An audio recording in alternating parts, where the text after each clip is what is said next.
Alright, gamers. Pay no mind to the AFK symbol over my head. It's time to get dressed for New Game Plus. Alright, this one. I'm gonna leave my fancy new sword because, you know, gotta be done, but I will change the shield. There we go. Alright, so the sword, it's a little different than we remember, but look, when you get the cool T-weapon, you gotta show off the cool T-weapon, okay? We're dressed for success. It's time for another rousing evening of New Game Plus. It's been a little while. And we're resuming in part 4. Last time, I couldn't really tell you what we did. I'm not gonna lie.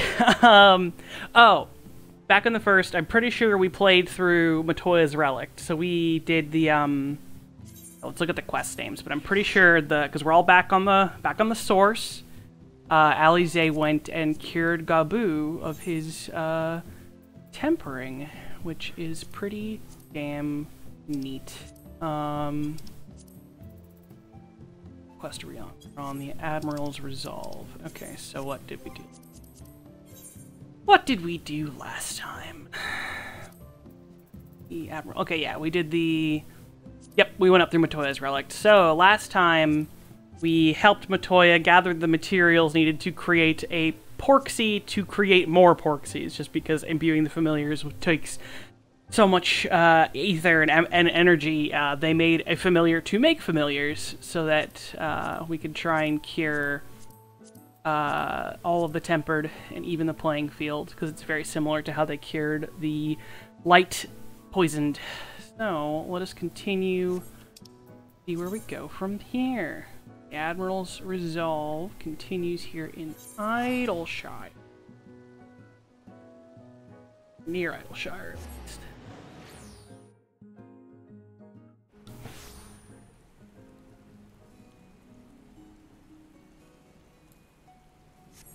I feel like it's always nighttime when I play New Game Plus. At all times. And then I go into a dungeon and that takes up the daytime and I come back out at nighttime again.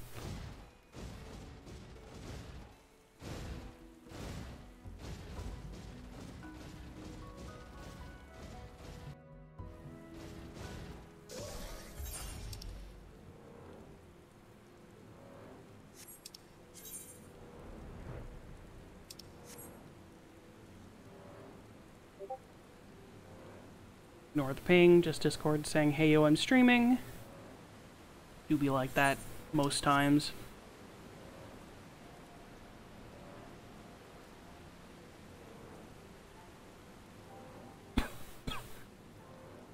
Alright.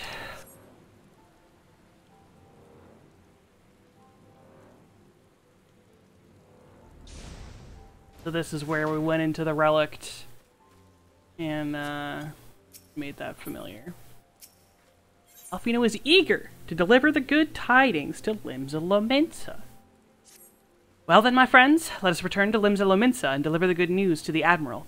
A word to the officer in Bulwark Hall should be sufficient to secure us an audience. I'm already unable to read the English language, and I apologize in advance. English be hard.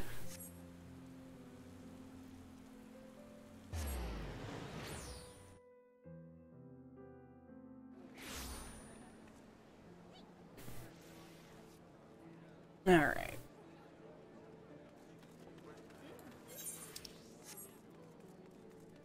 Turn up the game volume a little more. I feel like it's a little bit low.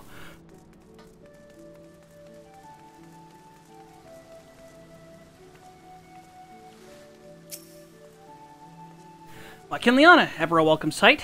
Tidings for the Admiral, you say. She is presently receiving guests, but for the Scions, I know she'll make an exception. Follow me.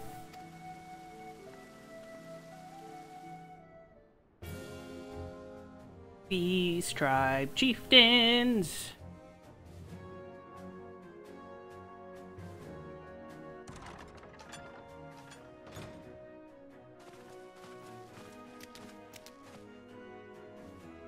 My friends, what brings you here this day? Well, you see, we kinda did the good. Is this true? By the Navigator, a cure for tempering. As often as I've been in awe of you Scions, I would not have thought it possible. And yet it is, Admiral. We have done it, here in Limsa, and production of more familiars has already begun. You have my thanks. Truly, this will do much to advance the cause of peace, yet I fear it will take more to close the rift twixt man and beastman. Bah! Even to speak thus divides us. Welcome as it is, a cure will not guarantee reconciliation between our peoples. For though summoning and the tempered may serve to fuel the conflict, they are but symptoms of it. We are to resolve the primal problem. Once and for all, we must address the cause. We must strive for mutual understanding and find a way to leave our bloody past behind us.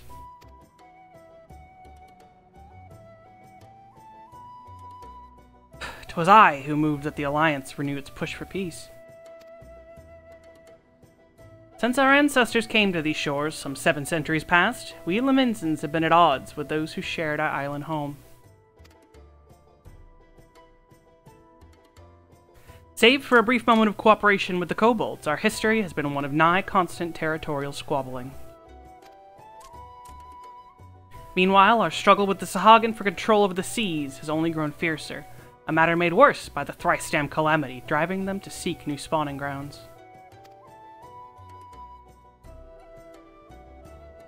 With the survival at stake, each had no choice but to fight, and so I dismissed peace as impossible. Impossible was a word coined by the weak, I proclaimed to all who'd listen, and then gave up. You and yours put me to shame. Since you led us to victory against the Black Wolf, you've achieved the impossible again and again and again. And I thought it high time that I followed suit, hence my proposal to the Alliance Council. But no sooner did I reach out to our neighbors in Vilbrand than my own people sought to thwart me.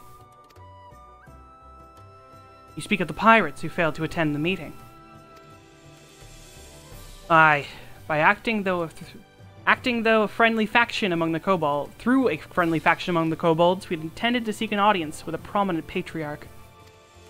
But the bloody executioners would hear nothing of it, and their absence sent a message to the rest. Though they are but one of the 3 pirate powers, they are the greatest, and any attempt at peace would founder without them. I am given to understand that their leader, Captain Hilfir, has been bedridden for some time with an ailment of the lungs. Correct. In his absence, his right hand leads, a man named Sickard, but recently risen to prominence among their ranks. Save for his disdain for authority, little is known about him. We have invited him to speak with us more than once, but he will not come. I've asked the Yellowjackets and the Rogues with uncovering his motives, but they have learned naught of any value. Leave it to us.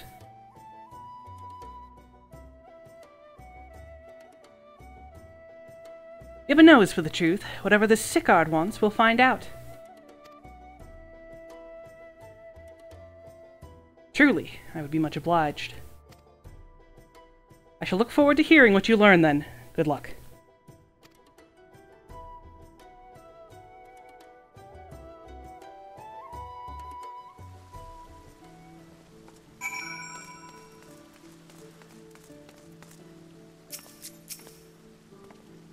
By way of a first step, I suggest we split up and make inquiries around town. Someone must know this Sickard. You could approach the pirates, Kinliana. The rest of us will seek out merchants and adventurers. I would love to approach pirates.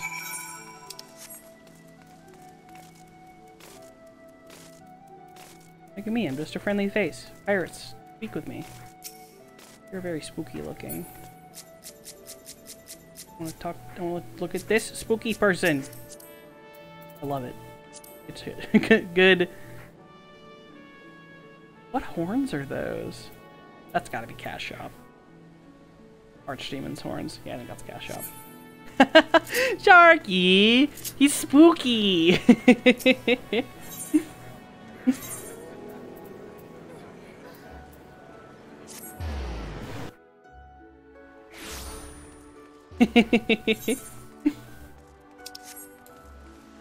Look, we can't all be total cuties like my character, okay?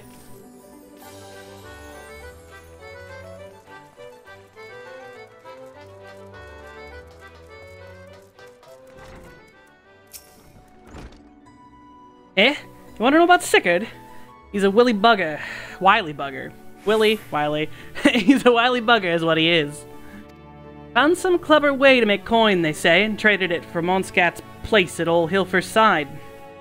There was a time we raced the executioners for our pick of the Empire's fleet, but the Garleans are gone, and them days with them.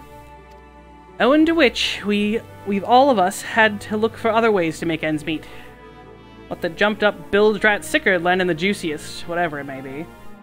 Not that we sirens are struggling, mind. We do well enough guarding fishing boats from the fishbacks and other beasties. Get the first pick of the produce for our trouble, see? Quality stuff at a bargain price. This we pass on to our sisters can't sail on account of getting old or wounded with child, and they cook it up and sell it for a pretty profit.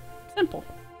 Oh, I miss the old ways, don't get me wrong, but when I see the girls with their little ones, I think to myself, a life of peace ain't bad at all. Peace and quiet ain't bad at all. I can hardly speak English, and they tell me to read pirate.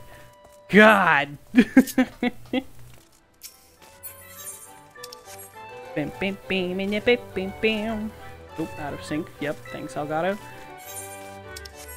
Yeah, there's like a golden saucer campaign going on right now. I hardly do anything with the gold saucer.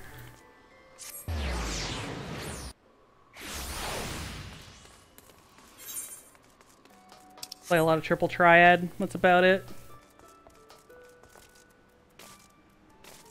Collecting them Yu-Gi-Oh cards.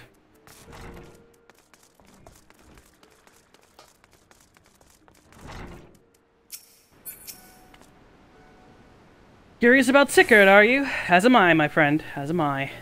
Sadly, I know nothing of the man, save that the bloody executioners experienced a marked improvement in their fortunes after his promotion. Quite how we achieved this is a matter of some debate. As you know, the thalassocracy permits us to only attack Garlean vessels, yet these have all but vanished from the seas since the Empire turned in upon itself.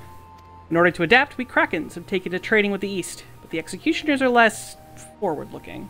I cannot imagine they would willingly abandon the old ways. How then are they lining their coffers? Whatever their secret, they are not like to share it with their rivals, but mayhap you will have more luck.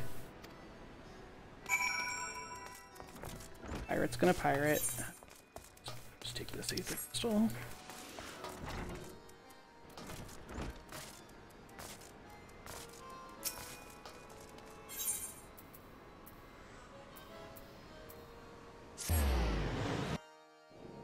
Yep.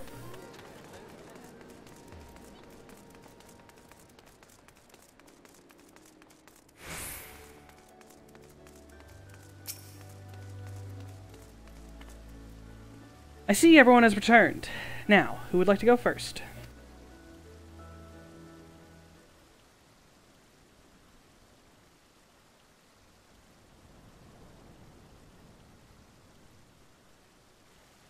So, just as their imperial prey began to disappear, Sickard turned the executioner's fortunes around with a mysterious new source of income.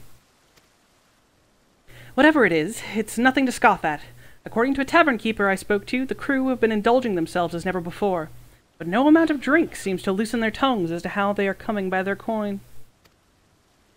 For my part, I spoke with a reporter from the Harbor Herald. The publication has been investigating the secret of the executioner's good fortune and making little headway. Plainly, the executioners do not wish the nature of their business to be made public. And I think I may know why. In the course of making inquiries on Hawker's Alley, an interesting fact came to light. Just as the executioners began to enjoy better fortunes, the price of crystal went into sharp decline. A sudden fall in demand, I was told. Curious, I contacted Hoary Boulder, who has been watching the movements of the beast tribes, and my suspicions were proven correct. Despite ever-worsening relations between the beast tribes and the thalassocracy, neither Titan nor Leviathan have made an appearance of late, suggesting that the kobolds and the Sahagin lack the means with which to summon them. Do you mean to say the executioners are Do you mean to say the executioners are divesting them of their crystals? All indications point to that conclusion, yes. Though we have no hard evidence as yet, we must investigate further. Agreed. So how do we proceed? Oh, I have an idea about that. In fact, I've already taken the liberty of making certain provisions. Did y'all know that English is impossible?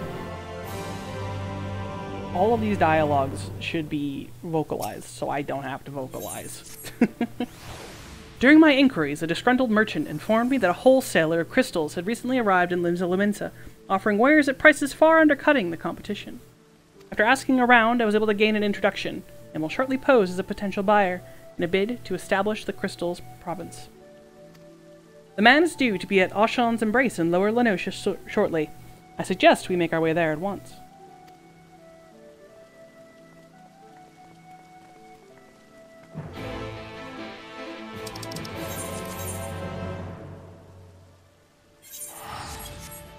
What of Alfino's plans? I'm sure this will be fine.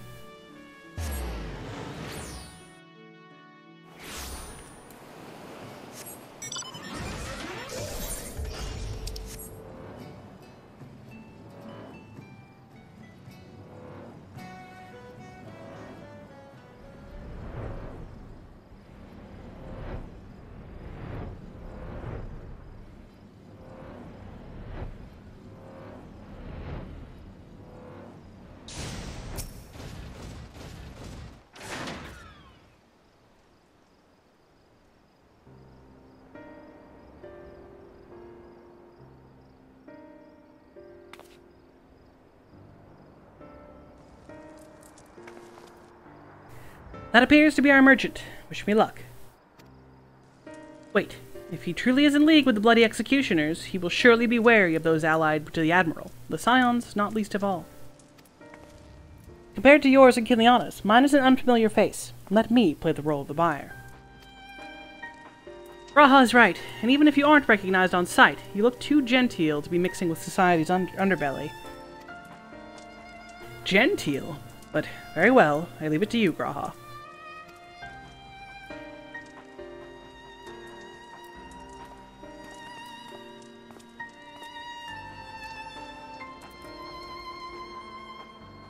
Got business with me, Catboy?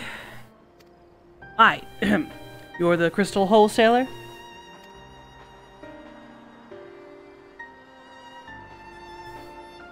That I am, but you're no merchant. So what do you want the crystals for?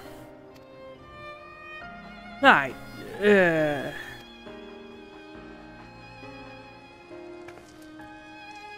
Don't look at us, you idiot. You'll give yourself away.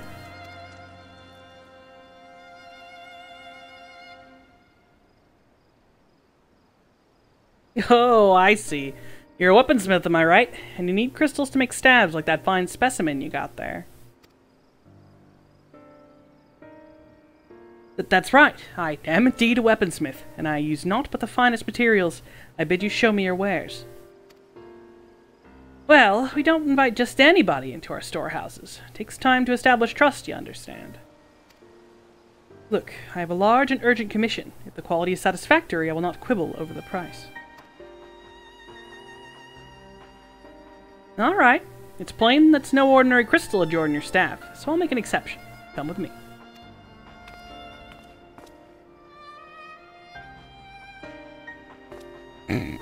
Fucking idiot. How did this man run a nation? That's the real question. Graha, like, regresses into an absolute dummy. It seems to be working. Let's follow them. Oh, Graha. Crystal Exarch mode is a far cry away from where he's ended up.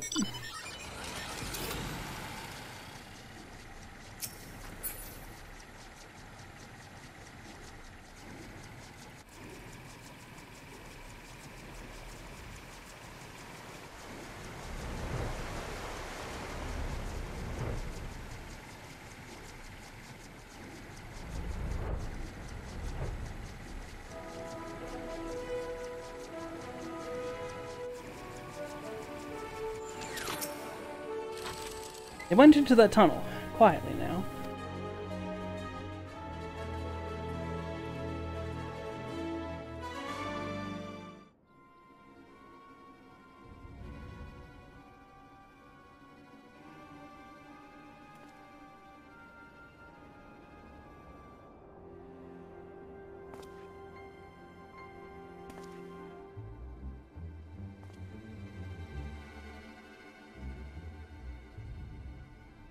You won't find any finer, especially not for the price. Indeed, I would expect to pay more than double for such quality. How could they possibly be so cheap? There's nothing unlawful about them, if that's your worry. They're from Ogomoro, if you take my meaning. Stuff's as pure as it gets, and you won't be disappointed. So, how much do you want?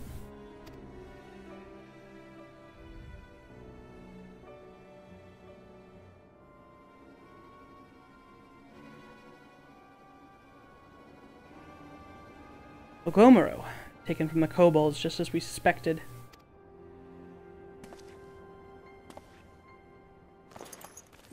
That's enough. Shut your gobs and turn around. Slowly.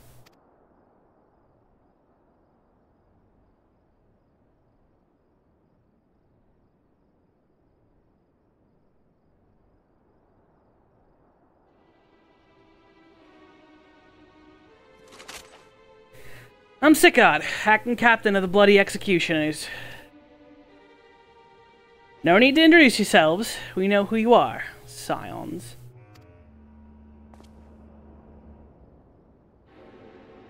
And we also know you've been chatting to the Admiral. Got eyes and ears everywhere, see? Comes with being the only true pirate crew left in Limsa. So we've established you ain't here to buy crystals. The question is, what are you here for? You are bold to reveal yourself to us without knowing our objectives, but that would explain your swift rise to power. You have spoken plain, and so I shall return the favor. We came here to learn why the Bloody Executioners oppose the Admiral's will. And we have our answer. Should Limsa Lominsa make peace with the kobolds, you would lose the source of your newfound wealth.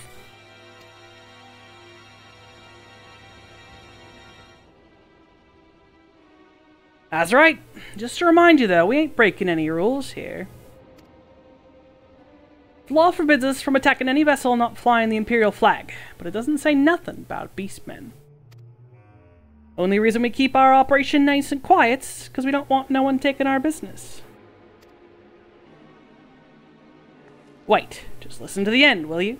For what it's worth, I have the highest respect for you and yours. Her, especially. While the Maelstrom were worrying about dirtying their fancy red clobber, you lot stormed Ogomoro and battered Bleeding Titan himself. Raised a mug to you when I heard the news. And now we're following in your footsteps, making sure the beastmen never summon their stinking gods again. Practically your successors, we are. But when there were still Imperial ships about, we did our bit for Limsa and went after them. With the Garleans gone, there's no one left to ply our trade on except the beastmen. So let us have that, eh? It's only fair. Contentious though some may find your views, it's true that you have broken no laws. That being so, I see no reason why you should not state your case directly to the Admiral's face, unless the acting captain of the only true pirate crew left in Limsa Lominsa has some other cause to hide in a cave. Well said. Well said indeed.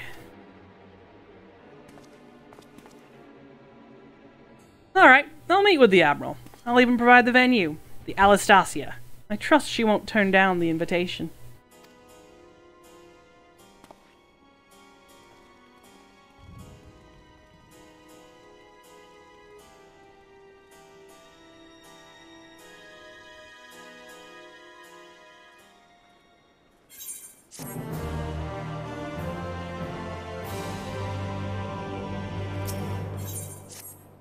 I thought myself the hunter, but it turns out I was the prey. A timely reminder that the pirate powers of Limsa Lominsa are not to be trifled with. But all's well that ends well. Grahatia's timely provocation had the desired effect, and Sickard has agreed to a meeting. Let us hurry back to Limsa Lominsa and pass on his invitation to the Admiral.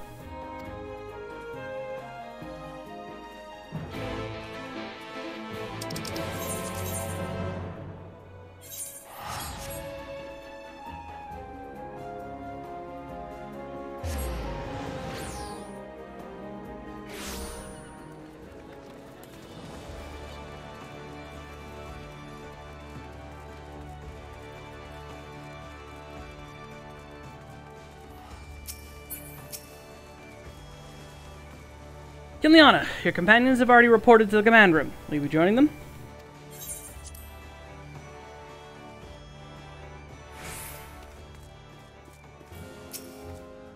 Welcome back, my friends. What news?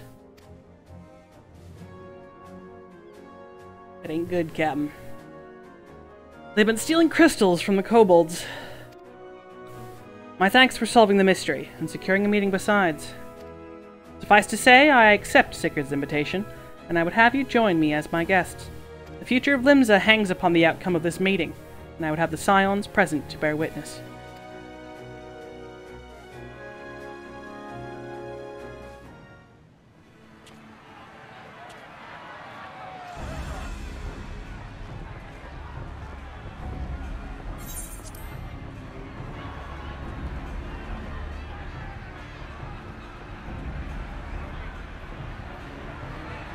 Look who's come crawling!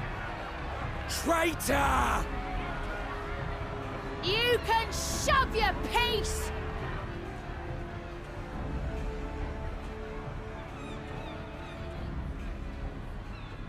Welcome aboard, Admiral. I'll wager you don't remember me. Sigurd, acting captain of the bloody executioners, at your service. 'Twas kind of you to invite us. Now, if Captain Hilfear has a message for me, I bid you speak it. We have just the one demand. That you forget this bilge about making peace with the beastmen. Ours is a nation of pirates. Always has been, always will be. Deny us our right to plunder, and you deny who we are. Too bloody right! Pirates till we die! What we want, we take!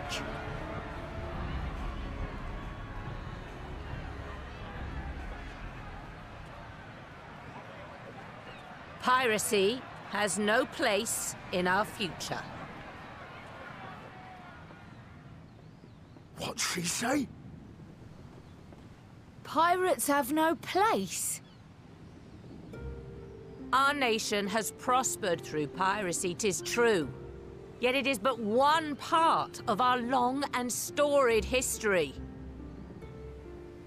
Centuries ago, our ancestors led a failed rebellion and were driven from their homes with little more than the shirts on their backs. In fear of their lives, they sailed south until they came to these shores.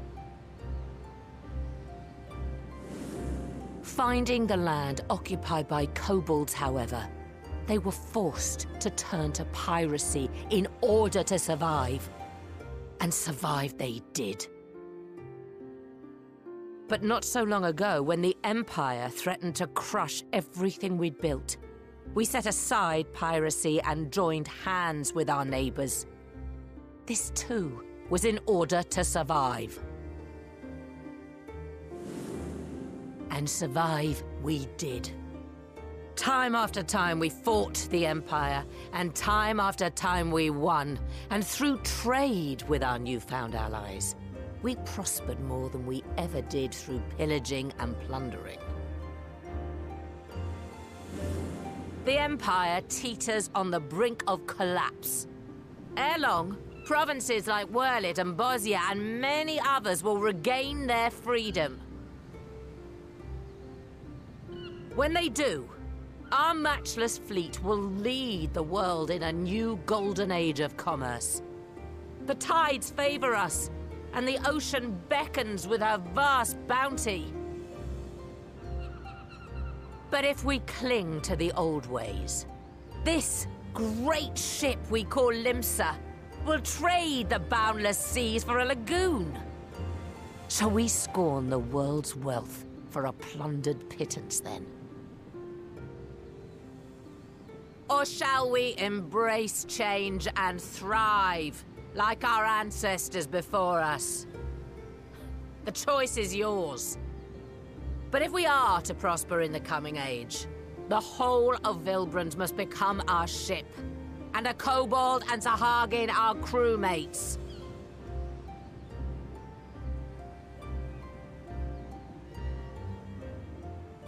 Rousing words. Might even be some truth in them. But pirating's all we've ever known. And we ain't about to give it up just 'cause you say so.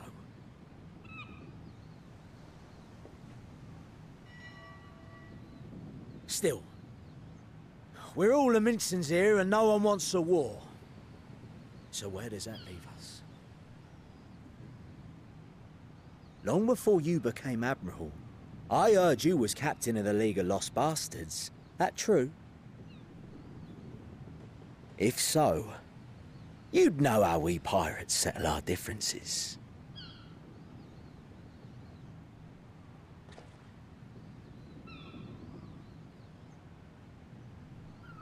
A duel. Very well. As Admiral of Limsa Laminsa, I accept your challenge.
This ain't over!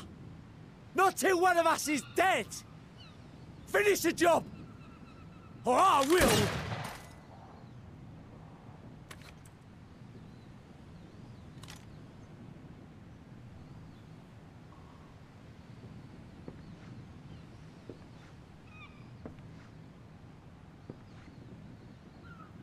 It's the captain! Captain Elfair!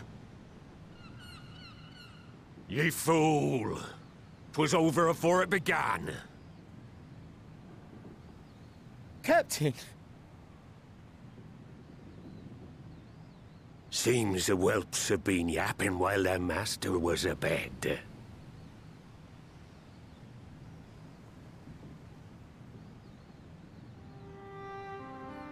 Listen well, all of ye. Since the signing of the Galadian Accord, we all of us have been part of the same crew. The crew of the good ship Limsa Laminsa. At the helm of that ship is the Admiral. And 'tis she who decides where we sail. Was I not clear on that point? Or did you forget whose deck you stand on? Nay? Then what in the seven hells are you playing at? It's all we know, Captain. If we ain't pirates, what are we? You're bloody idiots is what ye are. Idiots with your own lives ahead of ye. Ye can do anything ye want. Be anything ye want. We're pirates, aye. And we pirates love our loot. But that ain't our first love. Our first love is the sea. The sea! And what she brings us. Freedom! So hold fast to that. Let the brine-crusted husk that stands before you now be the last of them as knew naught save out of steel.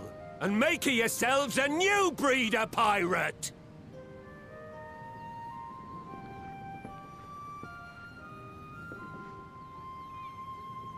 Lad, I made ye me right hand 'cause I saw something in ye. And I still do. You've the makings of a captain. All you lack's the belief.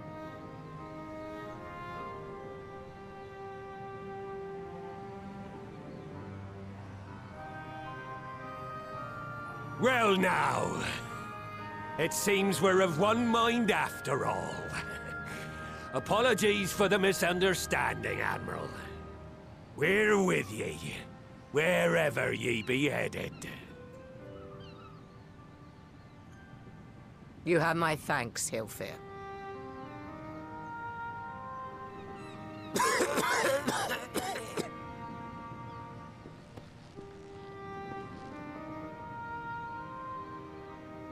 Your choice of dueling pistol did not escape my notice. Good old Annihilator. Ender of many a proud pirate's voyage.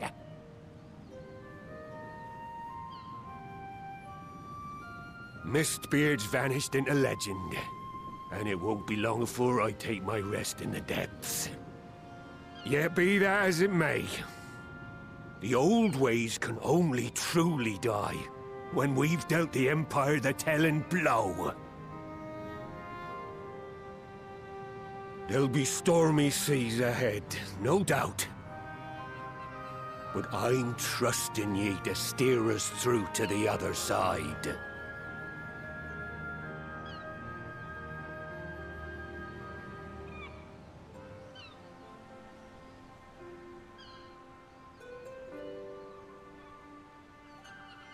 The card just got slapped down. Fucker.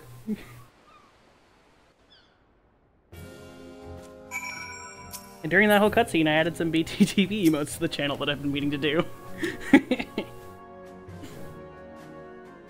Though I had anticipated a duel, I did not foresee that Hilfir would intervene. Full glad am I that he did. It would have been a shame to kill the boy. Instead, the whelp has learned a valuable lesson, and we have made peace amongst ourselves. All that remains is to do likewise with our neighbors.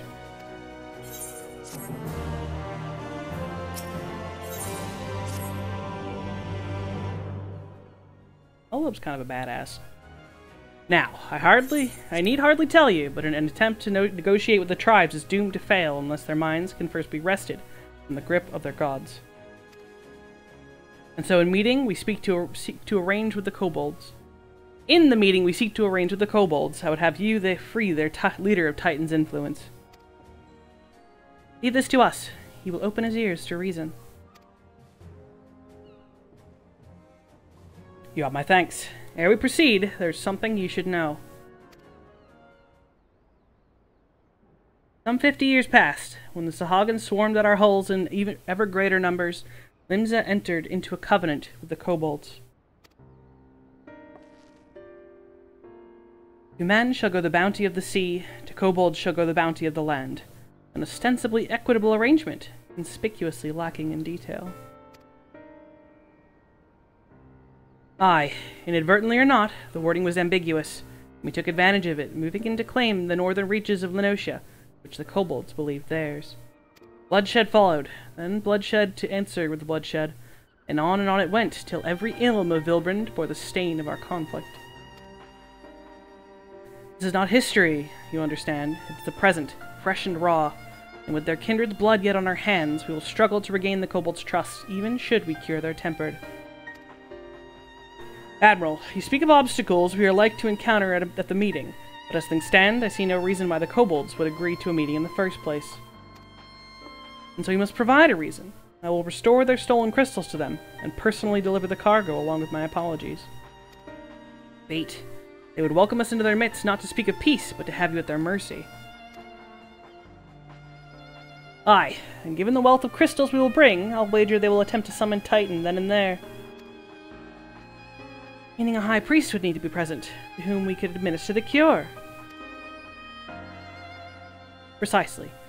He is the fish I would catch, but he will not be alone. Nay, he will have guards on hand, and they will lay down their lives to protect him. Yet a single death on the kobold side would jeopardize our chance at peace, and there my venture founders. Yet it need not. What if we were to employ the Conqueror's Chain? Though we still would have to weaken the kobolds, it would allow us to subdue them without inflicting lasting harm. The artifact Mistbeard used to take goods and not life? Aye, that would serve. Well done, Marshal.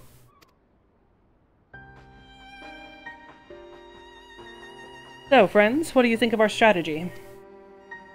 The effects of tempering are cumulative, and we may safely assume that the High Priest's exposure to primal influence is extensive. It will therefore take a great deal of ether to reverse its effects, not to mention time.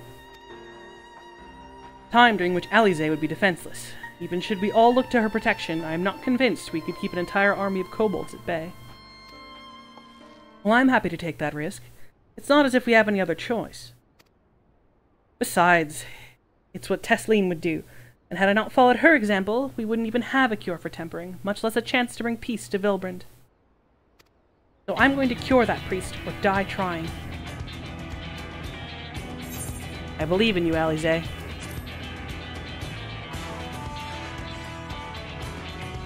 And I believe in you too.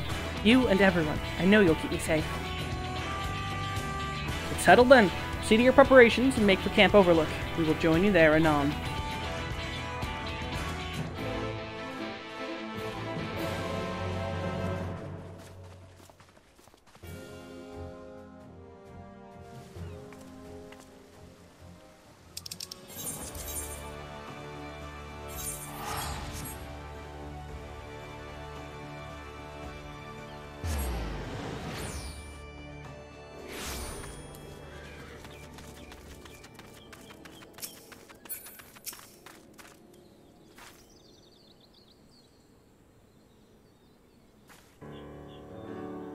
Alfino wasn't lying when he said I'd be defenseless, so I'm counting on you all to give me the time I need.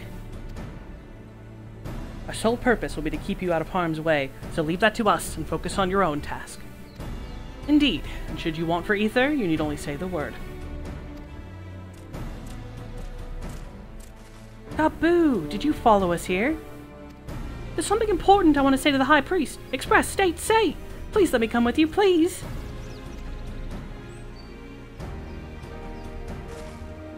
I'm sorry, but it's too dangerous. I need you to promise me that you'll stay here where it's safe, alright?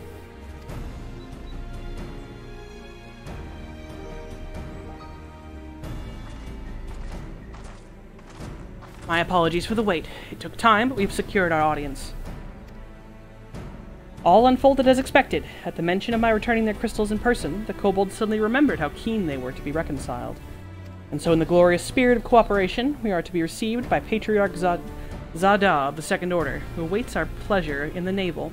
If you are ready, let us proceed to the Ogumaro mines at once.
Duty time.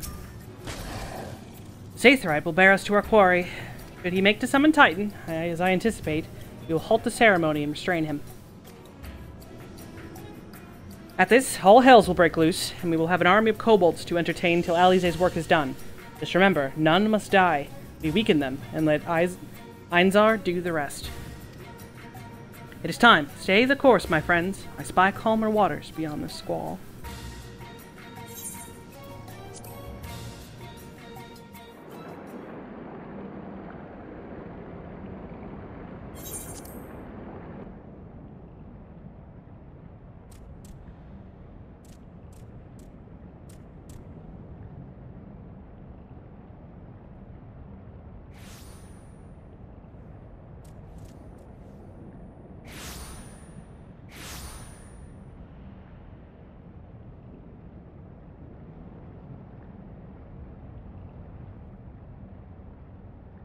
Those corpses have been sitting there for years, and they look immaculate. Greetings, Patriarch. I am Merlwib Blufistvin, Admiral of Limsa Laminsa. I come before you to offer my sincerest apologies for the many wrongs committed by my people against you and yours.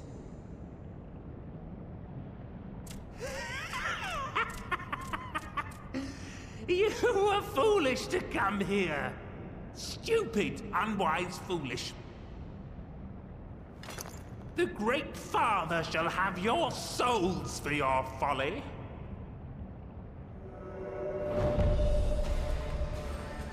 Aye, just as we thought.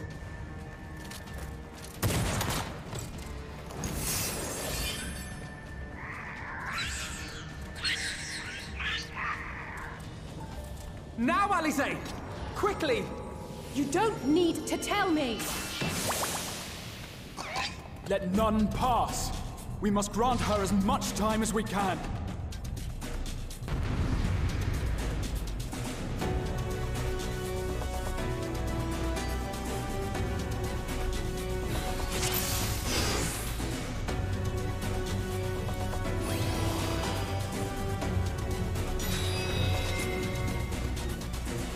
The girl seeks to harm the Patriarch with vile magics. Kill her. Slaughter. Slay. Kill. We must protect Alize! Not if we have anything to say about it.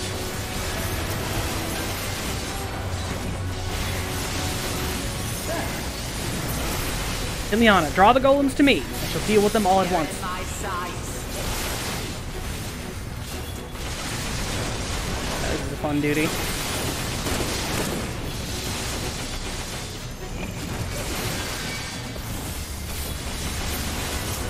Because Melwood's kind of a badass. You're in my sights.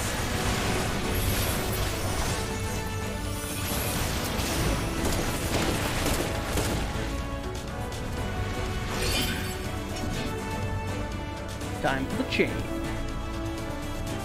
Yes, it's ready. Go, Angelo!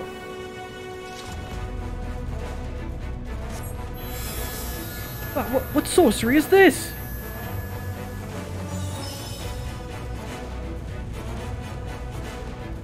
Ugh, his tempering is too severe. I can't finish the job. The one's person ether alone, or person's ether alone is not enough. Ugh, Just what we just need. what we need. They're targeting Alize. Everyone gather close.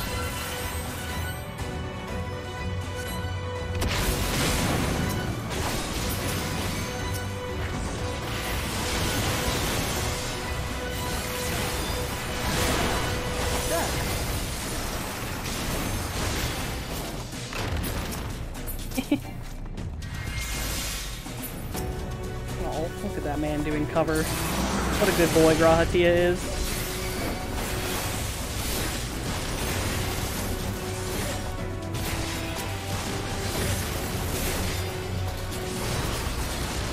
You're in my sights. Alfino, let us lend Alize our ether.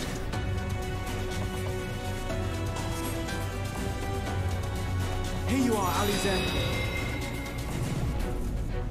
Thanks, you two. I'll give it another try.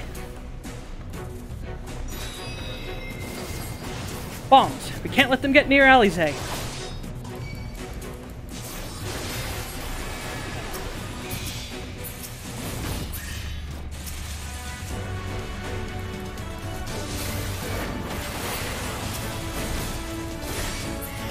Ugh, I'm nearing my limit.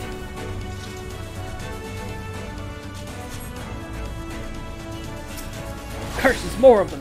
Spread out and hold them all. More! I need more ether!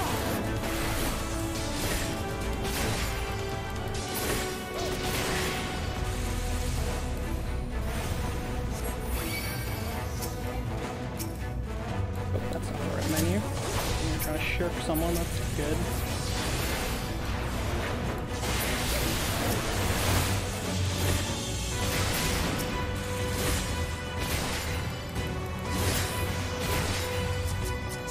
little more!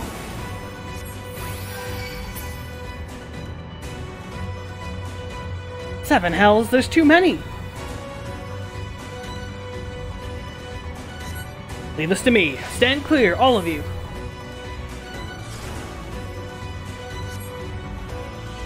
Mad lad. Thank you for your sacrifice. Of all the reckless things, Alize, now's your chance. Alright, please, please let this work.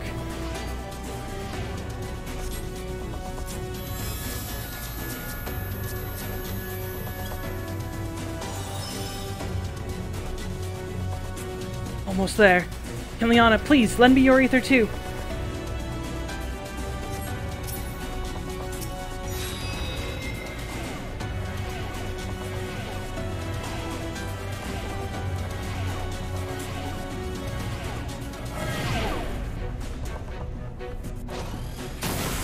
Hehe, you're dead now, girl. Finished, done for, dead. No, you don't. No, Admiral, it's too dangerous. I made my decision before I came here. No matter what it costs me, Limsa will have peace.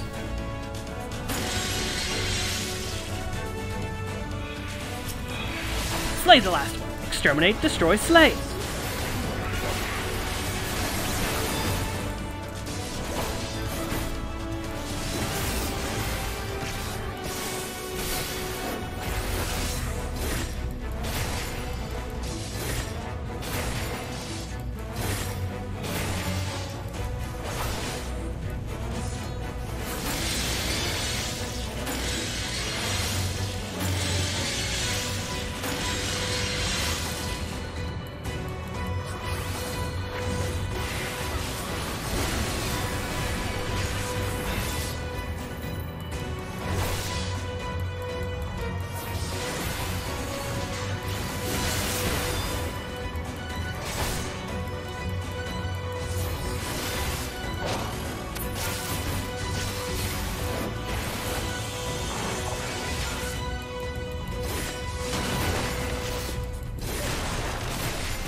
Kiliana, just a little more ether.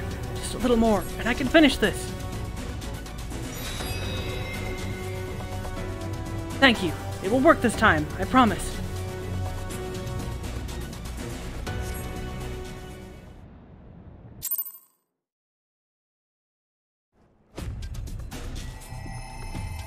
Yes, this will do.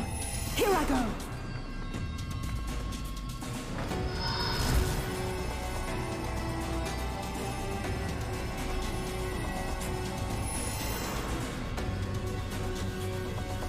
Angela.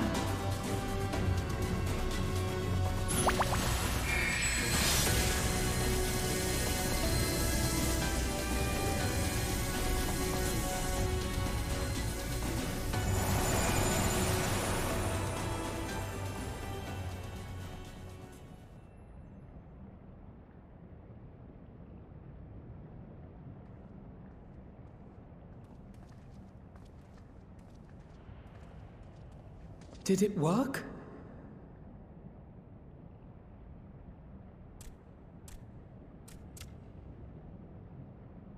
What?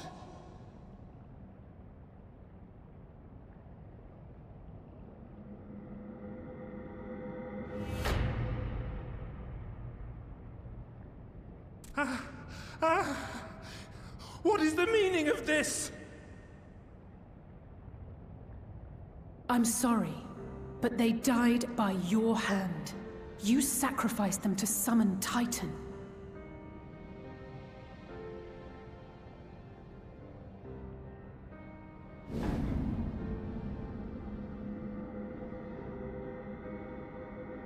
No. No, no, no, no! Why?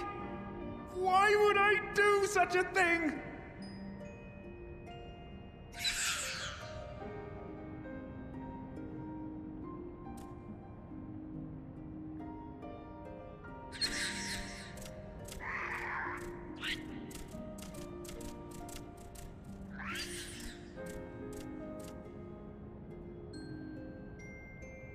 Would that there were a cure for the victims of the Tempered.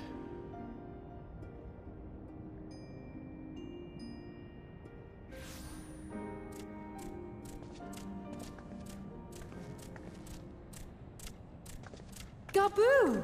What are you doing here?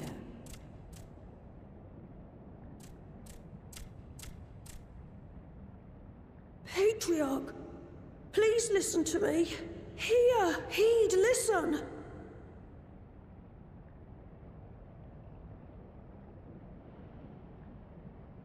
The Great Father we have been summoning is false. He only hurts us and those we love. For a long time, his voice filled my mind. It told me to do terrible things. Awful, unspeakable, terrible things. But I didn't give in to it, and you mustn't either. There's been too much pain already, so please, end the suffering.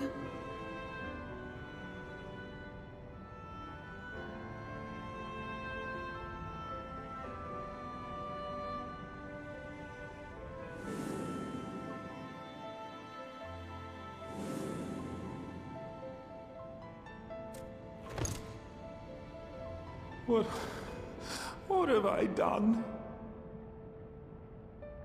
We share this child's desire, Patriarch. An end to summoning, for it spells naught but misery for both our peoples.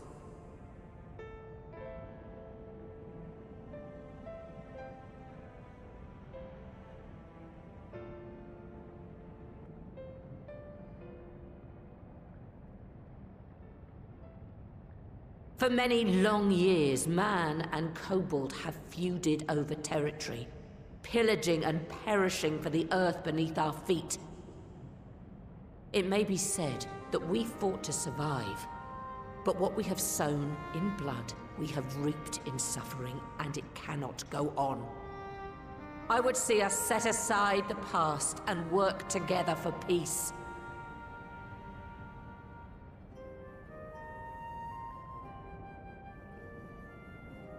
It was wrong of me to hurt my own in the name of the Great Father. Sinful, evil, wrong. But that doesn't mean there can be peace between us.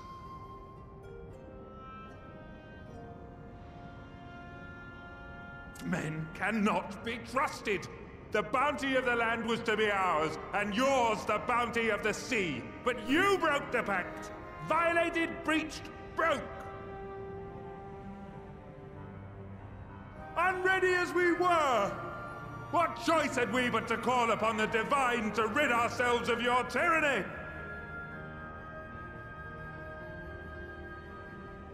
None, and I do not blame you for it.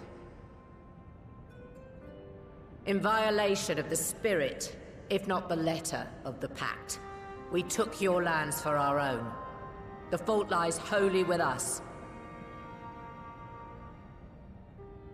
On behalf of all Laminsons, I offer you my humblest apology. I pray you'll find it in your heart to accept it.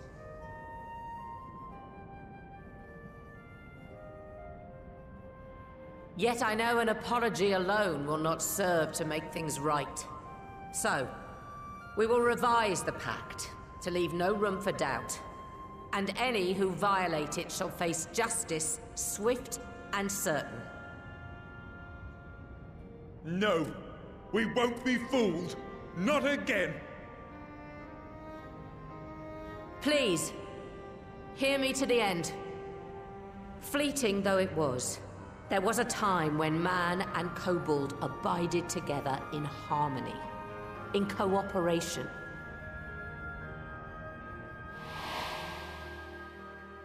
In those days, your people shared the secrets of smelting. Knowledge which allowed Limsa Lominsa to thrive. Much of what we have, we owe to the kobolds.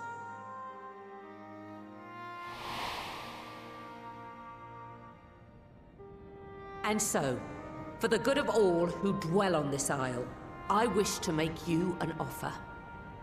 We will bear your people's wares to every corner of the world. and trade them in your stead. In return, we will bring you the bounty, not only of the sea, but lands both near and far. Whatever you desire, the Navigator as my witness, you shall have it. There will be no more man and beastman, just the crew of the great ship that is Vilbrand. And together, we will share in the wealth of the world, if you'll only accept our hand in friendship.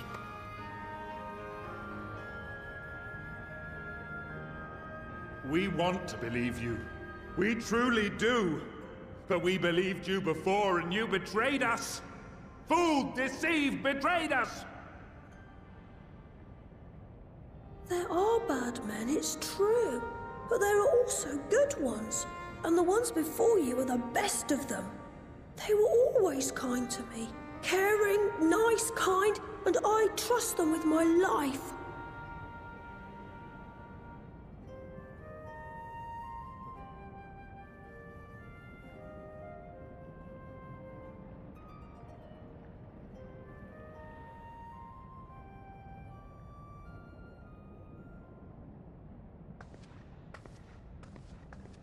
Before I became Admiral, I was a pirate. I stole, I fought, I stained the sea red with blood. Such is my past, and I dare not forget it, however much I might want to.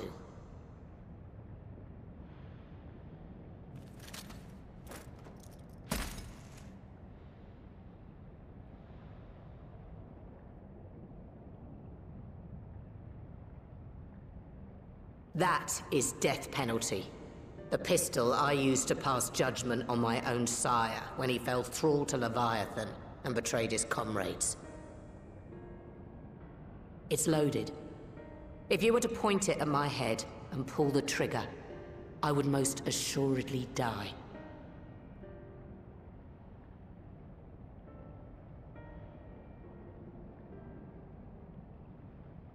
Though it isn't much, my life is the single most valuable thing I possess. If it will suffice to atone for past wrongs, take it. A single bullet to annul the old pact, and my blood to write it anew. What comes after, I entrust to this man, my second in command. I know that he will do his utmost for the happiness of all who call Vilbrand home.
I do not trust you.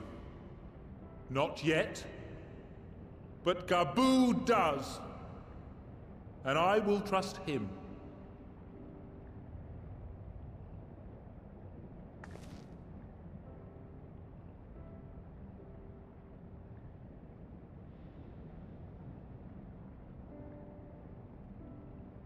We want you to know that we respect your faith. There's nothing wrong with giving thanks to the land which sustains you. But summoning is different. Should you hear of anyone who would attempt it, we ask that you appeal to their better judgment, or failing that, seek our aid. We're always ready to help. Many and more of my brethren are yet enthralled to the Great Father, just as I was. If you could free them too, I would be grateful. Appreciative, thankful, grateful.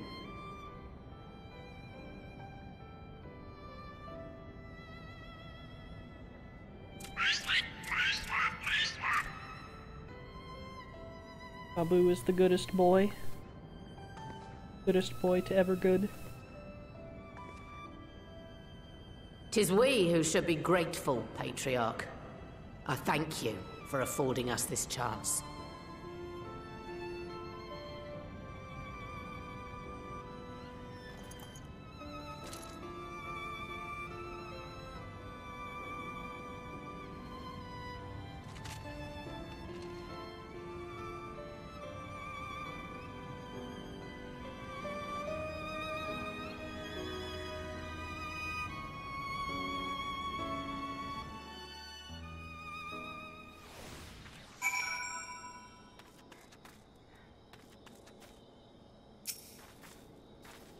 It would seem we have found a way forward with the kobolds. Next, we will help the Second Order to free their tempered brethren from thraldom. Theirs is far from the only order, of course, and it will take no small amount of time and effort to reach the rest. But reach them we will, however long it takes. I would say that I was in your debt, but that has long been true. So instead I will say thank you for helping us to plot a new course, not only for Limbs Elementia, but all Eorzea.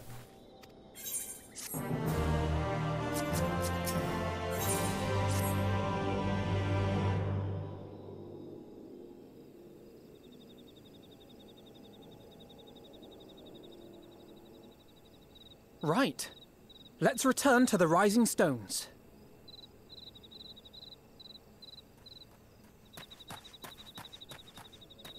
Admiral, something strange is afoot at the floating city. Breathe, man. What is it? I think it's best you see for yourself. Please, come with me.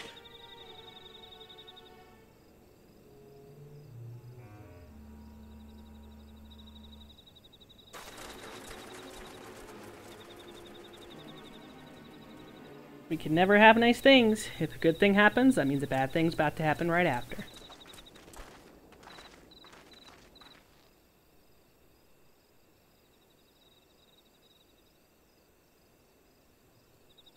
What in the world is that?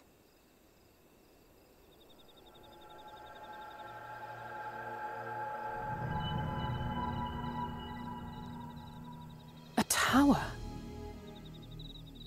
You can see it too, then? I feared I was losing my wits.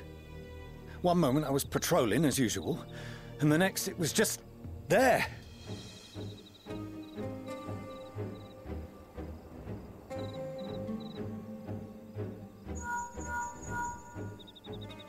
Yes? This is she. I am. I'm looking at it. What? Understood. Send the Elder Seedseer my regards.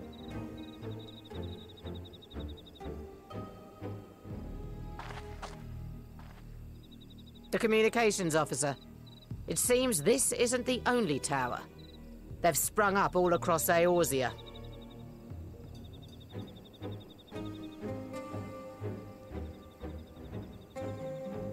Nothing more is known. Only that they appear to be of Garlean construction. Our allies on the Alamegan front are on highest alert. Forgive my directness, but would you join them? They may well need the help. Of course, Admiral. We shall make all haste. My thanks. I will return to Limsa to weigh our response. Look for Commander Hext when you arrive in Alamigo, and may the Navigator speed you on your way.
Thank you for coming so soon. I'll send for Commander Aldin at once, and we can decide what to do about these infernal towers. Rocket preserved!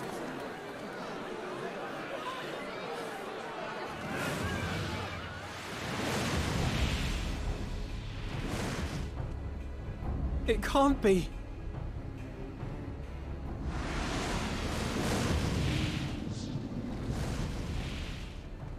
The palace! After them!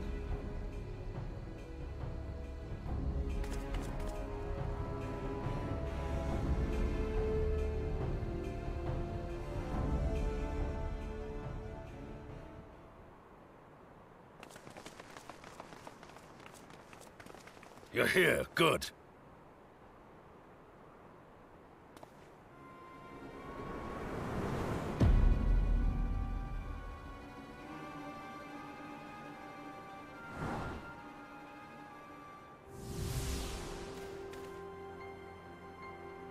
Well, well, well! To be received by such an illustrious cast! Why, even the hero of the piece is here! I feel quite starstruck.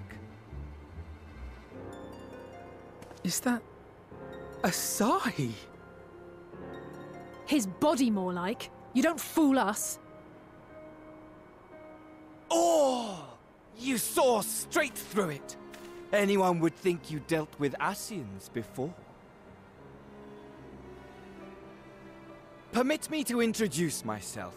I am Fandaniel, and may I say what a pleasure it is to finally make your acquaintance.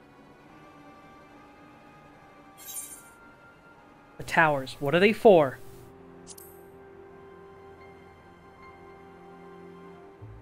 My, straight to business is it? Suit yourself. It is my intention to recreate the final days, to which end I have distributed a collection of rather ingenious devices, or towers, which will, in time, give rise to the grandest of spectacles. The final days? But it was the Ascians who labored to prevent them. You're quite right, though I would expect no less from one responsible for eliminating my unsundered colleagues. Honestly, the three of them were obsessed with restoring the one true world. As a sovereign individual, however, I never had much interest in such things.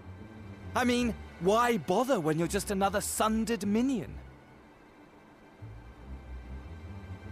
Admittedly, Elidibus was not convinced by that argument, but thanks to you, I'm finally free of his incessant nagging. Free to use my powers as I see fit, to fulfill my heart's desire.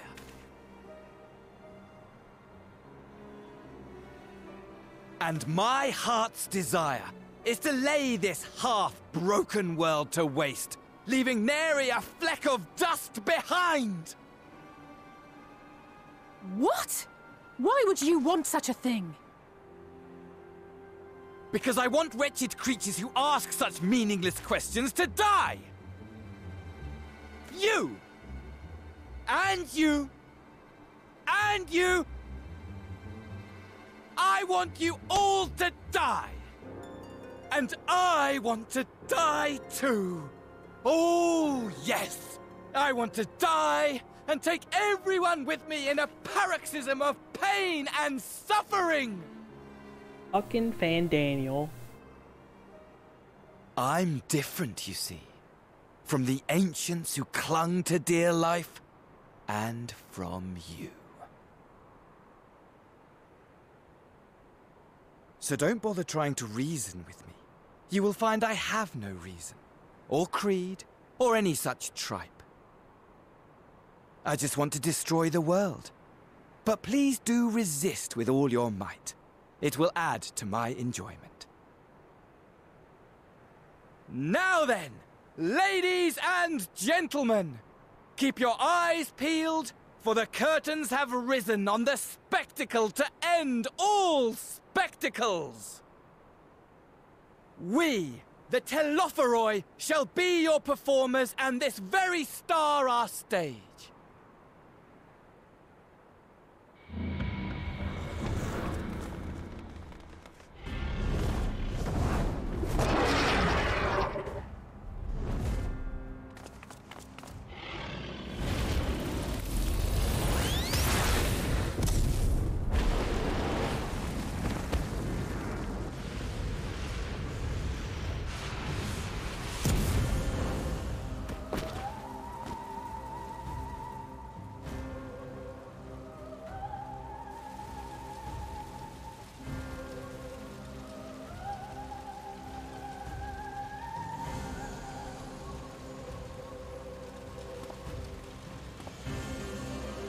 Ah, but I nearly forgot.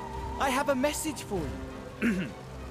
My esteemed patron, Lord Xenos, eagerly awaits you at the heart of the chaos. While I wish only to destroy the world, he exists solely to relive a certain, transcendent moment with you. And it is for that reason he would reduce all to ash.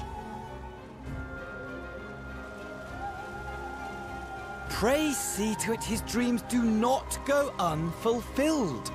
For if you should disappoint him, my trusty companion here, whom I've dubbed Lunar Bahamut, will burn your cities and everyone in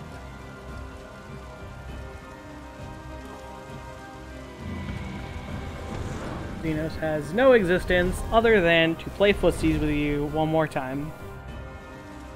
And boy, is he going to be a pain in the ass to see it happen. Everyone out! My men will tend to the blaze.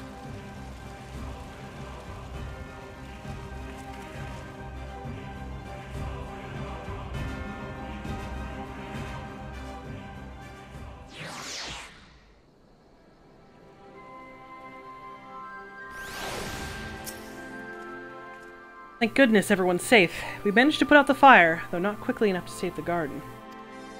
Raban, can I leave it to you to send word to the Alliance? I'm going to take a unit and investigate the tower. We need to find out what it's for. We'll go with you. No, you won't. You'll rest. From what Melwood tells me, you're due for some time off duty. Should we learn of anything about the tower, we'll be sure to share it with you. Until then, I want you to rest. Very well, but if you need our help, don't hesitate. Take care, both of you.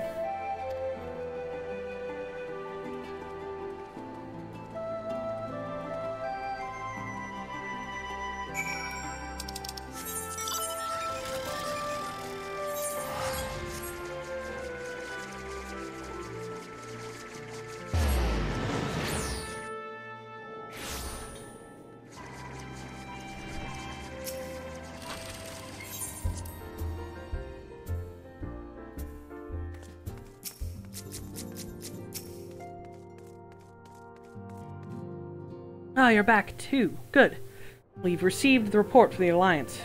Since we're all here, perhaps those who bore witness to the events in El Amigo could treat the rest of us to a first-hand account?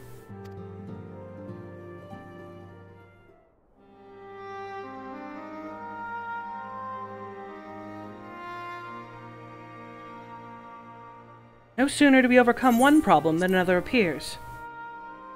It would all seem tediously predictable, but for the endless variety of our foes. This Fandaniel sounds even more unhinged than his patron. Unhinged, perhaps, but no fool. For all his pantomime theatrics, he gave away little about his plot. We know only that he intends to recreate the final days, and that the towers will somehow facilitate this.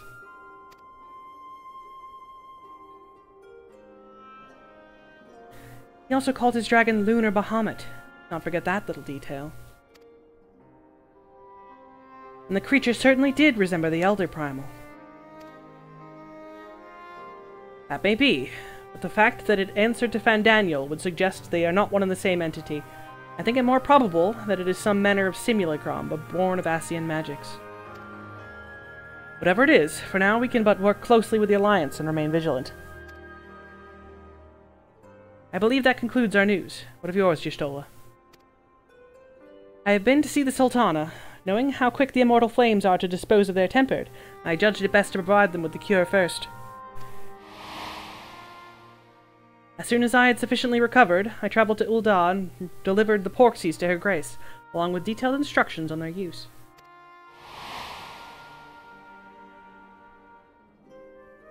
Yet my visit chanced to coincide with the arrival of some troubling tidings. The Immortal Flames had been on the cusp of agreeing to a truce with the Amalja, when negotiations abruptly collapsed. The Amalja claimed that a number of their kind have been abducted, and that men are responsible. Naught is known of the perpetrators as yet, but as the Immortal Flames went about investigating the abductions, they came upon one of Van Daniel's towers.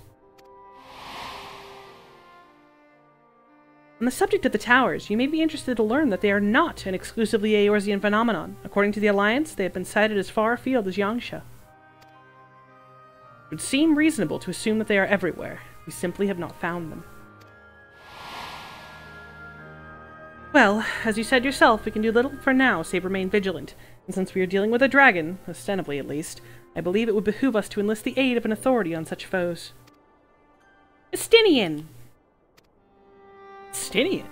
Now just a moment. If he could be persuaded to lend us a lance, I would be the first to welcome it, but the truth is, we will struggle even to find him. You let me and Kryl worry about that. We'll sniff him out, no matter where he's hiding. If indeed he is hiding, we have ways of locating him regardless, so if there are no objections, we shall depart at once.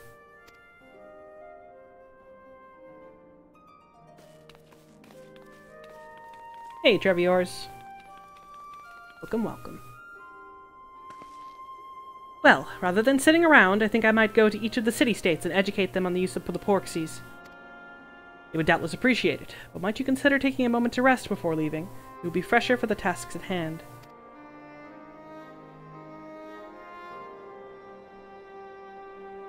Well, my friend, our moment of triumph did not last long.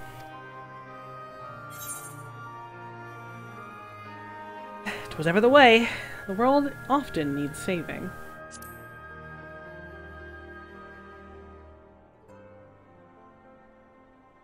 Save it we shall. I, for one, do not intend to allow a nihilistic madman to take all of us to the grave with him, not when the future holds such promise. Nay, I will do all in my power to protect those whom I hold dear, just as you have always done.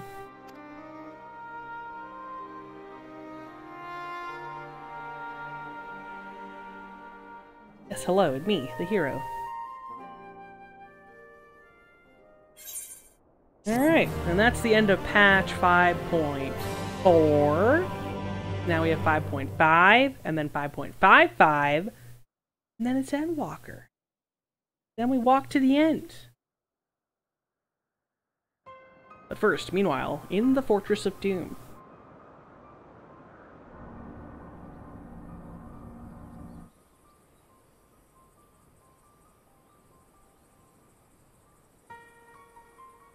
The scouts should have been back by now. I'm gonna go and find them.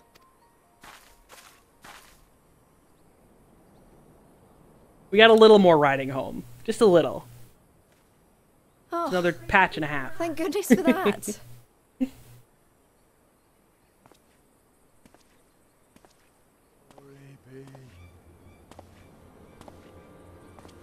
What a healthy looking scout.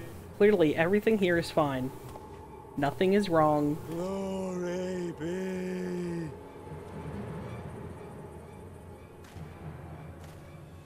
Glory be to Garlemald! Totally fine. That's normal. Meanwhile, in the Imperial Palace.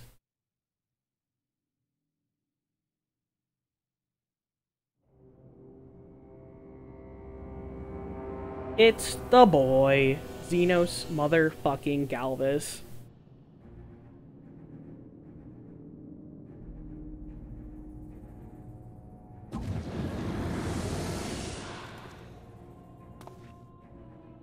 The piles have been driven as planned, and the first of the beasts has roared to life. Fan-fucking-Daniel. Moreover, I am pleased to report that preparations are well underway for the rest. Ere long, chaos shall reign over all the land, as befits the final days. Call it what you will, so long as my friend returns to me, fangs bared and claws sharpened. I care not. Of course, my lord. By strange coincidence, your dear friend chanced to be present when I made my declaration. I took the liberty of informing her that you await her coming, though I confess, I may have singed her a little in the process.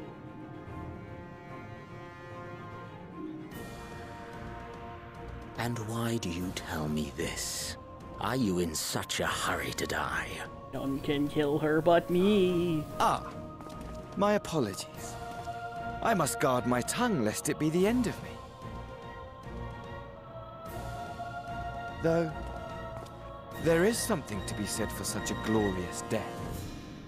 Better to fall to one who has it all than falter before an inferior. Huh. I shall keep it in mind as a contingency. For now, however, I shall proceed with the plan. My lord.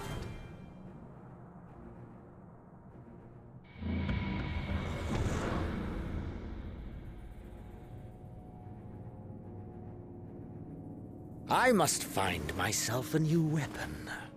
One worthy of our long-awaited reunion. Xenos has studied the blade and he is done with it. Okay, you didn't need to break it though, God. Calm down.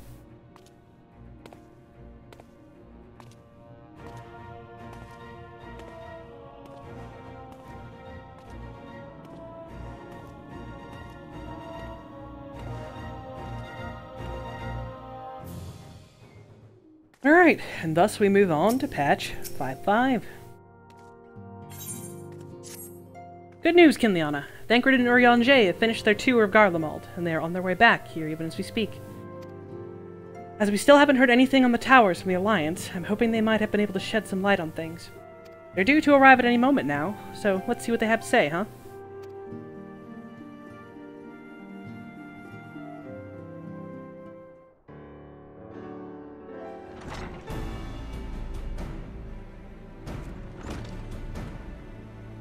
Ah, a welcoming party.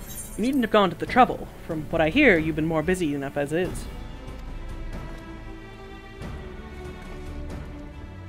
Honestly, you might have waited for me to return before discovering a cure for tempering. As it is, I can't even pretend to have been involved. Well, if it's any consolation, I myself was little more than a spectator. The lion's share of the credit must go to Alize, Graha, and Kinliana, but I believe that I speak for the rest of us when I say we are as proud to have rendered but as little assistance we could. As you will also have heard, though, it hasn't been all tales of triumph. Just as we were taking a step forward towards finally addressing the primal threat, a pile of fresh problems landed on our lap. Anyway, it's good to have you back. Though I can't help noticing that we're one Urianger short of a scouting party. You haven't lost him, have you? Oh, I couldn't lose him if I tried, and I did really try, repeatedly. But no, he decided to linger in Alamigo to appraise Raubon and the others of how the land lies in Garlemald. And mayhap he would do the same for us. Indeed. It was just as Lee said. Worse, in fact. Devastation as far as the eye could see. Nerva and the Third, however, were notable by their absence. Might they have met their end at the head of Xenos and Fandaniel? Perhaps, but they simply lost the will to fight.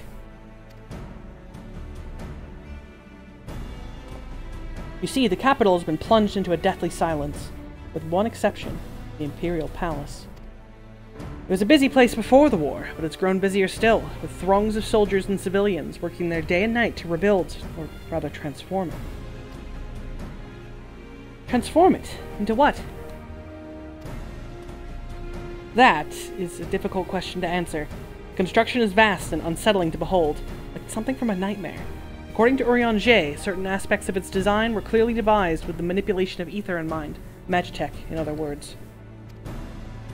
It as unnerving as said edifice was, it's nothing next to the sight of its builders. They swarm the palace like so many insects, working with nary a word exchanged between them. No one overseeing construction, no one barking orders, as if they were possessed, or tempered. We wanted to investigate more closely, but given our suspicions, it seemed wiser not to take the risk. If Fandaniel could bind Bahamut to his will, might he have done the same with the people of Garlemald? Whatever the truth may be, this transformation is certain to prove valuable. Information, not transformation. You have our thanks. English is hard. Well, be sure to save some for Oriange. Which reminds me, I have a message from El Amigo. Raban is hosting a meeting to discuss the latest findings in the towers, and he's requested our presence. Why not leave that to us? You must be weary from your mission. No, I'm fine. Those towers have been on my mind since I first spied one on the way back, and I'm keen to get to the bottom of this. In that case, I shall stay and begin looking into another matter. As I promised Kryl, we need not all attend. Very well, I suggest the rest of us make our way to El Amigo forthwith.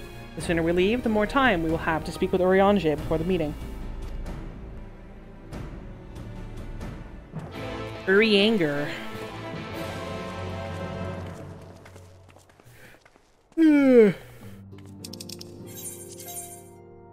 Ah.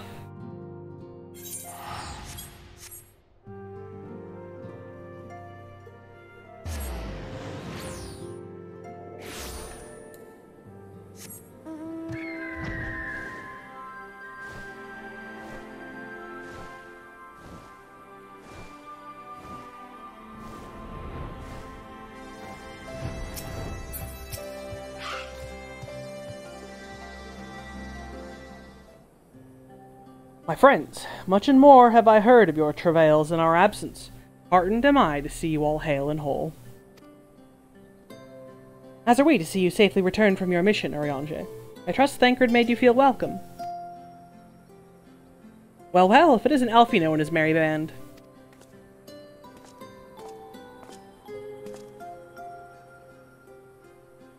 Arenvald, whatever are you doing here? When we spoke via Link Pearl, you told me you'd be away on a mission.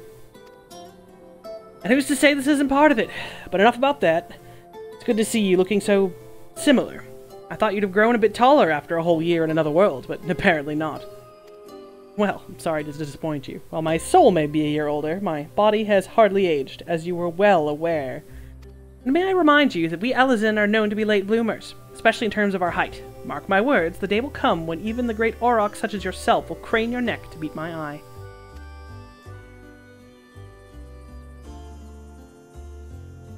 Aye, it was not until my 20th summer that I myself outgrew my boyish proportions, though Moonbrita towered over me nonetheless. Arenvald brings out the best in Alfino, doesn't he? They both seem so at ease in each other's company. It's almost endearing.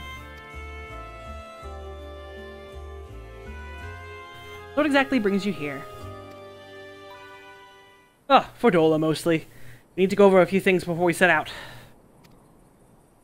Set out? Wait, does this have something to do with the towers? Eh? What gave you that impression? Actually, tell me later. You've got a meeting to go to. I'll see you afterwards, alright?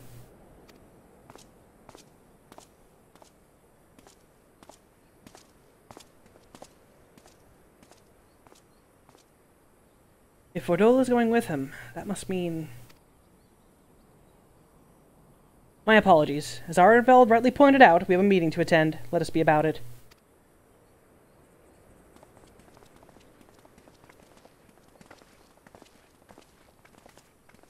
It's already so weird to see Alfino with a scholar book. Like, dude, it's only been like a year. Half a year? A little over half a year. Ere we begin, I would like to offer my gratitude to Masters Thancred and Urianger. It is no small feat to infiltrate the Imperial capital and live to tell the tale, much less in times of civil war. Thanks to them, we may plot our course in full knowledge of how the winds blow in Garlemald. Full glad are we to have been of service.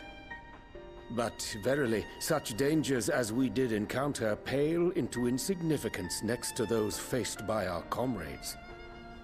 An Ascian, armed with the might of Bahamut, bent on bringing about the final days. Theatrics. He sought only to make a show of the power at the Teleforoi's disposal.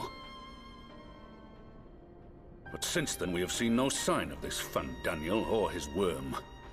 And while we've done what we can to bolster our defenses, there's no telling where he might strike next.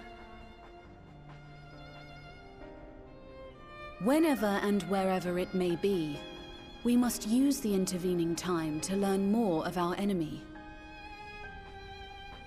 'Twas with this in mind that we dispatched scouts to investigate the towers.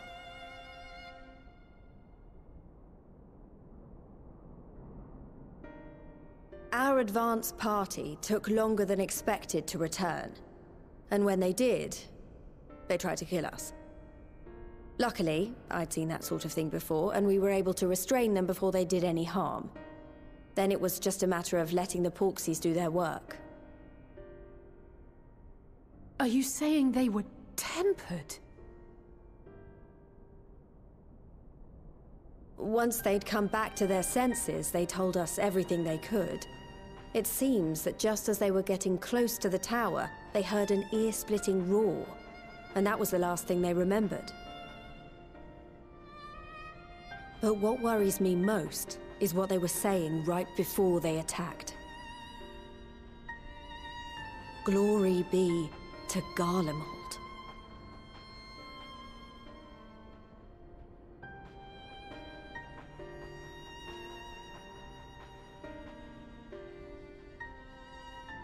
The Tempered have heretofore ever been thralls to primal entities. Yet these hapless souls were compelled to accept a nation as the object of their devotion. This calleth into question all that we know of the condition. Would that the unsettling news ended there. Alas, there is more. Following the earlier reports of missing Amalja, we have learnt that other beast tribes have suffered similar losses. And we now have reason to believe that the abductions are connected to the appearance of the towers.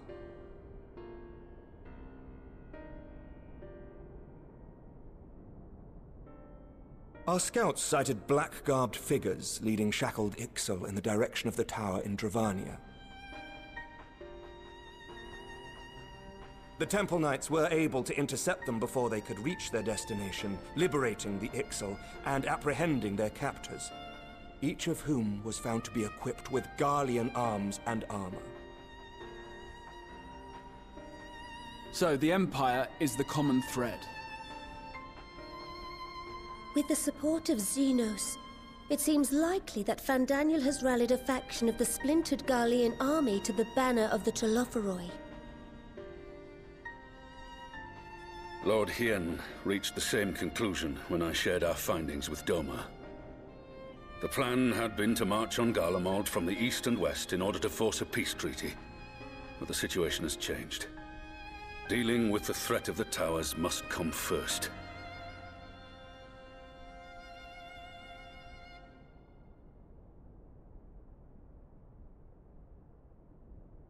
Given the nature of the enemy and the proven risk of tempering, I could think of few suitable candidates to aid in this task. But I am confident in my choice.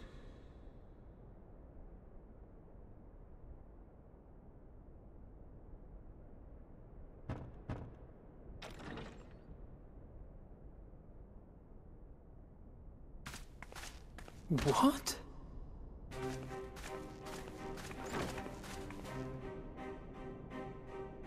Resistant to primal influence as they are, they can investigate the towers without fear of being turned.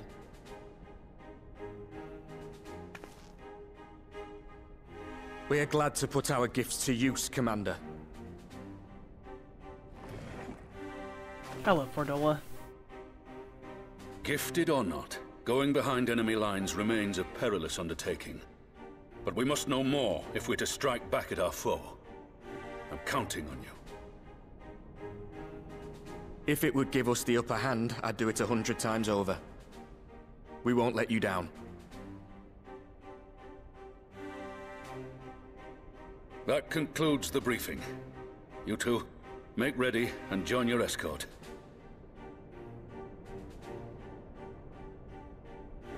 Are you certain about this, Arenvold?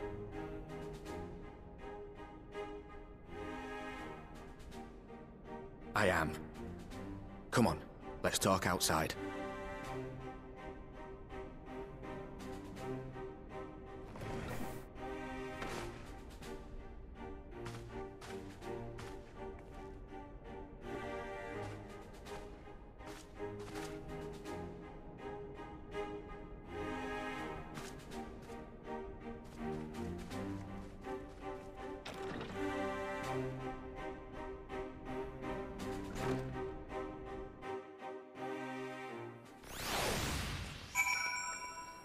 Oh damn, during that cutscene I saw on Google, apparently the guy who voices Ferdinand in Three Houses just died.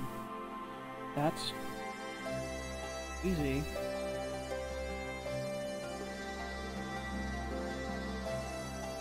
How young is he? Like, super young. Yeah, 87. Holy. Yikes. That's sad.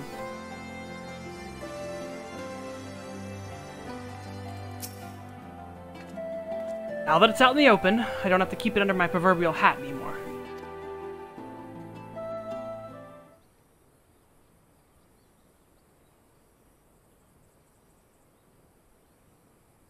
So you know, I've already gone through all the formalities at the Rising Stones. Made sure to inform Jamolver and Vmar at Ralga's Reach as well.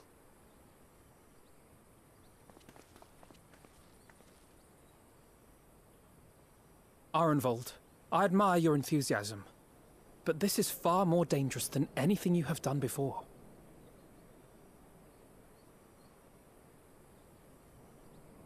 I know the risks. And I also know what's in store if we don't stop Fandaniel from carrying out his plan. With this power of mine, I can make a difference. If I stood idly by, I would regret it for the rest of my life.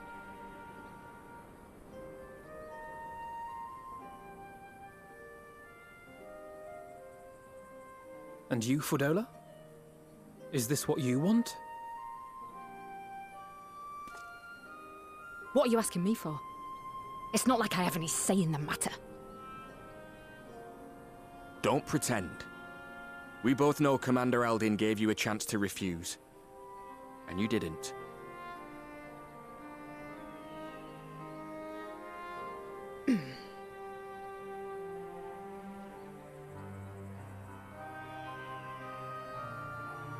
So the Empire's finished, is it?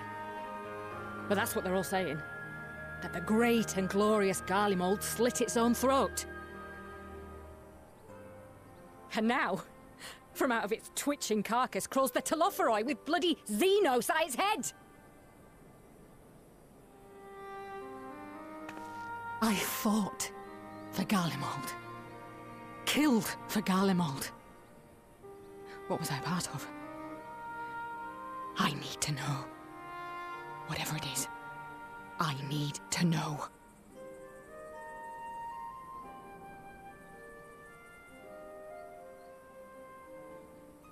Very well. If your hearts are set on this, I shall not stand in your way.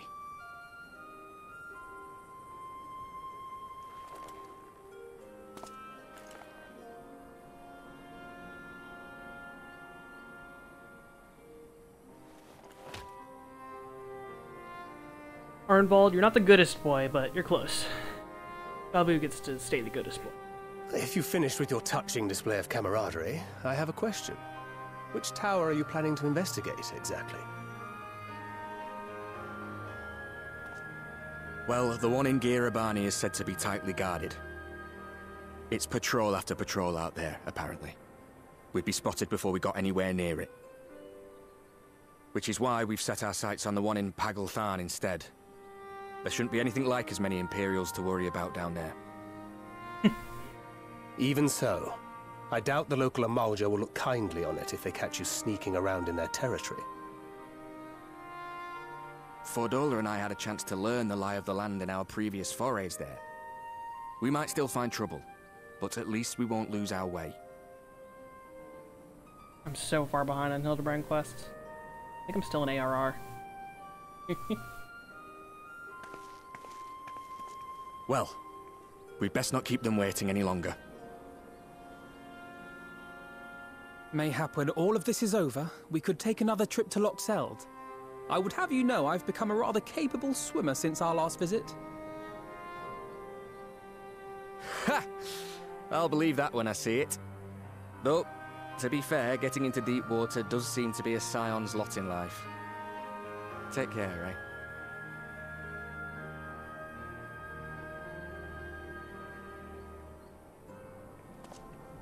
Fordola's leaving you behind, Arnvald. Got places to be.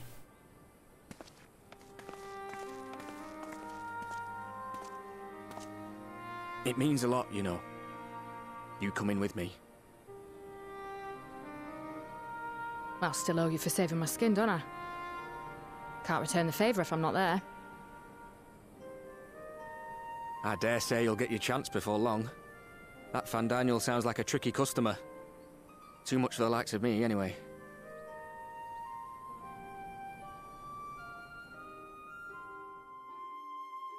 But we both know I'd just be another soldier if it weren't for my gift. And I need to be a damn sight more than that given what's coming. I realise I can't hold a candle to a hero like the Warrior of Light, or Alphino, for that matter. He might look like he's 12, but he's seen more action than most people see in a lifetime. No, the fact is I'm nothing like them, and maybe I never will be. But I'll be damned if I don't try.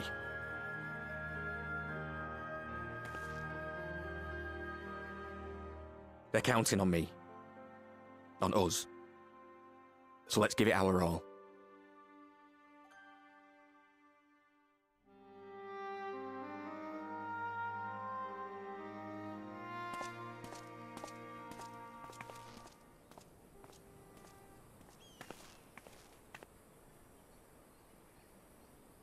He does not want for conviction, that much is certain. So let us have faith in him. Him and Fordola both. While they see to the towers, I would attend to another task. Chasing down this lunar Bahamut.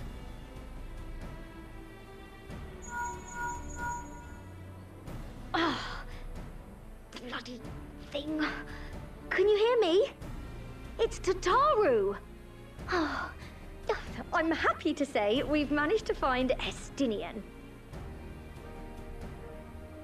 And I'm sorry to say he went running off again the moment we told him about Bahamut. But he did mutter something about heading to Ishgard, so if you're quick, you might still be able to catch him.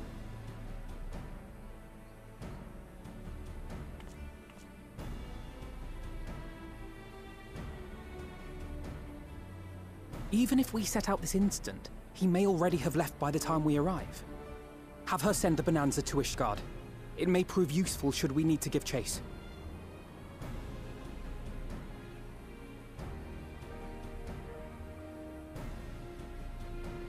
Gladly. I'll see to it as soon as Kryl and I get back to the Rising Stones. Good luck. While you go off on your dragoon hunt, Urianger and I will return to headquarters. We have much to tell the others. I wish you every success in your search for our elusive friend. May we all meet again ere long.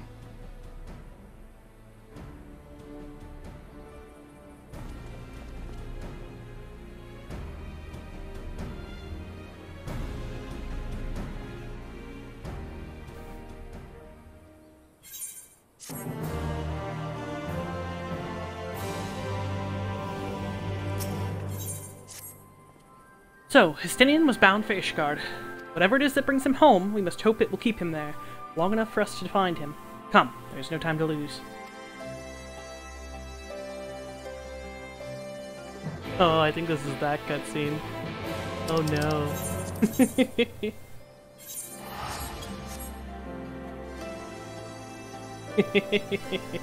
Oh, I just remember what's about to happen.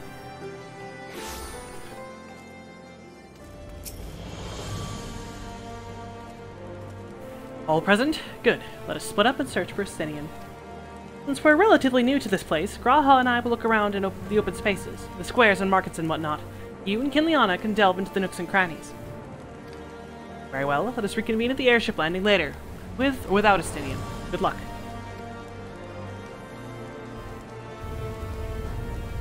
I think I should begin at the Sky Steel Manufactory, so perhaps you could try the congregation? Lucia may well have heard news of our friend's return.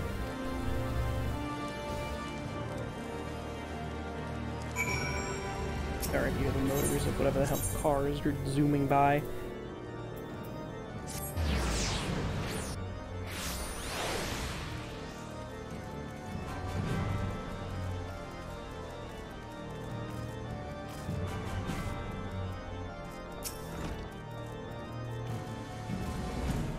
Good day to you, Warrior of Light. Lord Amaric sent word that you would be attending the meeting in Alamigo, but I gather you have not come in search of him. To what do we owe the pleasure of your visit? I see. No, we were not aware Sir Estinian had returned to Ishgard, but as I expect you remember, he is wont to come and go as he pleases. Mayhap he came seeking an audience with Lord Amaric, only to find him absent? In any event, I'm afraid I cannot help you. Perhaps one of your companions has fared better. God, I love this music here in Foundation. The daytimes. This just always felt so epic. Coming into Ishgard for the first time, this just starts banging out. Where are we going?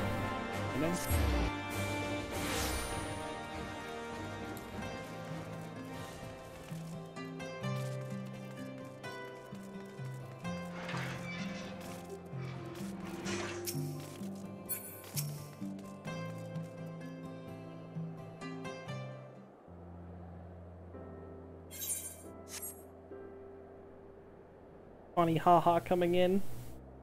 Good cutscene. No sign of him.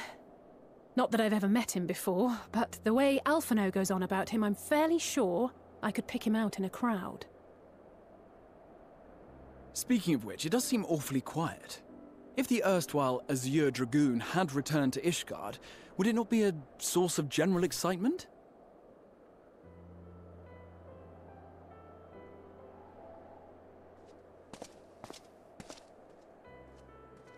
First the Scion's Coinkeeper, and now you.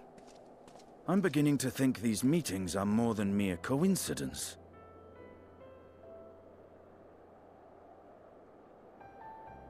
Not that I'm complaining. It's been too long. Too long? You look an ilm taller and twice as rugged. It suits you, Alphino.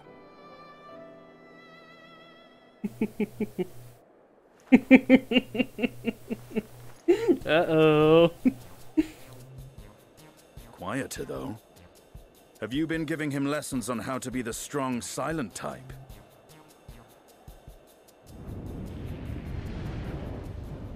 I am not Alphino!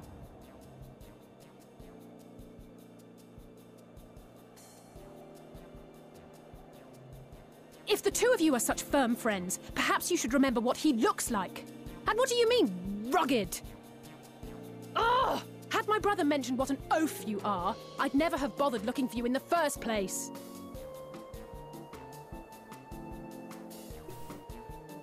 Estinian Wormblood, the Azure Dragoon.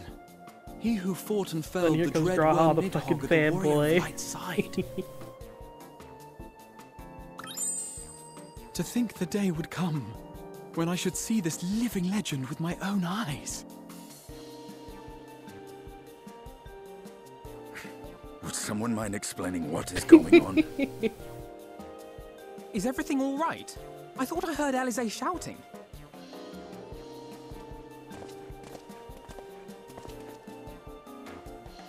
Estinian! It's been too long.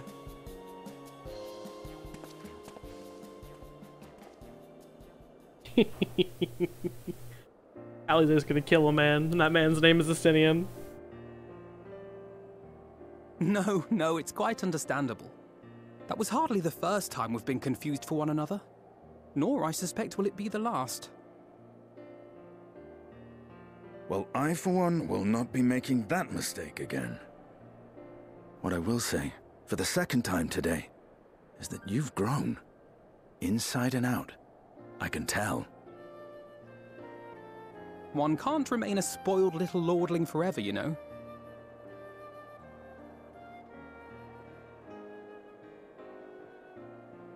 At least someone's having a good time. You know, when we were growing up, Alphino would never befriend other boys because he couldn't stand the thought of not being in charge.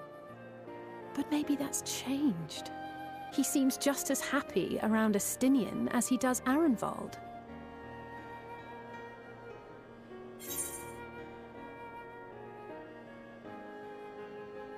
I think he learned how to talk with people rather than at them.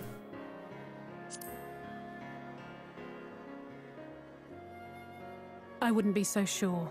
He still loves nothing better than the sound of his own voice.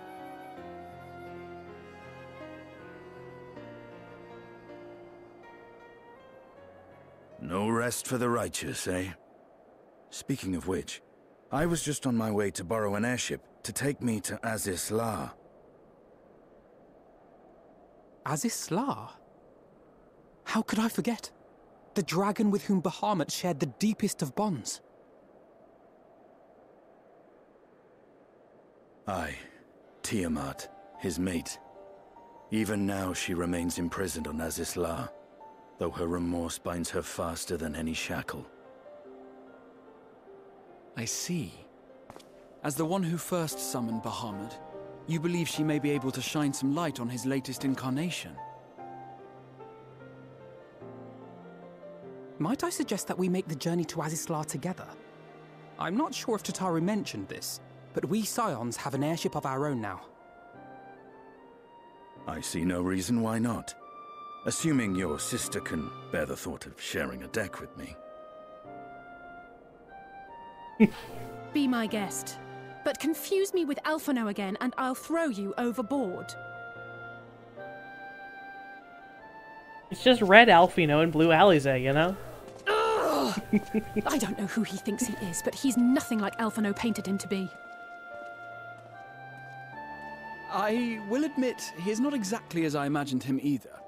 Based on what I had read of the man, I think I was expecting someone a little less blunt? Yeah, how are you expecting someone less blunt? The man is blunt incarnate.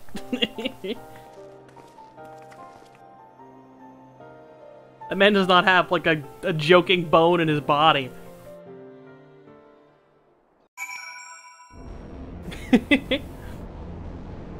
I need to actually redo ARR New Game Plus now that they've redone, like, all the dungeons. The only thing sharp about him is his spear. That's a good one.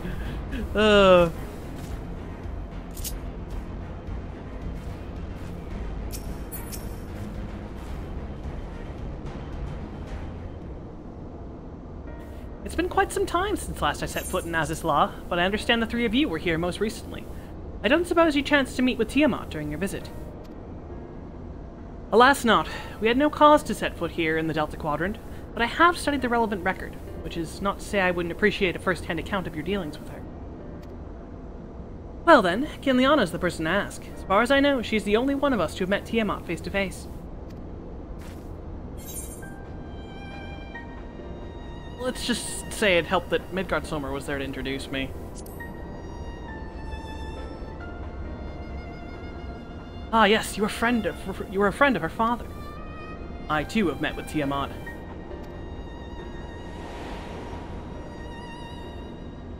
After the Dragonsong War came to a close, I came here to speak with her, a worm who had fought her own war against man in another age.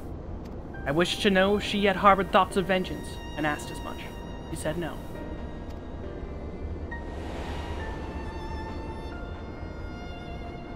My hatred for your kind was extinguished long ago. But the guilt she feels for resurrecting Bahamut burns on undimmed. It torments her, even now. I see. Then your original reasoning for coming here was out of concern that Tiamat had been forced to summon Bahamut. Nidhogg is a part of me. I feel his emotions as my own, and I know that he would not allow his sister to be made a tool of evil. In his absence, it falls to me to watch over her.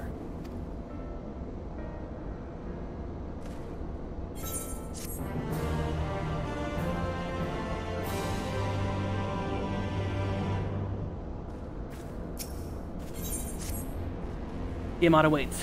This way.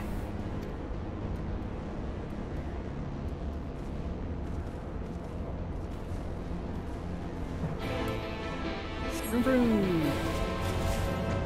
Go, Goobu, go. Yeah, I need to redo ARR New Game Plus since they redid all the dungeons. I actually still haven't done the new castrum and the four-man stuff. But let me tell you, I'm glad that I got to experience soloing 8-man cast room for myself, because going back and watching that video is just beautiful, because you had to kill Livia with the cannons. I didn't realize that. So I sat there and I soloed her down with my weapons. And then she just stayed at 1 HP and I had to sit there fucking dodge around and shoot her with the goddamn cannons. Oh, it was amazing. It was beautiful. It was like an hour of my life.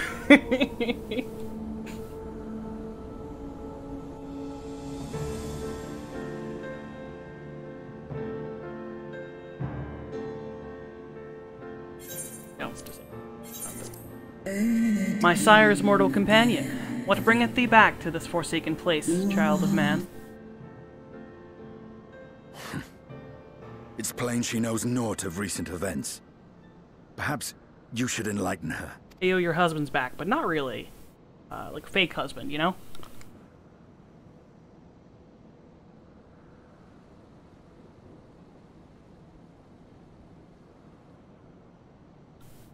Yeah, having to bait out her AoEs.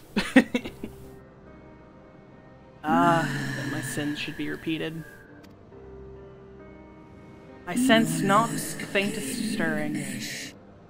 As to who could have called him forth, I know none save the dragons of Mericidia, our children.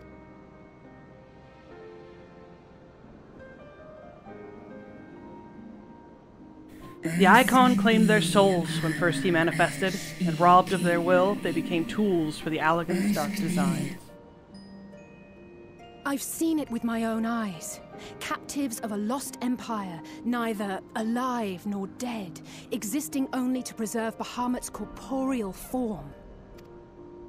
Yes, the dragons of Mericidia are at the mercy of the Ascians. There can be no other explanation. Cursed Ascians, vile minions of darkness. Again you would profane the memory of my beloved, and strip our children of their freedom, their dignity, and are there no depths to which you will not stoop?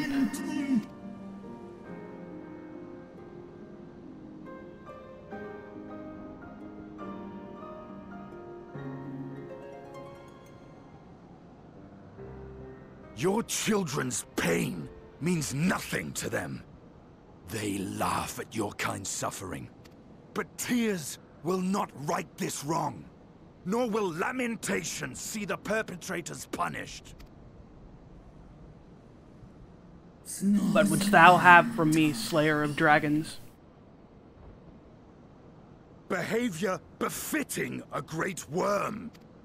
We came here to ask mighty Tiamat of the First Brood, consort of Bahamut, mother of the dragons of Mericidia, what she intends to do about the crimes committed against her children.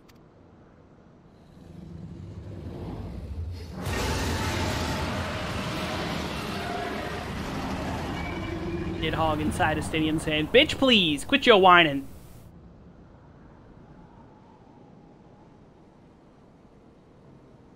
Were I free, I would answer thine insolence with fire, but words shall have to suffice. Recall, mortals, that it was I who did first summon my beloved, praying with all my being to bring him forth. You who contend with icons cannot well be ignorant of the consequence. You too were exposed to his influence.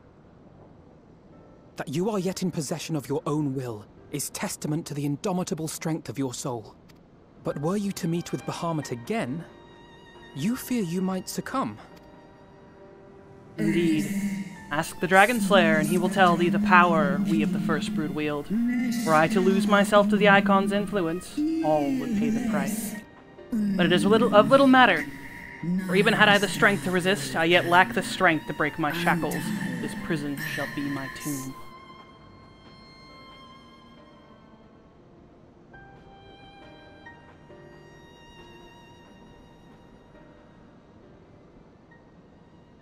On the matter of Bahamut's influence, at least, I believe we can be of some assistance. If you're afraid of being enthralled, don't be. We have a cure. And while we've never tried it on one such as you, its basic principles are universal. Speakest thou in earnest?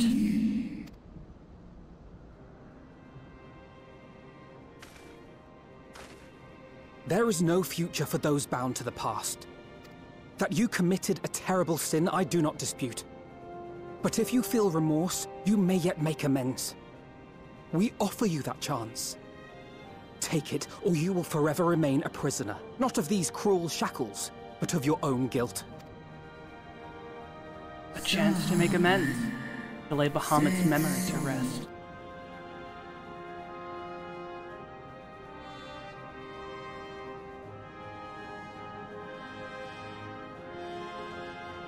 When our own star faced annihilation, Hydaelyn granted us sanctuary, and now your foes would bring about her destruction. This I cannot allow.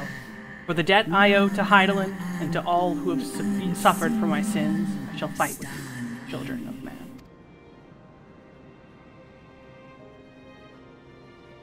Aliens! Alien dragons! The Stydian smiled! A volcano just erupted somewhere!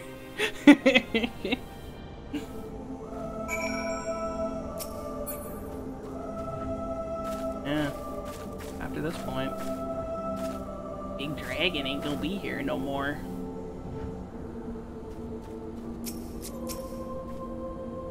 Space bards. While Porxies have been shown to be effective in curing the tempered, Tiamat must be considered a special case. She's far, far larger and immeasurably more powerful than any subject treated thus far. Were we to remove her restraints only to find that the process had failed, we would be hard-pressed to contain her. Then, before going ahead, we should learn as much as we can about the exact nature of her condition. Do you suppose we can find that information here? Why, yes we can. We can indeed.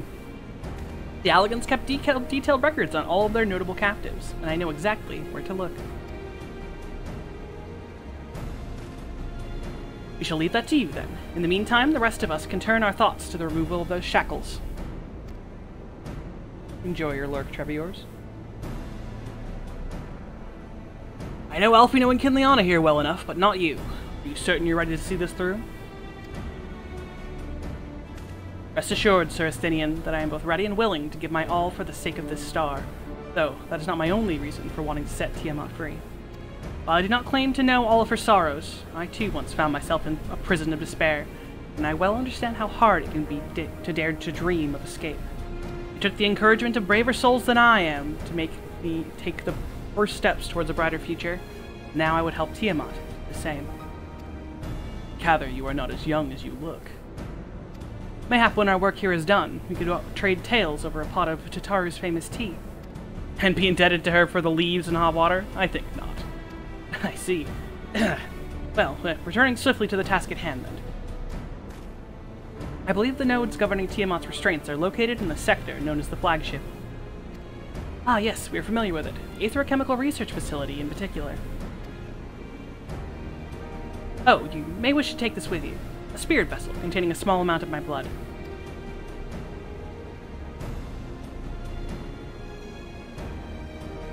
Which you happen to be carrying around with you. I suppose that could seem rather odd. To explain, Rambros, Oriange, and I are researching the use of spirit vessels and the transference not only of memories, but the traits of certain bloodlines. And so I keep one at the ready should the opportunity to test our theories arise. As for its use to you, you may recall that during our previous visit, the nodes here granted access to restricted functions, having identified me as being of royal blood. And armed with that spirit vessel, I posit that they will do the same for you, even in the absence of, well, the rest of me. It seemed worth a try, at least. Agreed. We shall take good care of it. The flagship, then.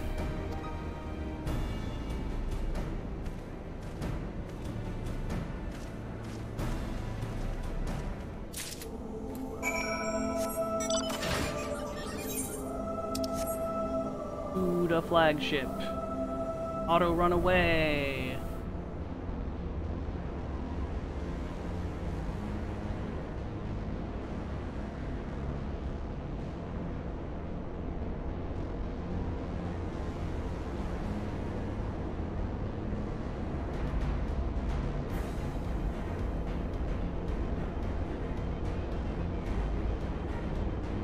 This was such a cool final zone. All the final zones, like Phoenix does final areas very well. They're all big and have really cool like themes and like atmospheres. It'd be green, lightning, and fucking Allagan shit everywhere.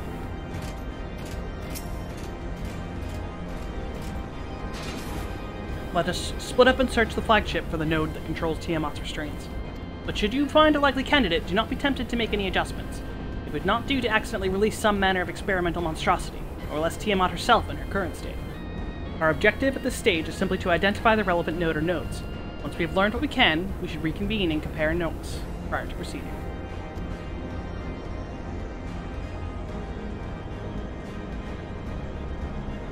That's fun.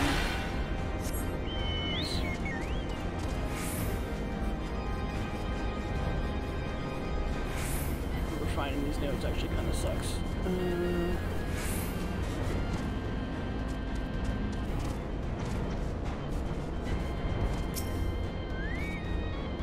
Data link with Delta Quadrant broken. Possible cause, intruder interference. Advised deployment of automated combat units. Proceed?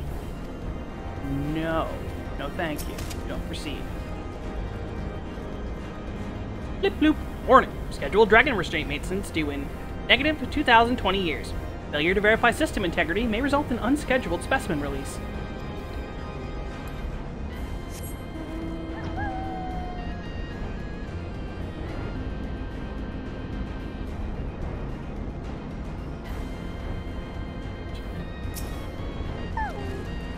Bzz. Friction between metallic components detected. Temperature increasing to critical levels. Please replace damaged parts or retreat to a safe distance. Bzz.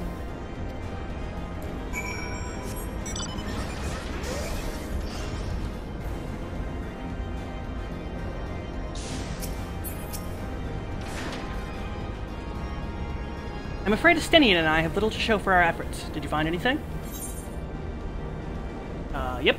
A chirping node which spontaneously warned me about neglecting the dragon restraints. Spontaneously, you say? Well, that does sound promising. Almost suspiciously so, in fact. But then, you were in possession of the spirit vessel. I dare say it is indeed the node of which Graha spoke. And it was chirping, you say? Very well, let us take a closer look.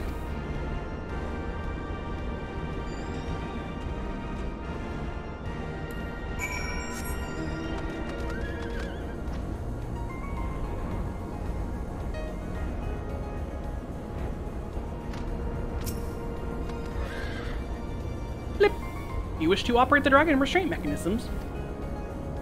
Blip bloop. You do not have the requisite access privileges. Operation of the dragon restraint mechanisms may only be undertaken by the chief technologist and members of the royal family. Or those with a vessel full of royal blood, perhaps.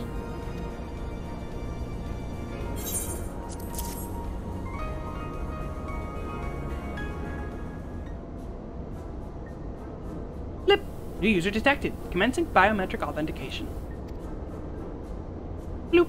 Authentication complete. User identified as member of the royal family. Please state your name. Henliana Ironhide. Bloop. Welcome, Henliana Ironhide. You may operate the dragon restraint mechanisms when ready.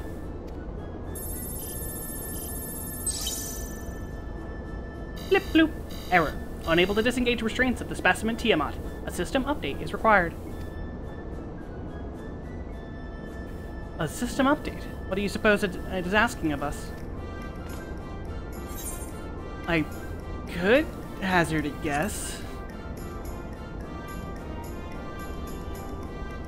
Well, that's more than I can say. Confounded bloody thing.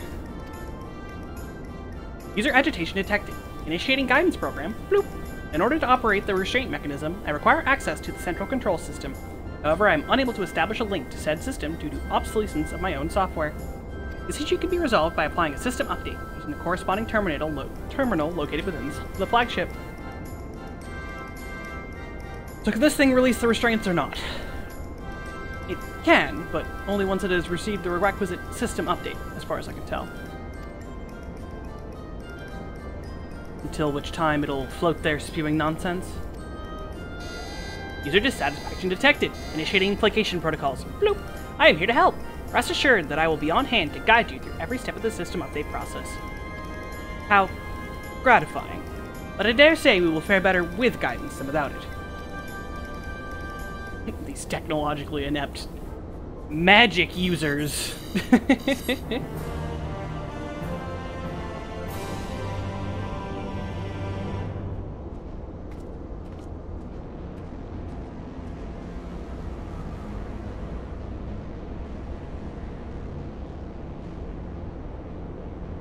Goddamn magicians. Bloop. Guiding user to terminal. This way, please.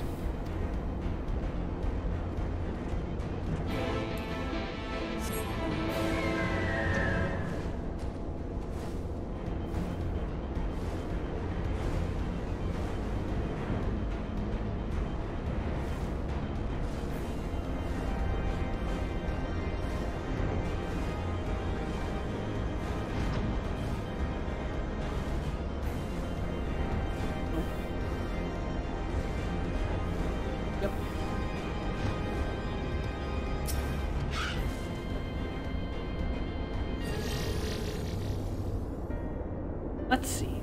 According to the terminal, the central data control system is presently employing software version 56.135. I dare I ask which version you are employing? Why, software version 42.002, of course. Blip bloop.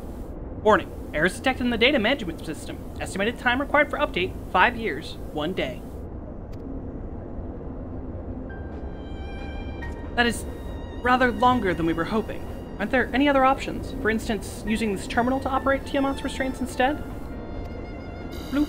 The proposed method is indeed an option. Please be warned, however, that the procedure may have changed as a result of the system update, and my instructions may no longer be accurate. Well, I can't imagine it will have changed all that much. As long as we pay due attention to any discrepancies, I dare say we'll be able to muddle our way through. Don't bother trying to explain, just tell me if we've made any progress. I would say so, yes. It does, however, require that I remain here to operate the terminal. I shall inform you via link pearl once I am ready to release the shackles. It might be best if you left the spirit vessel with me. I may yet have use for it. Rest assured, I will be certain to return it to Gra Hatia once this is over.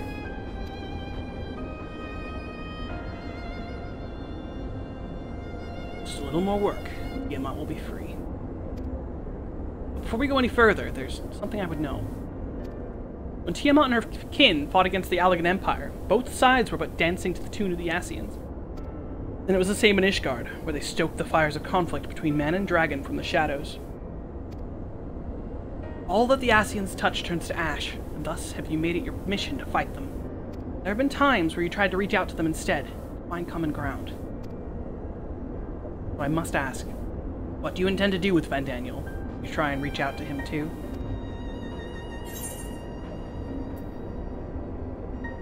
I will try, yeah, and if that fails, I'll remember him.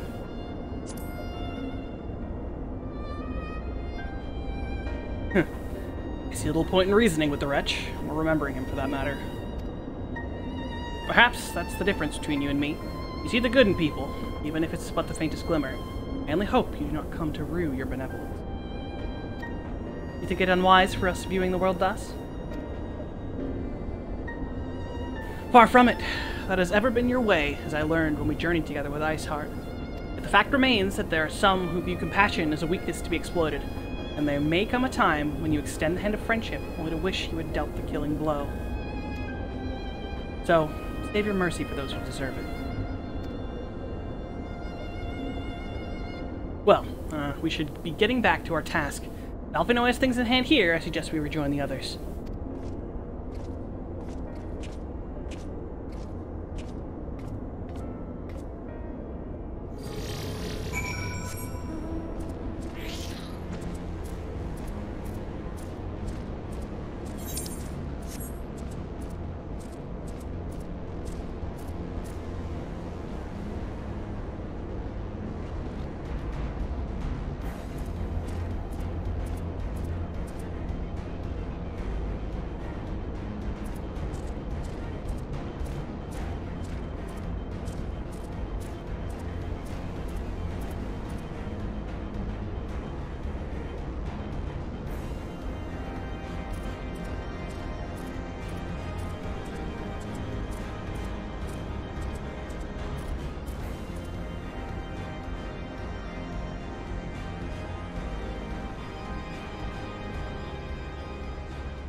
Justinian told me all is well, but nothing more.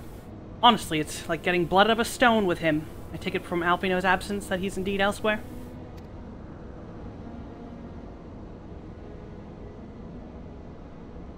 Well, that sounds rather frustrating, but you got there in the end. While you were off talking to nodes, Graha and I were learning as much as we could about Tiamat's condition. Our readings confirm that her ethereal balance leans strongly toward the umbral, as was the case with the kobolds. Therefore, all of other things being equal, the treatment should work. The difficulty lies in the sheer quantity of ether, which we must contend. Multiple applications of the treatment will inevitably be required if we are to reverse the effects of the tempering completely. Meaning I'll need all the ether I can get. Thank you in advance. Although this endeavor will ask much of us, we do have one reason to be optimistic. Namely that Tiamat shows no signs of fanatical devotion, suggesting a milder case of tempering than that suffered by the kobolds. Tiamat saw Bahamut as an equal rather than a god. Might that have made the difference? Now that you mention it, it very well might. She would not have believed it necessary to defer to his will. But enough talk. It's time to put our theories to the proof. Tell Alphino to disengage the restraint's ethereal dampeners. I'm counting on you, Angelo.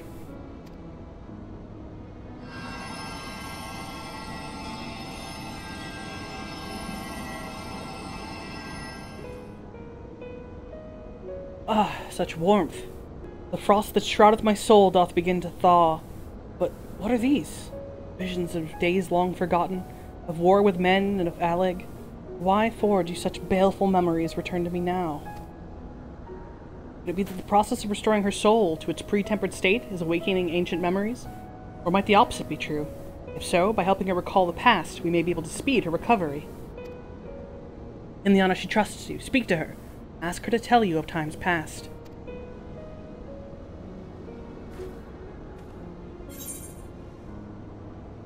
Tell me of your war with the men of Alleg. Wicked, bloodthirsty creatures. Not content with their own lands, they brought fire and death to Mericidia, our home.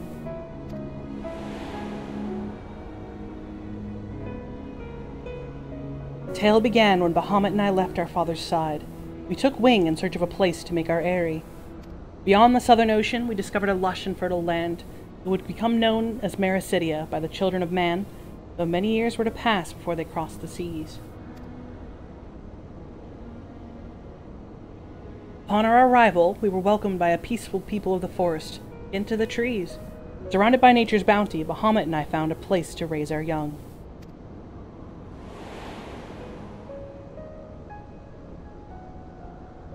Fascinating. This correlates with the writings of the Sharlayan scholar Rurusha. He posits that man first settled on the southern continent toward the end of the Second Astral Era. Correctly, it would appear. If only she were with us to hear the tale from Tiamat herself. Again, Angelo.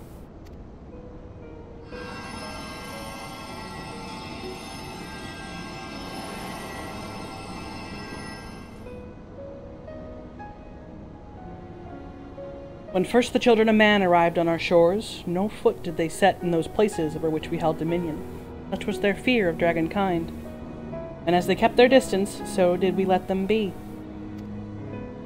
Yet as the days went by, ship after ship appeared upon the horizon, bearing even more of their brethren, who divided the vast land amongst themselves. For a time, they knew peace and prosperity, but as their numbers grew, the smaller their share came to seem, and soon they began to covet the territory of their fellows.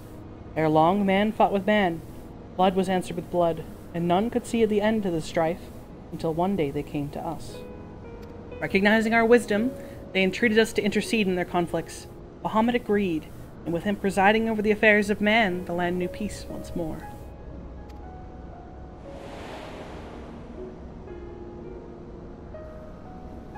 Alas, those golden days of harmony too were fated to end, for the men of Allag slew my beloved, and I, in my rage and sorrow, heeded the envenomed words of the Ascians. The rest thou knowest only too well.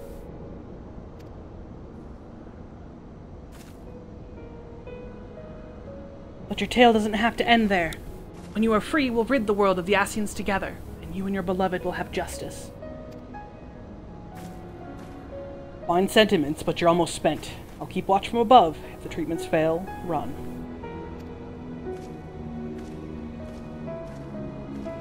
Oh, thanks for the vote of confidence. I swear when this is over.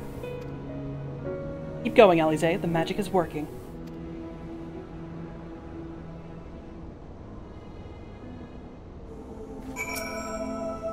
Well, I knew this wasn't going to be easy. No patient could have prepared me for treating a great worm.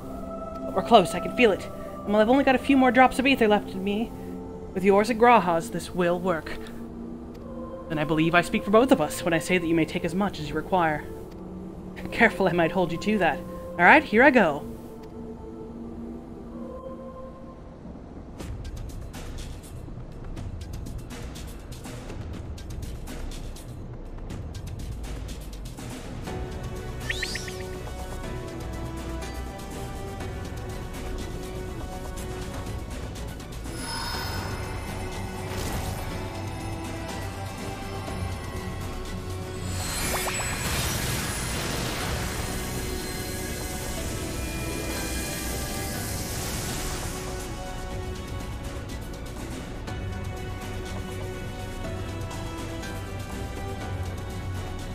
No!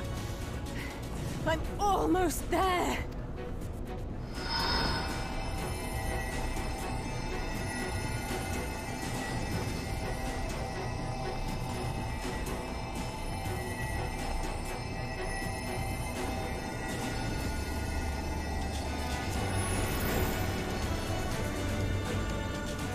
This is it, Angelo!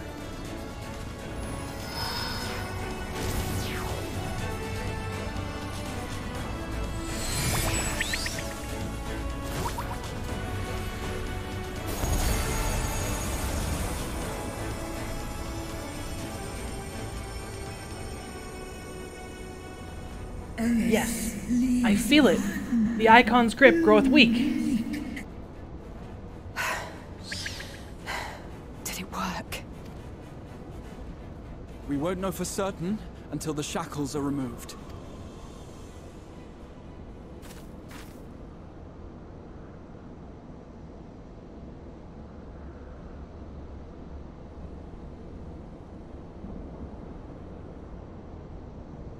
Answer me this, child of man. Can my kindred be saved in like manner? Many have been subjected to the Allagan's dark arts, their flesh irrevocably altered.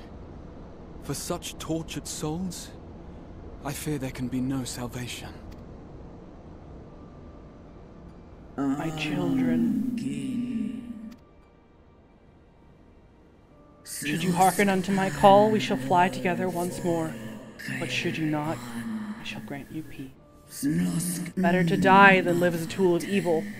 You too would wish this, I know, and I shall do as I must. When that time comes, you won't be alone. We'll stand by you.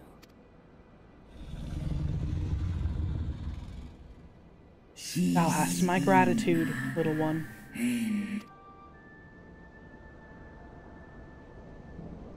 Alphino's ready.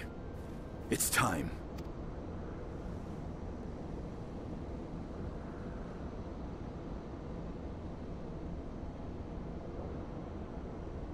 Do it.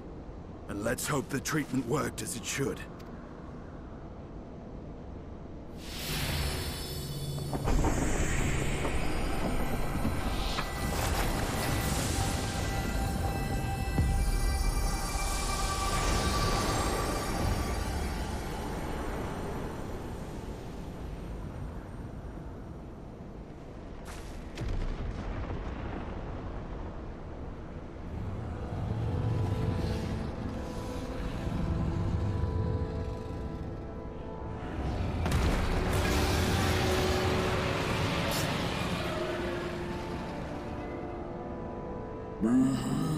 Bahamut, my beloved, for vengeance and atonement, I rise.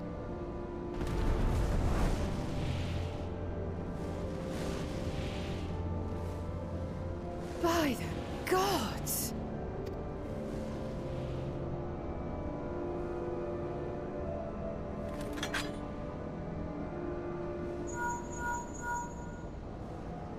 Urianger, your timing could not be better. Understood, we're on our way. It's Bahamut. He's been sighted over Pagalthan. He flies for the largest Amalja settlement in the region, at the head of a vast host, including dragons.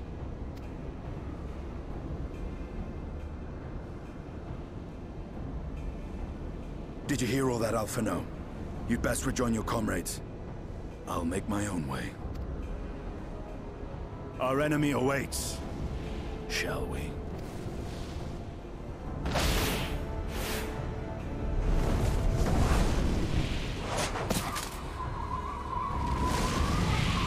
Stinian the Dragon Rider. I'm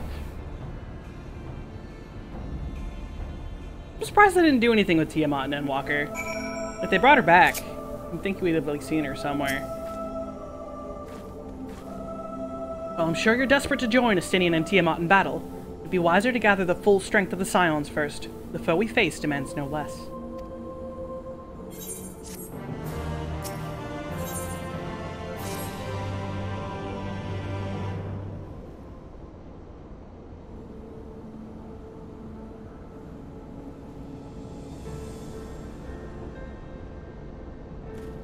I've already sent word to the others. We are rendezvous in Ul'dah, the Hall of Flames. Let us collect Alphino and be on our way.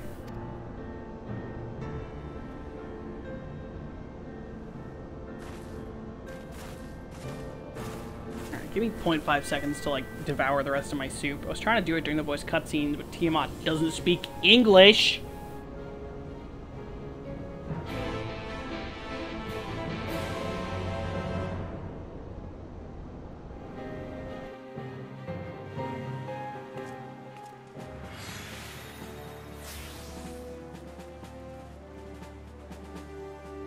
Okay, there we go. Heckin' dragons. Some of them speak English and some of them don't.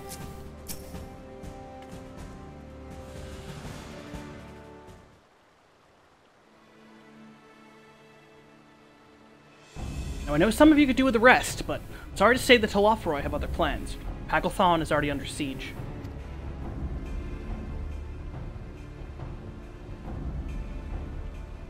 Happily, the Immortal Flames arrived just in time to join the defensive effort, with Marshal Tarupin at their head.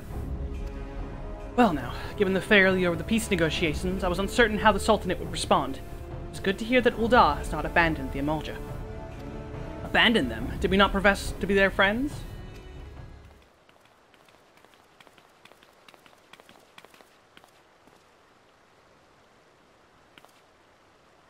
Your Grace. Marshal Tarupin had made provisions for such an exigency? I don't know what the fuck that word is. Marshal Tarupin had made provisions for such an exigency and was ready to depart at a moment's notice. All that was required was the agreement of the Syndicate, each of whom voted in favor of intervention. Nor is Ul'dah alone in its resolve. The other Alliance nations have likewise dispatched their troops to Pagalthan. Yet even with our combined strength, we shall be sorely tested. For we face not only the might of an Imperial Legion, but Lunar Bahamut and his draconic horde besides. Tiamat's children. Fight as we may, victory is by no means assured, but not all of the omens are grim. Our forces report that despite their proximity to Lunar Bahamut, none of the Amalja show any signs of tempering. Strange. What primal would turn down a chance to claim new thralls?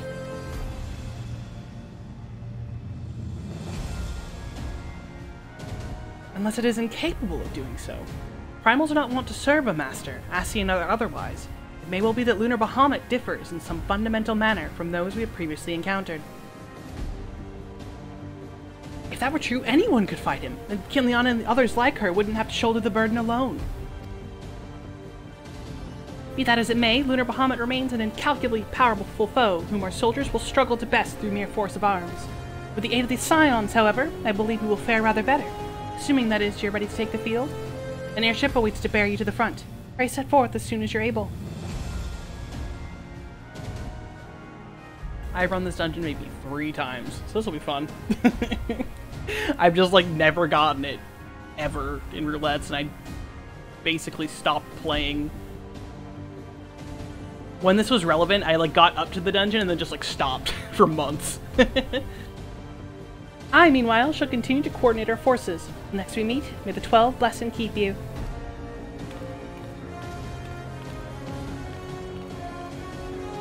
It was kind of her to speak with us personally. You may be certain she has no shortage of other responsibilities. Well, I for one am inclined to do as her grace requests. Lest we forget, Arenvald and Fordola are in Pagothon on reconnaissance. The sooner we save the day, the better their chances. Indeed, to the airship then. Pagothon has been unlocked.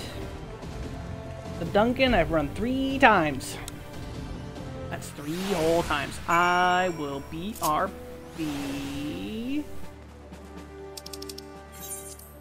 I'm gonna run to the restroom quick. We go to the airship landing in the restroom. Because it is Duncan time.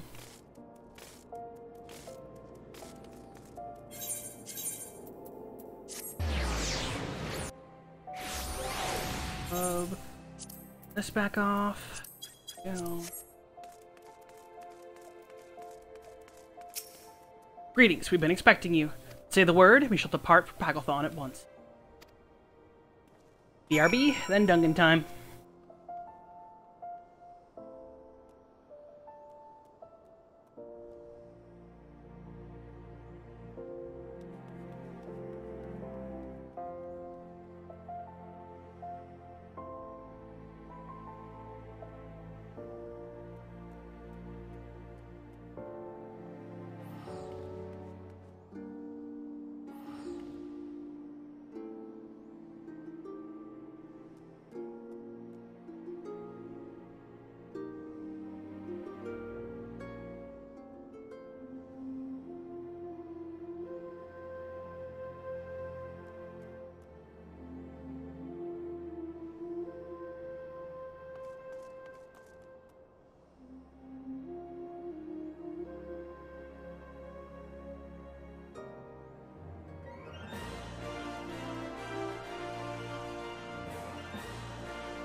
Alright, time to storm the place.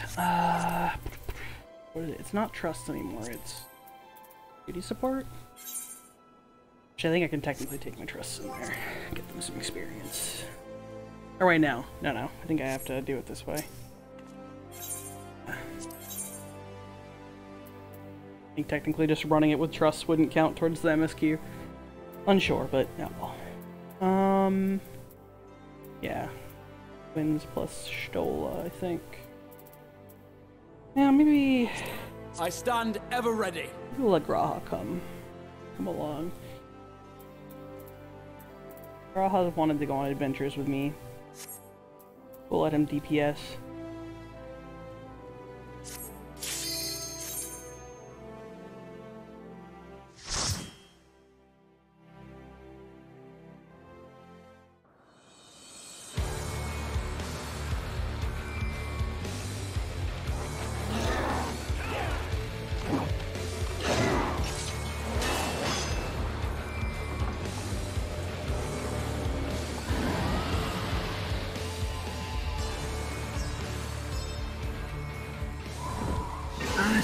Asian vermin, you shall torment my children no longer.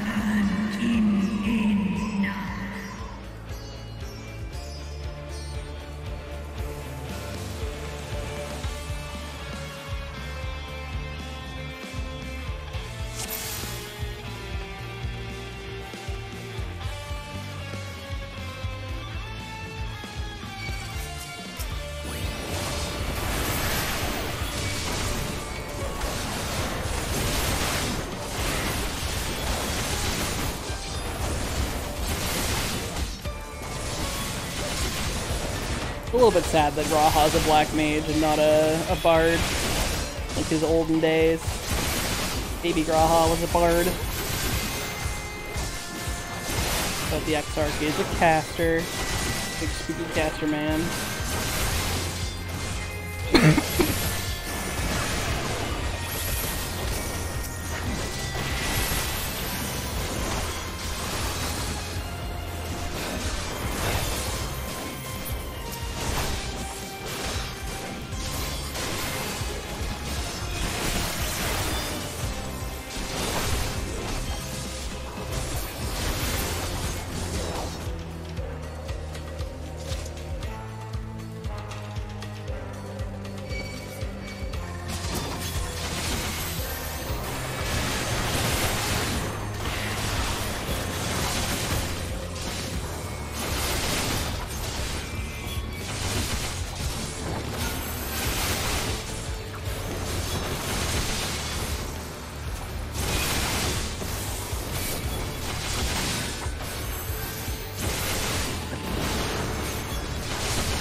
sure how large the holes were in this dungeon. I actually don't know where they would stop.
What took you so long? The Amalja are in trouble. Let's split up. Very well, I shall fly to their aid.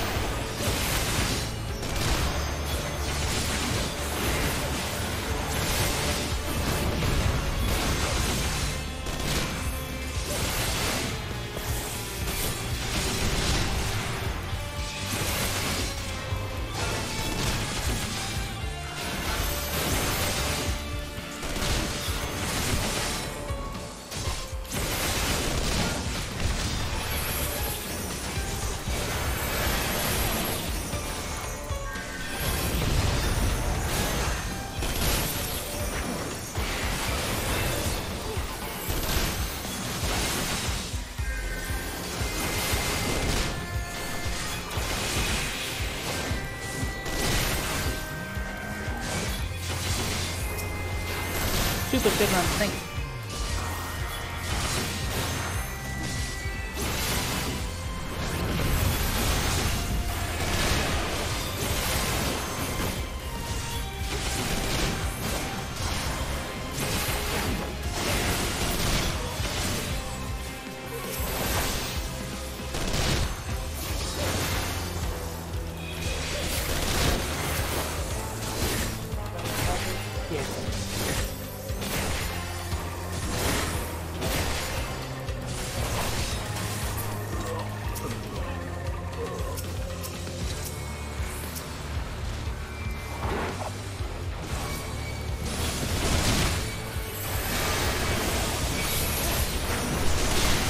Good pals Lucia and Amric are here.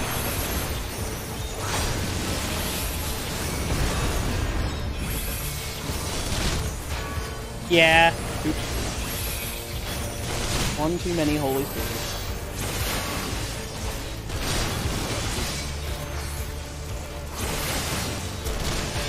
Yeah, I like the cinematic dungeons.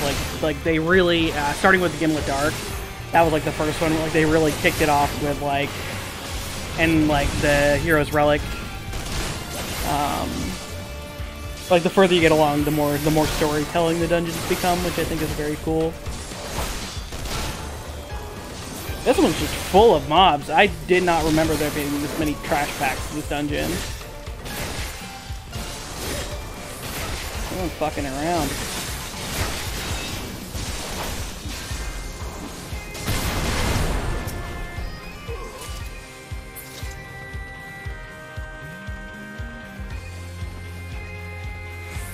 Oh, no, you don't. Thanks, Estinian. Bye, Estinian.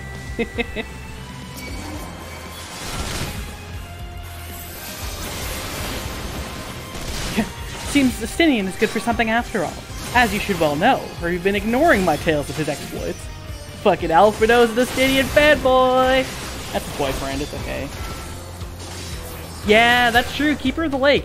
It's like, even going back, like they just got more and more cinematic with it as you went. Like with the later ones, the storytelling in the dungeon just became that much more of a big deal. Very neat. Very neat. Peanut.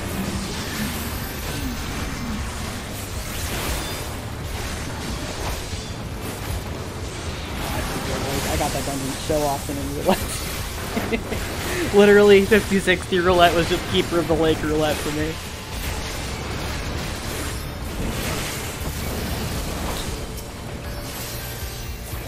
Yee! Thanks for hanging out for this comfy New Game Plus time. Have a good evening. Tomorrow is another raid day. That'd be the plan tomorrow. Possibly some Dragon Song Ultimates, so that'll be interesting. We're slowly getting people geared for that. Oh, it's another mob. Right! I remember this fight now. I remember. Another one of them mob fights.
Allow me.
Call unto my children.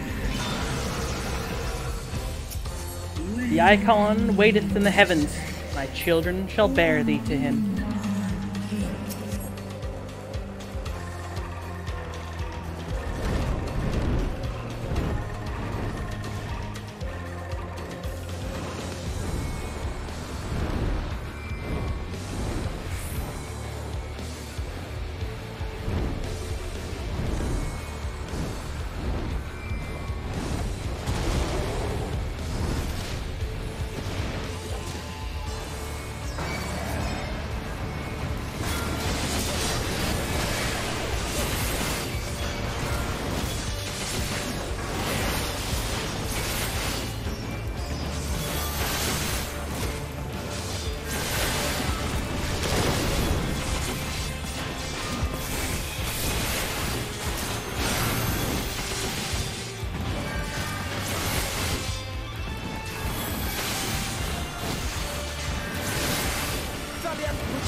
Steps of Faith music.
Not Bahamut, just a poor imitation.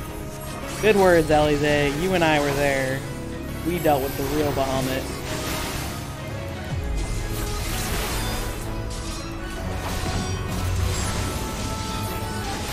I don't remember this fight even a little bit, so I'm going to hit my shit.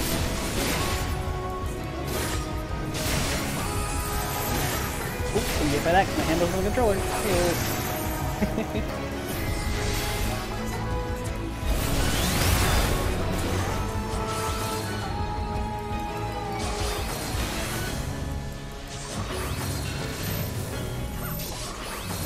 Ah, come on.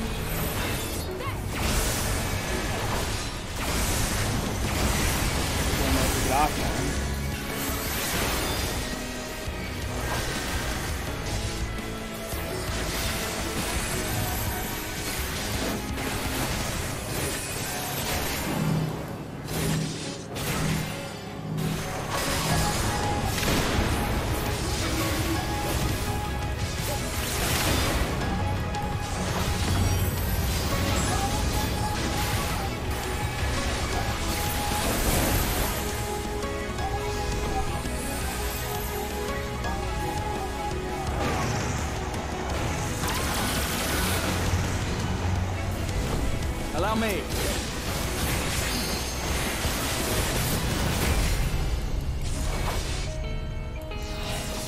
yeah, that was a weird, ended up being a weird icon.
Just your typical dragon fight. Stubborn.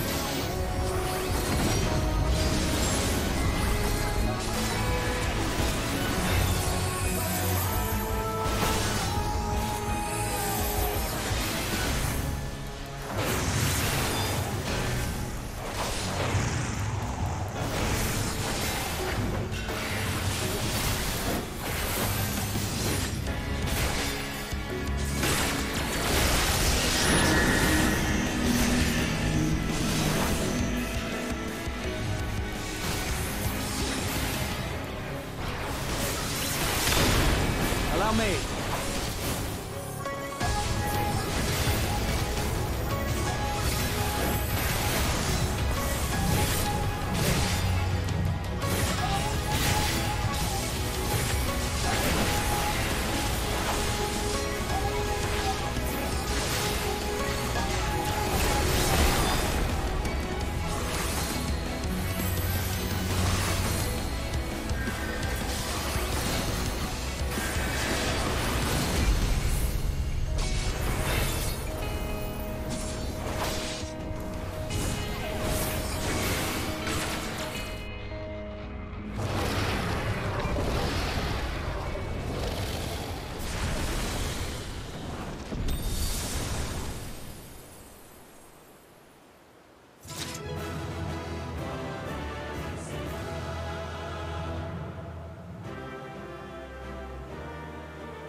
Children of man, the shade of my beloved is no more, and I shall be forever in your debt. By your deeds are we set free, and free shall we remain, as long as I draw breath. Never again shall the dragons of Mericidia hearken to the lies of the Asians. This I vow.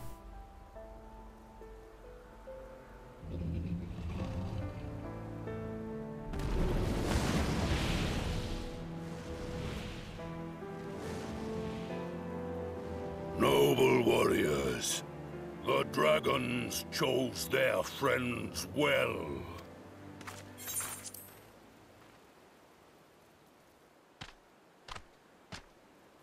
Long have our peoples waged war, but no more.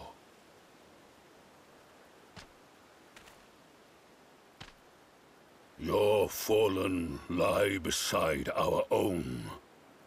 By our words and deeds shall we honor their sacrifice.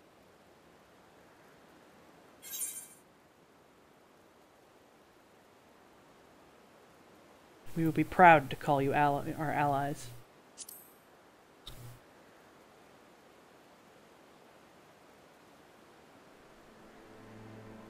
The enemy of our enemy is our friend.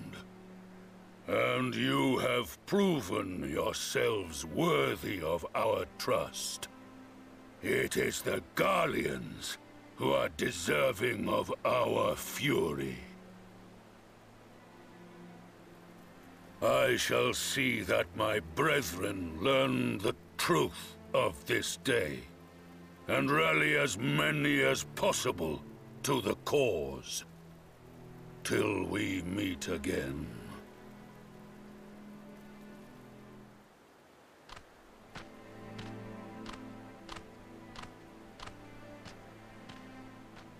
And thus did we make allies of the Amalja.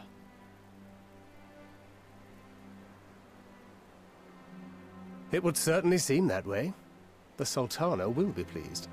Let's go and give her the good news, shall we?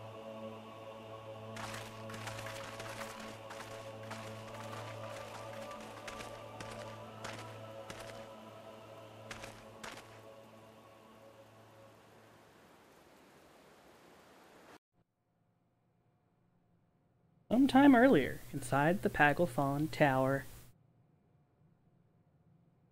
Because that's where our friends are.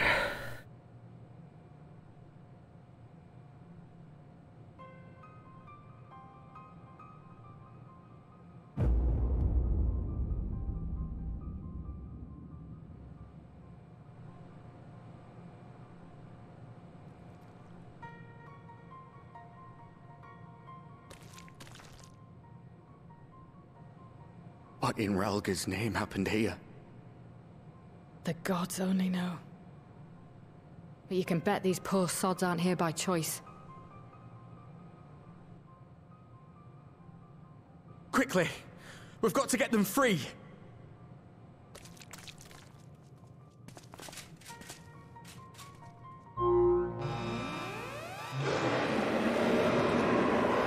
Get back!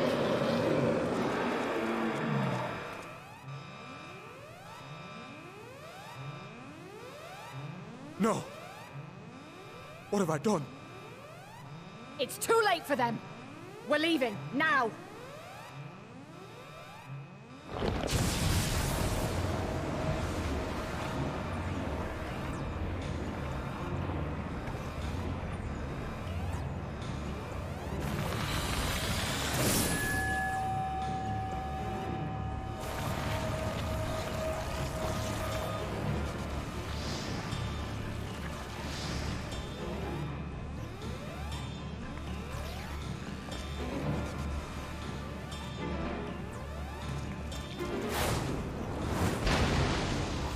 Lunar free. No! No! Don't you dare! We came together and we're leaving together!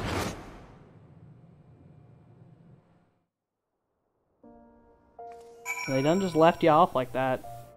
What's that? You want to know more? Too bad!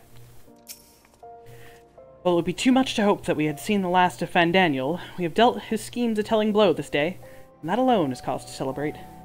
And celebrate I will, when we've received word of Arnvald's safe return.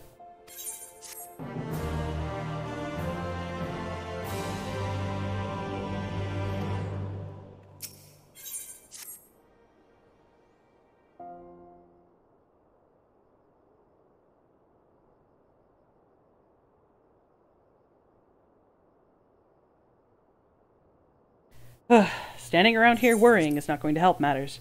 Come, we must discuss the day's events with Pippin and her grace. Brave Scions!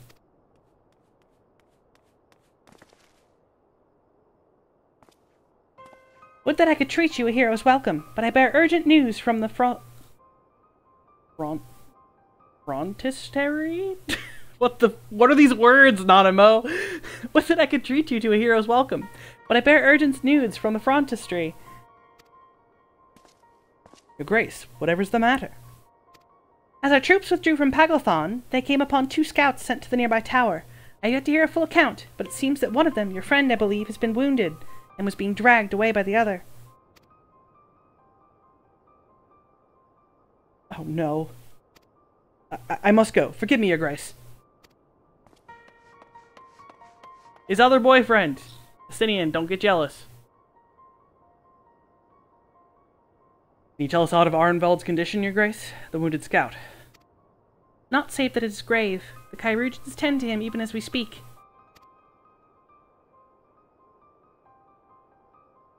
The infirmary must be inundated with the wounded. If all of us go, we'll only get underfoot. Kinliana, Estinian, would you mind going after Alfino? He may need some support from someone other than me.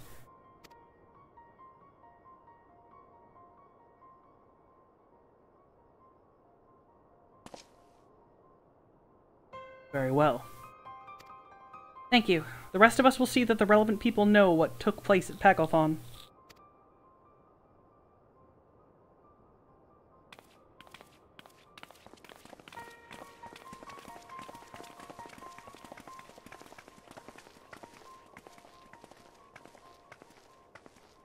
Come on, then.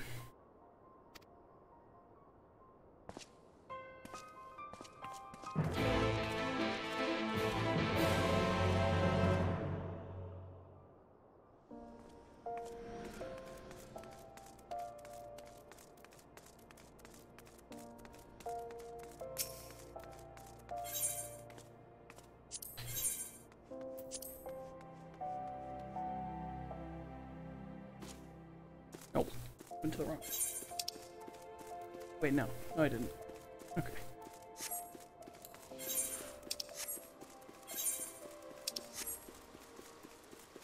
Hold on, do be a big city.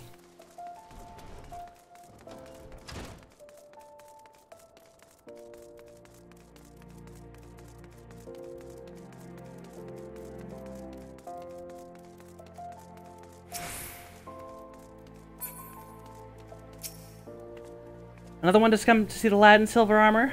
Master Demelot is attending to him as we speak. Would be so kind as to wait. What did Master Demelot say? Tell me his exact words. Enough, Alfino, this isn't helping. But, you're right, forgive me. When we said our farewells to Arnvald, I was afraid that something like this might happen, but now that it has, all we can do is wait.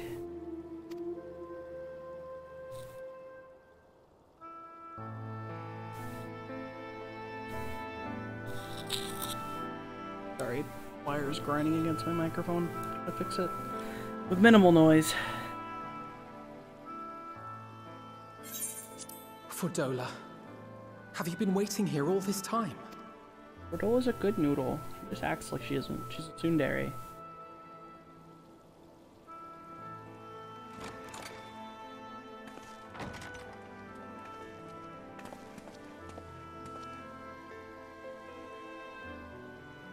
We have done what we can.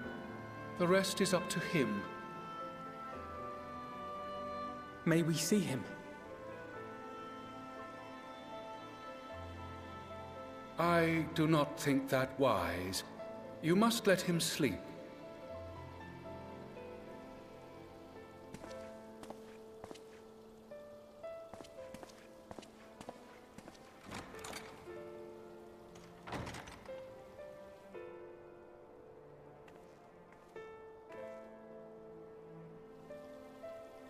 Thank you for bringing him back.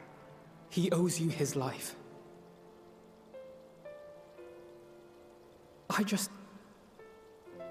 just wish I had been there. Perhaps, I don't know, perhaps I could have... Could have what? Got tempered? Don't flatter yourself. You can't save everyone. No one can. Not even the warrior of bloody light. People die all the time, for no good reason.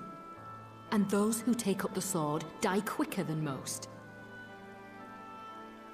If you're going to shed a tear every time a soldier falls on the battlefield, you'd best stay away. It's no place for the weak of heart.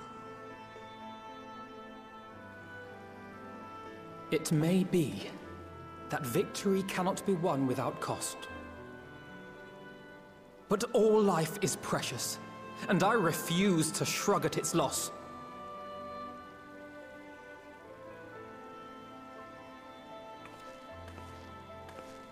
All life is precious! Oh, you need to grow up, little man. Before your sparkling ideals get everyone killed.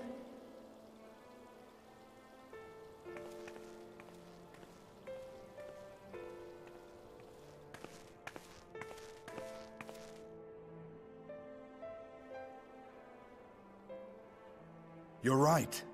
He is idealistic. But the world has more than its fair share of realists, like you and me. It's people like him who dare to dream that things could be better and make it happen against all the odds. They are the ones whose names live on forever. The heroes. The battlefield's littered with would-be heroes. At this rate, you'll lot'll be next. And what'll become of your precious dreams then? They'll be gone. Like dust on the wind.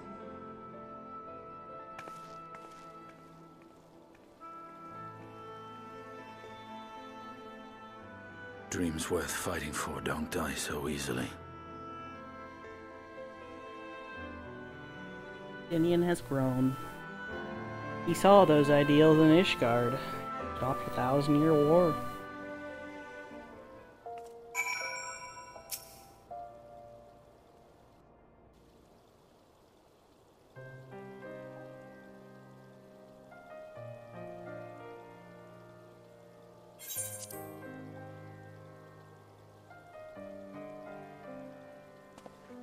I know. There's nothing more I can do here. Come, let us rejoin the others. Her Grace invites the Scions of the Seventh Dawn to join her in the Fragrant Chamber. Your comrades have already arrived. Will you three be joining them? We will.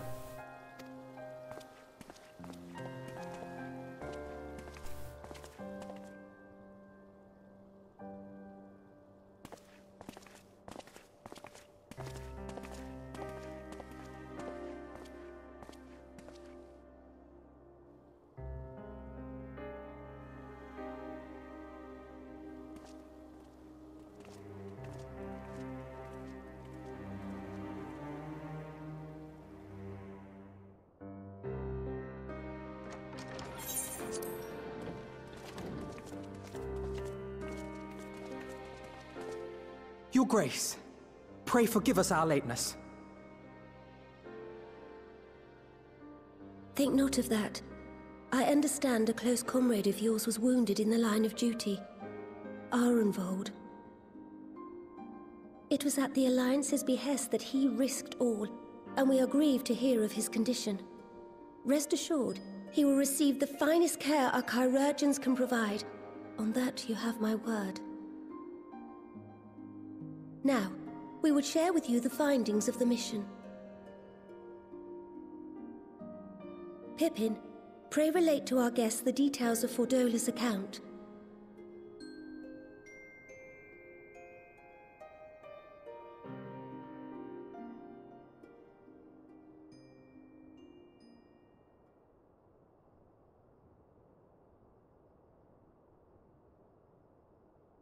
First Bahamut, now Ifrit. Or Lunar Ifrit, as Fan Daniel would doubtless have it. 'Tis now all but certain that the towers were conceived to facilitate the summoning of primals by those imprisoned within. Less certain is the means by which the Telophoroi constrain the wills of said entities to enact their designs in defiance of the pleas of their victims. Mayhap they do not.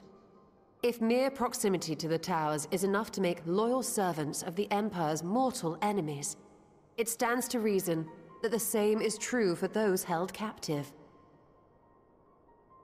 They invoke their gods for the good of Garlemald, and in their disturbed state of mind, summon a primal whose form reflects their own alteration.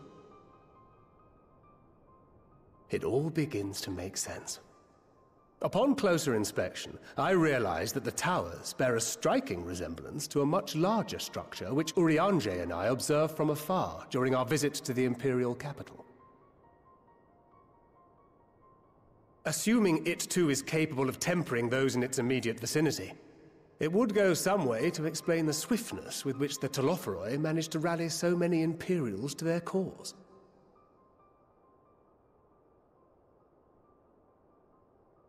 While the situation in Garlemald is indeed troubling, I fear we have more immediate concerns. Ifrit was not the only primal summoned. At approximately the same time, observers at several other towers bore witness to the emergence of further such entities.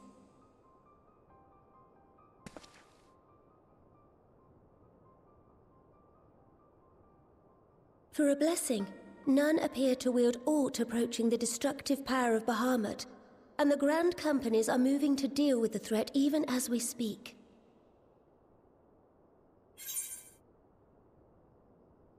You need only tell me where they are, Your Grace.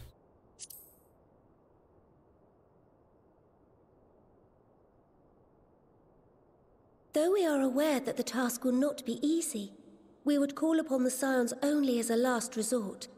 Pray, conserve your strength for now. After all, it was not so very long ago that you rid us of Bahamut. On which note, I am pleased to report that our talks with the Amalja have reached an agreeable conclusion. They have pledged their full support to our cause. It is our hope that this historic agreement will encourage other tribes to join us at the negotiating table.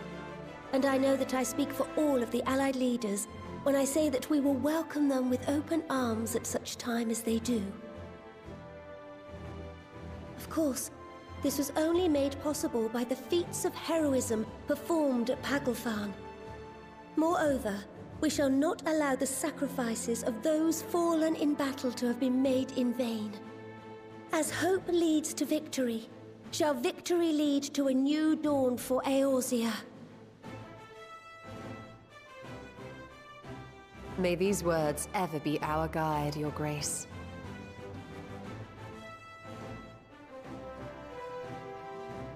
Now, if you will forgive me, I must consult with the Syndicate on the matter of our new allies' integration. Till next we meet, my friends, I bid you safe travels and blessed respite.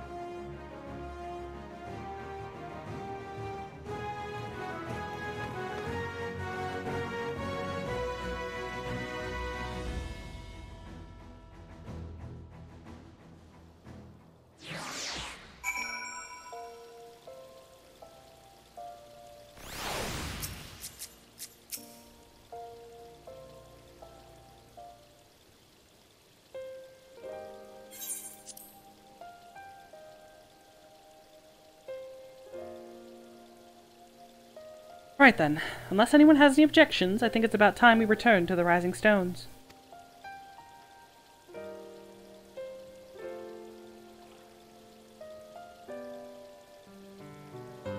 And that includes you, Alfino. Arnvald is in good hands here.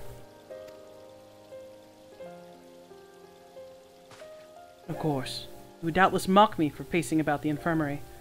Let us retire, then, that we might regain our strength and readiness for the coming challenges.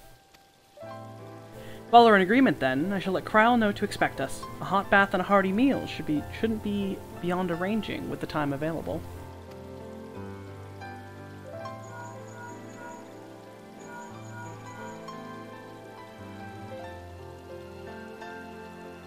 It'll be good to be home. I have some thinking to do.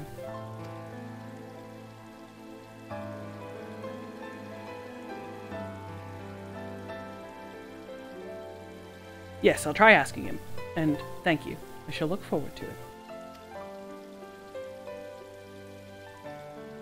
Our comrades eagerly await our return, and Kryl in particular has a few matters she'd like to discuss, one which concerns you, Estinian.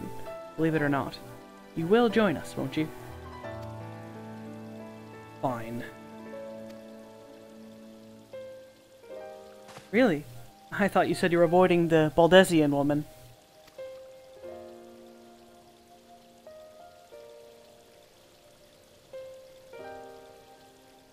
If I refused, she would only pursue me.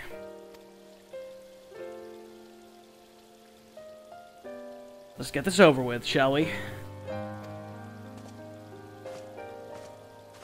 He's going for you, Alfino. He knows you're a sad noodle and he's your boyfriend.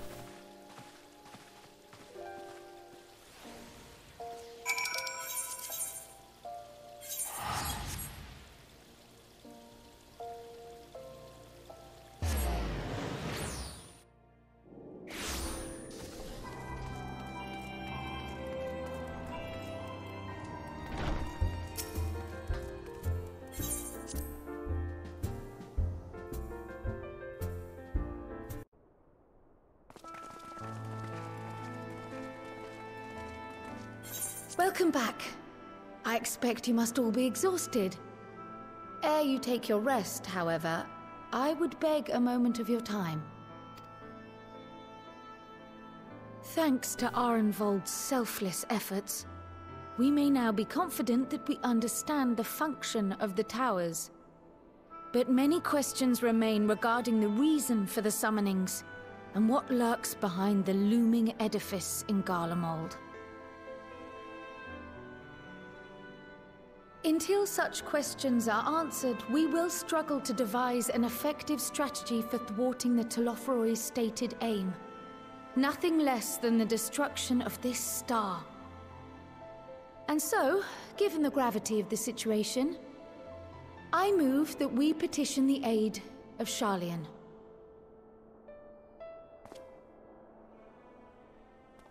It is possible the ancient knowledge preserved within our archives may hide a clue to our enemy's methods. But given Sharlayan's established policy of non-intervention, our former colleagues are not like to aid us in its discovery. Oh, I well remember what they're like. The Forum's barefaced refusal to assist you in the days prior to the calamity must rank as Sharlayan's most shameful act since the Exodus. But were the final days to be reenacted, it would spell doom for us all. Surely even they cannot turn a blind eye to that. I trust we are all of the same mind on this matter. Urgent as it seemed, I took the liberty of petitioning the Alliance for leave to act as Eorzea's emissary, and have since received their blessing.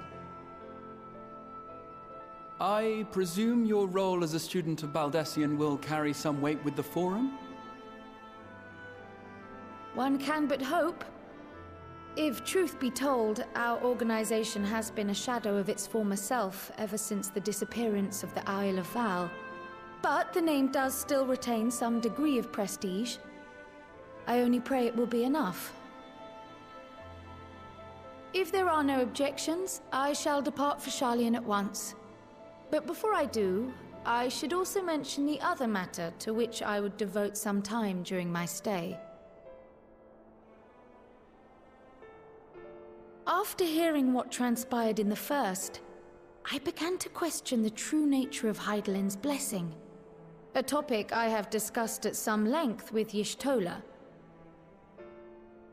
We were wondering, when was the last time Hydaelyn spoke to you directly? Well, near the end of the Dragon Song War.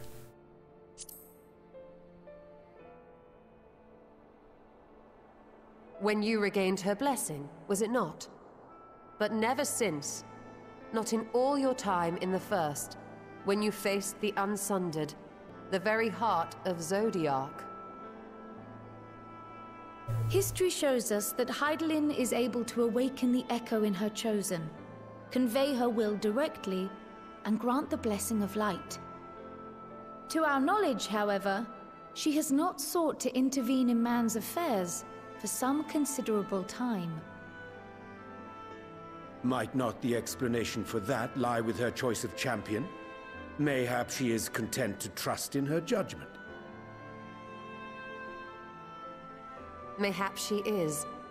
But following my initial discussion with Kryl, I made inquiries of my own. And as far as I am able to tell, Hydaelyn has not made her will known to anyone. During my time in the First, the Oracle of Light spoke to me through Reen. But that was not the will of Hydaelyn.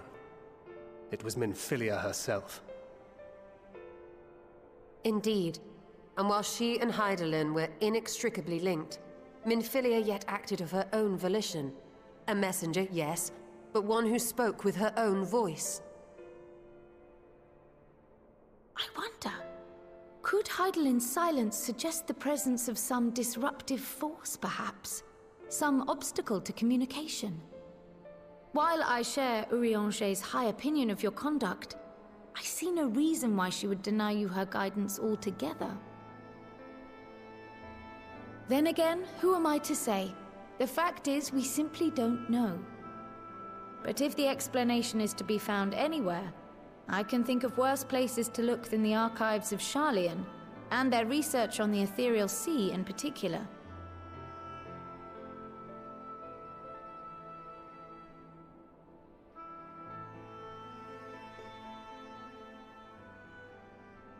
Resolved though I am to go, believe me when I say that I take no pleasure in the thought of leaving you a member short. Now, of all times. Estinian, we stand on the eve of a struggle that will decide the fate of this star. One in which we Scions may play a telling part, yet we are but few in number. And so I must ask you again, will you join us?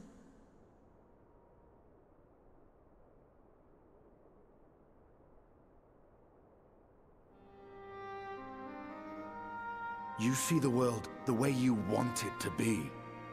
I see the world the way it is. You are idealistic to a fault. But I know you would never turn your back on those in need. Never close your eyes to their suffering. And somehow, your deeds lend truth to your words, giving the lie to my doubts in so doing. I have seen others draw strength from your belief. In Ishgard, in Alamigo, you inspired them to stand up and fight. To win, no less. And even when you lost those you held dear, you carried their spirit with you and made their memory your guiding light. The burden of so many hopes and dreams would be too heavy for most to bear.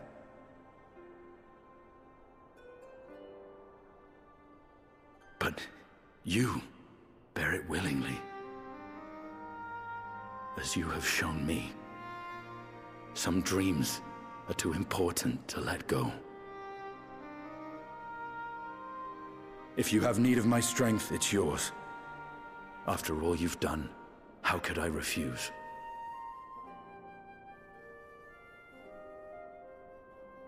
Thank you, Estinian. Whatever challenges await us, I shall not falter. You have my word.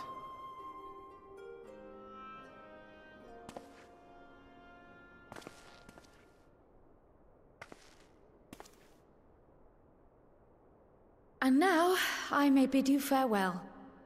Safe in the knowledge that all is as it should be. In this little corner of the world, at least.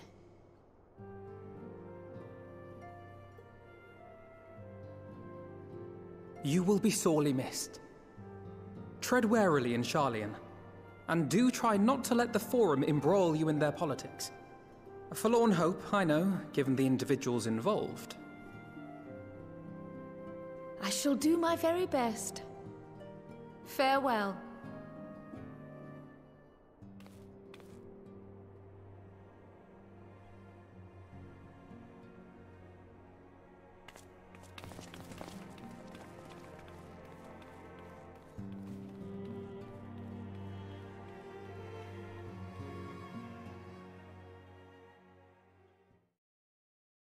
Meanwhile, in the Imperial Palace.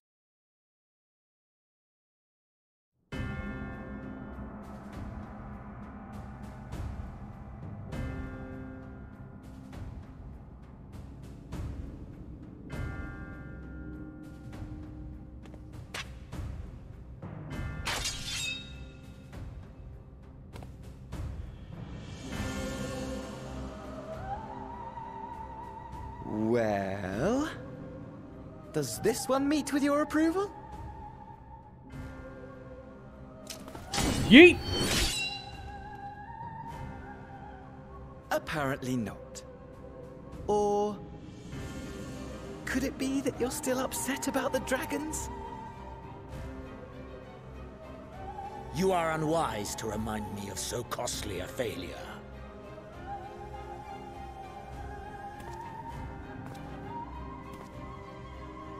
It will not affect our plans, I trust.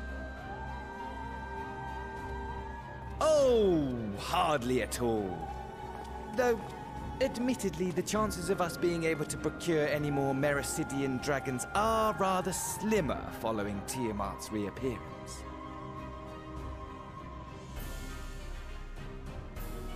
Oh, but the seeds have been sown, my lord. We have only to wait for them to quicken. Speaking of preparations, is it safe to assume that you will be ready to control you-know-what? The hour draws nigh. This nation, forged for Ascian ends, will finally prove its worth. A mighty empire, now no more than an instrument of this star's destruction. What a pleasure it will be to put it to use. Which brings me back to our earlier topic. My lord, while I appreciate that it is not an easy decision, it really is past time you chose your weapon. There is one that I have been meaning to test.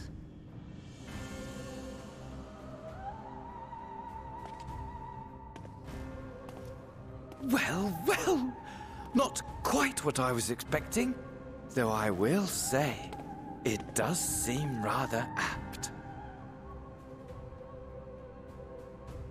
What could he be looking at? Well, you see... You don't get to know yet. Neener, neener.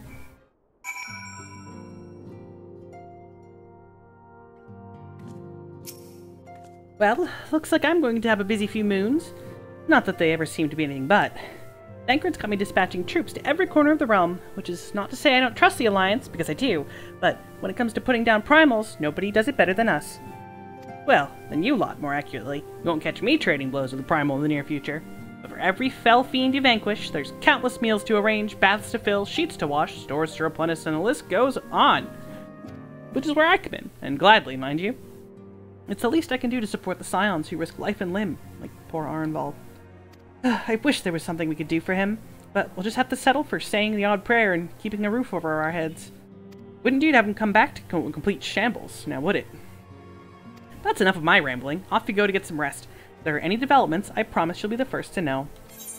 And that's the end of 5.5. Now we've got a little blip of 5.55, which I do plan to do tonight, because there would be no reason to put 3 quests into their own part.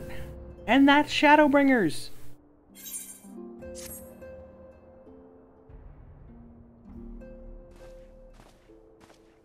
Ah, Kinliana, you're looking well. You managed to squeeze in some rest.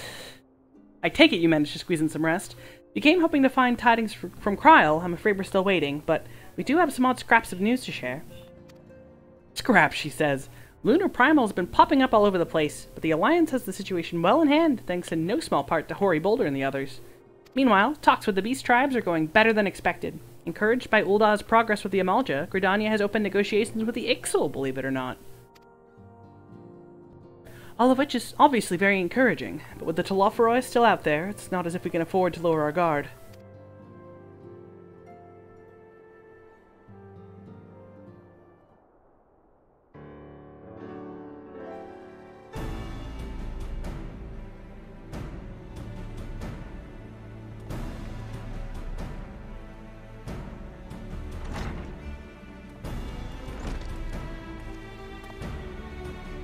Begging your pardon, but I came bearing an invitation from the Alliance. A council meeting is due to be held in Alamigo, and your attendance is humbly requested.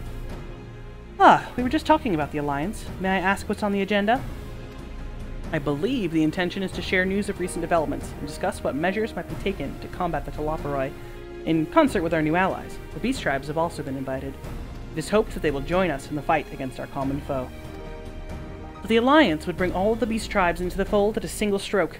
An ambitious plan, given the delicacy of the negotiations, but mayhap an expedient one, considering the threat we face. Indeed, my lady, and for their part, I am told the Beast Tribes have agreed to attend. If the Scions too are present, all of Eorzea will be represented.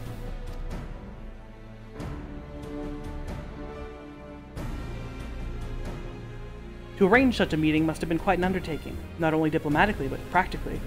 Pray inform the Alliance that we would be honored to participate. We shall make for Alamiga without delay. And I will bear your answer thither with all haste. We look forward to receiving you at the Royal Palace.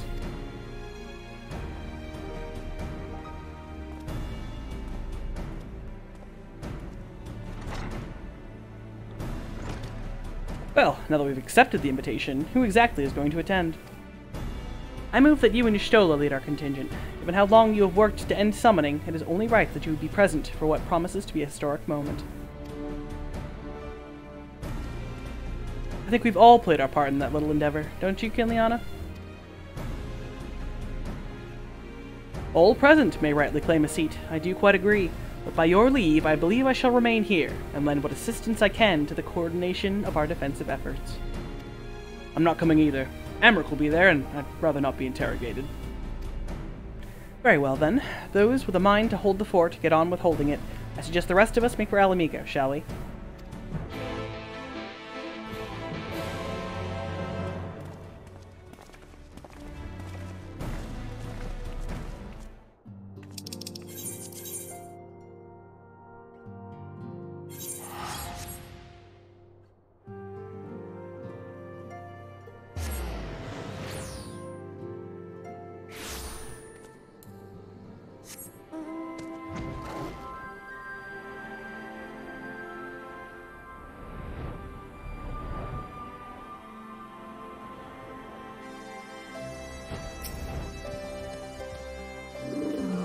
Been expecting you. While some few guests have yet to arrive, the Alliance leaders are all present. Shall I show you in?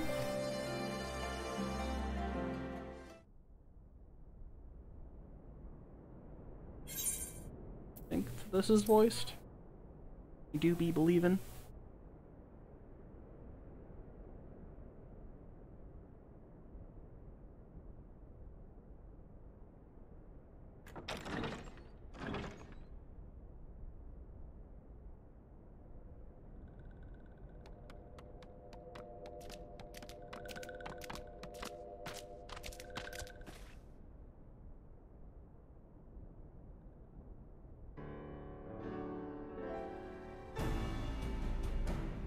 Esteemed guests, you honor us with your presence. As there is much to discuss, let us begin. Information on our taken brethren you have, yes? Hear it we would!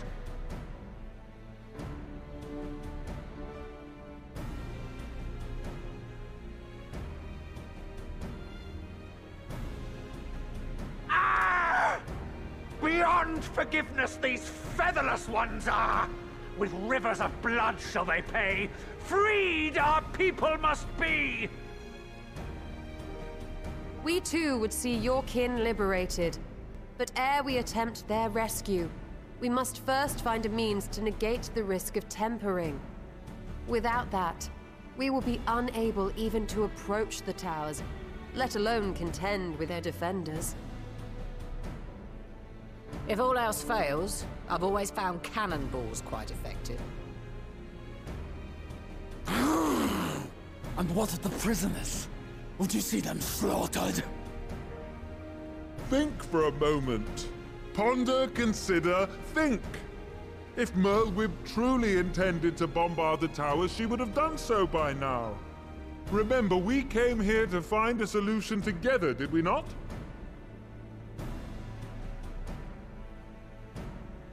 Y'Stola spoke of defenders. I but offered a means to clear a path, should you require it. Given the enemy's capabilities, we will all need to play our part if we are to have any chance of success. For if any here should give less than their best, it will be to the cost of every living being on this star. A paragon, the Empire, our very gods. How can we hope to prevail against such odds? That our foe is formidable, none would deny. But our strengths are many and varied. In this chamber, I see masters of strategy, masters of magic, masters of the land, the air, and the sea. And together, there is nothing in creation we cannot overcome.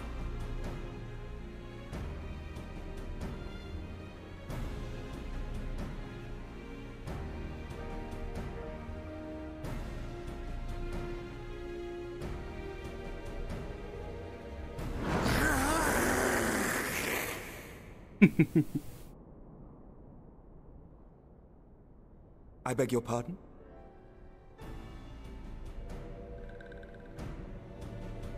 What is it, Soulwalker?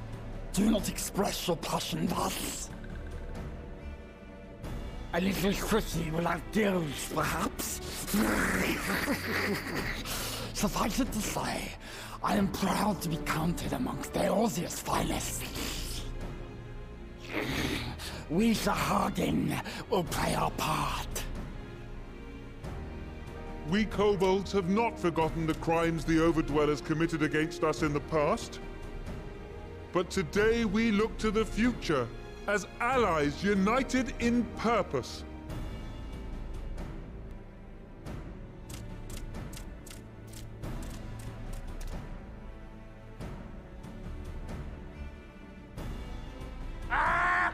Make mock of the Ixal, the Paragon does!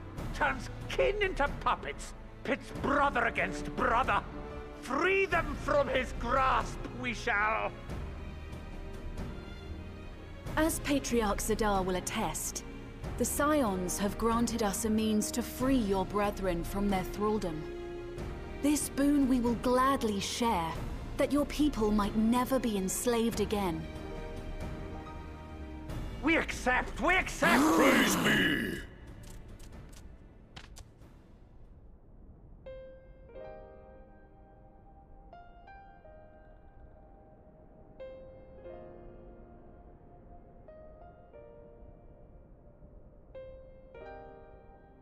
It's taken a while, but I do believe we might be one step closer to a world without primals.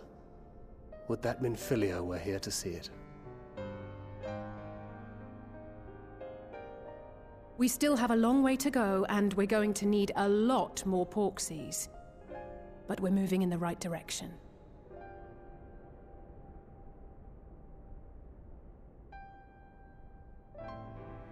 If I may have your attention, there is one other point I would like to raise. As we can all agree, freeing those held captive must take precedence over every other concern. But experience has taught us that none save those with the capacity to resist tempering can hope to enter the towers unscathed. And even once inside, a still greater threat may yet await them, that which we call a primal.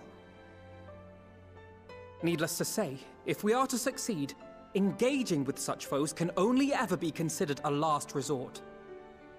And so I move that we seek to prevent them from being summoned in the first place. Yes! Both prayer and ether are needed for the ritual. Should either one be denied, the summoning would fail.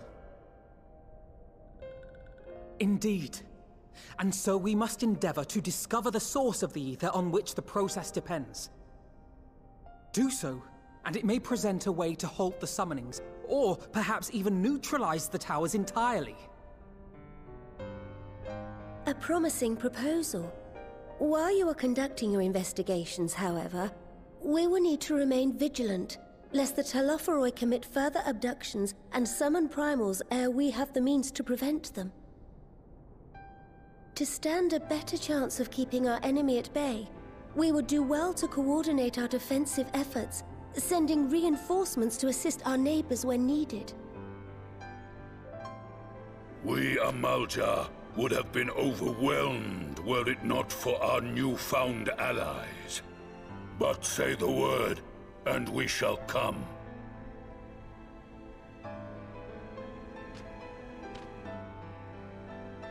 I see we are all in accord. But what are we to call this proud fellowship of ours? I submit that the honor of naming it should go to the scion whose brave efforts have done so much to unite Eorzea. What say you, my friend?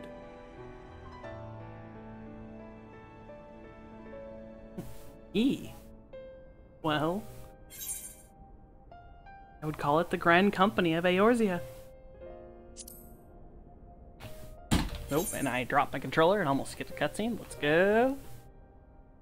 But that's the name I... Yep, that's the name that you picked, Alphino. I know.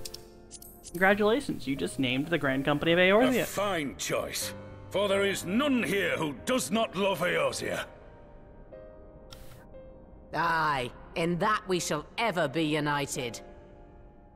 United in our gratitude for the realm that gave us life.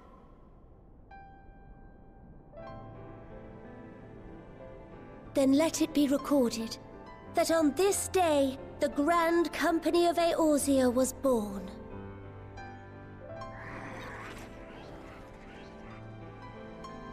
He's crying.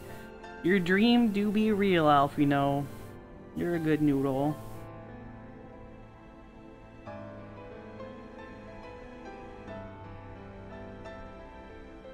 How long have we dreamed of this moment? And now that it's here, Oh, forgive me. Might we speak outside?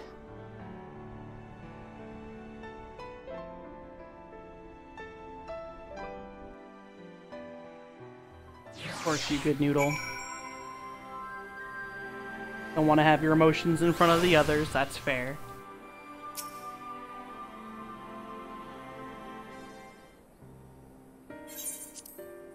Well, now that we were out of earshot of the other delegates, I hope you will forgive me if I speak my mind. Let me begin by saying that I've dreamed of this day since the moment I first set upon these shores, and that I was heartened as anyone to see the peoples of Eorzea pledge their solidarity. Yet even as they uttered their declarations, all I could think about was the conflict to come, of the sacrifices that would be made and the lives lost, inevitabilities that I still struggle to accept. But at least now there is hope. The formation of the Grand Company of Eorzea is the first step, the first of many. Many and more.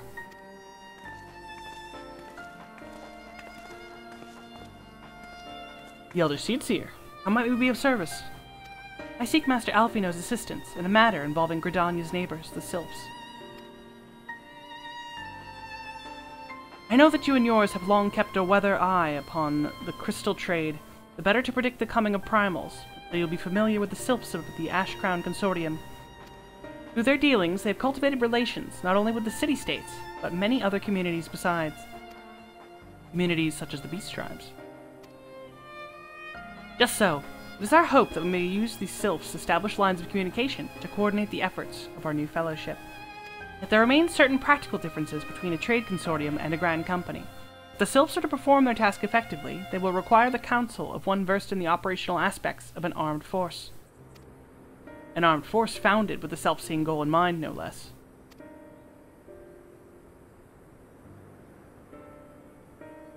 The Crystal Braves, yes. Forgive me, Master Alphino. I know it was a painful chapter in your life, but the experience may yet be made to serve the realm. In my hubris, I plotted a course for the Crystal Braves which stretched far beyond the Order's initial conception. One intended to pave the way for the founding of what I intended to call the Grand Company of Eorzea. My plans all came to naught. Built upon a frail foundation of lofty ideals, the Order was doomed from the first to collapse under the weight of more worldly interests.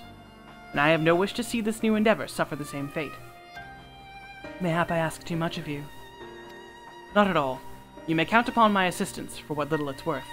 By your leave, I shall prepare a report, including your list of recommendations, drawing on the lessons I learned from the failures of the Crystal Braves.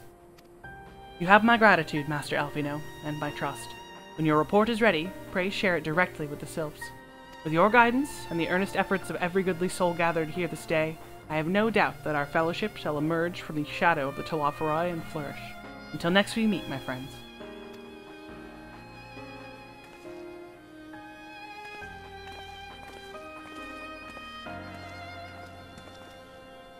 Before committing anything to writing, there are a number of people whose thoughts I should like to hear.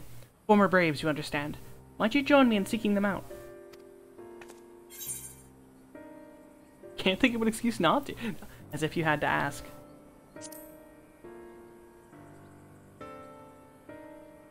Thank you. As someone who witnessed the Order's rise and fall, yours would be a reassuring presence. I'll join you. If you're planning to canvass the opinions of your former comrades, it will be a lot quicker if we share the task of questioning them. And mayhap Grahak can lend a hand as well. I shall accompany Thancred back to the Rising Stones. Between us, I dare say we should be able to provide an accurate enough account of the day's events. We should be glad for your company, Graha. I shall explain the details on the way.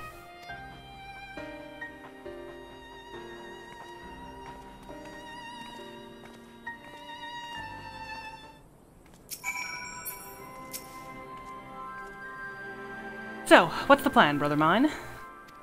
Before discussing the task at hand, I should probably admit that the report I proposed is largely written.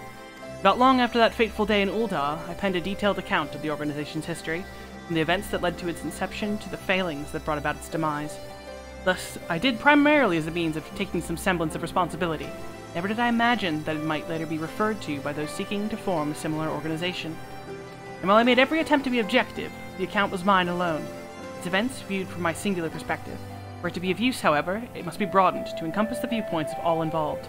Only then can it answer what seems to be the most critical question, namely, why, after the Crystal Braves disbanded, did some members choose to remain with us, while others did not? I see. You think the answer will tell us something about the nature of the ties that bind our new Grand Company together? And that this knowledge might help us prevent it from falling apart when those bonds are inevitably tested. That is my hope, yes. The questions I would ask are uncomfortable to some, and the former commander of the Crystal Braves, I doubt that those who abandoned the cause would welcome my inquiries. And Graha and I will just have to try. Meanwhile, you two can talk to the ones who kept the faith. A fine suggestion. Have care, however. Certain of my former comrades are of questionable character. So keep your wits about you, and let us reconvene in Gridania later on.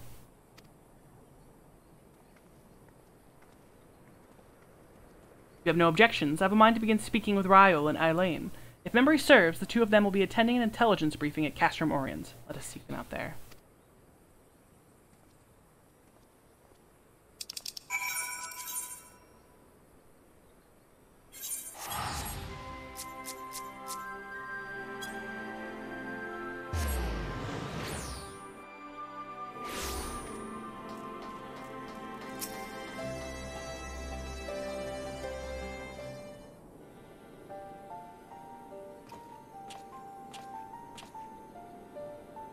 Well, look who it is. What brings you two here? Wouldn't have anything to do with the big meeting, would it? In a manner of speaking, I've been assigned a task, you see, for which I require the assistance of former members of the Crystal Braves.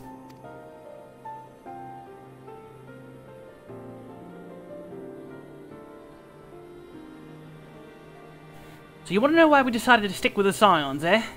Ain't an easy thing to put into words, that.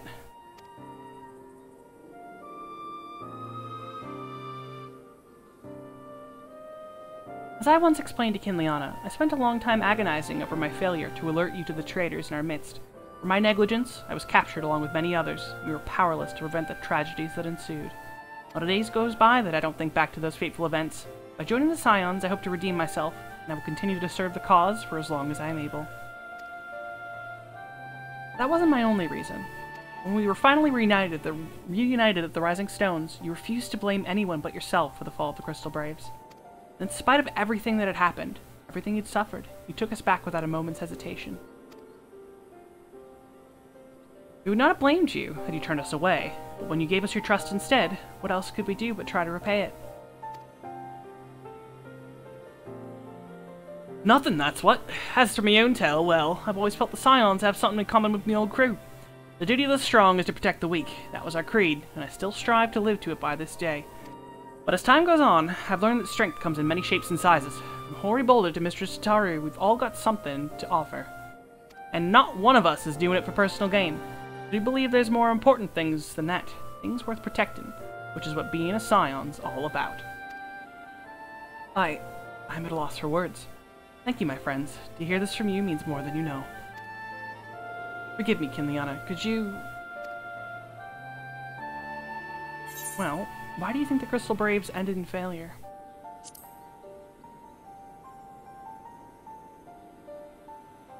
Well, its founding ideals were something to be proud of, but ideals alone don't make a crew. For every swab who signed up with good intentions, there was another who was only in it for the coin, the glory, or both. Ours was quite a disparate band, and while I will never forgive Ilberd, the fact that we managed to function at all was thanks in large part to his efforts. Just a pity he was doing it for all the wrong reasons, eh? Well, it takes one bad apple, they say, and the Braves had a barrel full of them. Not like the Scions. We might look like a ragtag band of misfits, but deep down, we've all got that shared sense of purpose. And why? Because Tataru sifted out all the glory hunters before they made it through the door. I see. So while our ranks comprise a diverse range of people, each with their own individual strengths, we are all people united in purpose.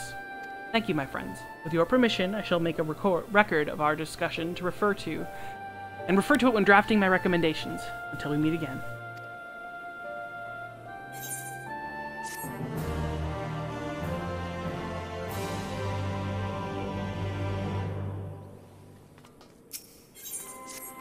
Well, I think we've taken enough of our colleagues' time, and I am conscious of less life-affirming testimonials await. Let us make our way to Gridania and hear what the others have learned.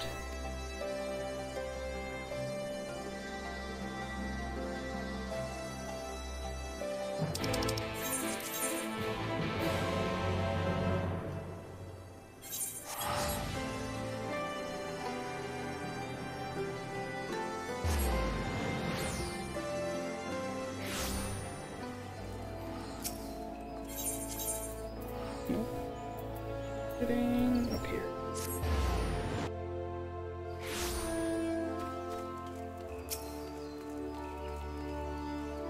Thanks to Tataru's ever-dependable intelligence, we managed to track down a handful of former Braves without any great difficulty. Some were forthright, others less so, but we heard enough to form a picture. I must warn you, Alfino, some of their comments were harsh. I can well imagine, but their opinions are no less vital to my report. I seek the unvarnished truth.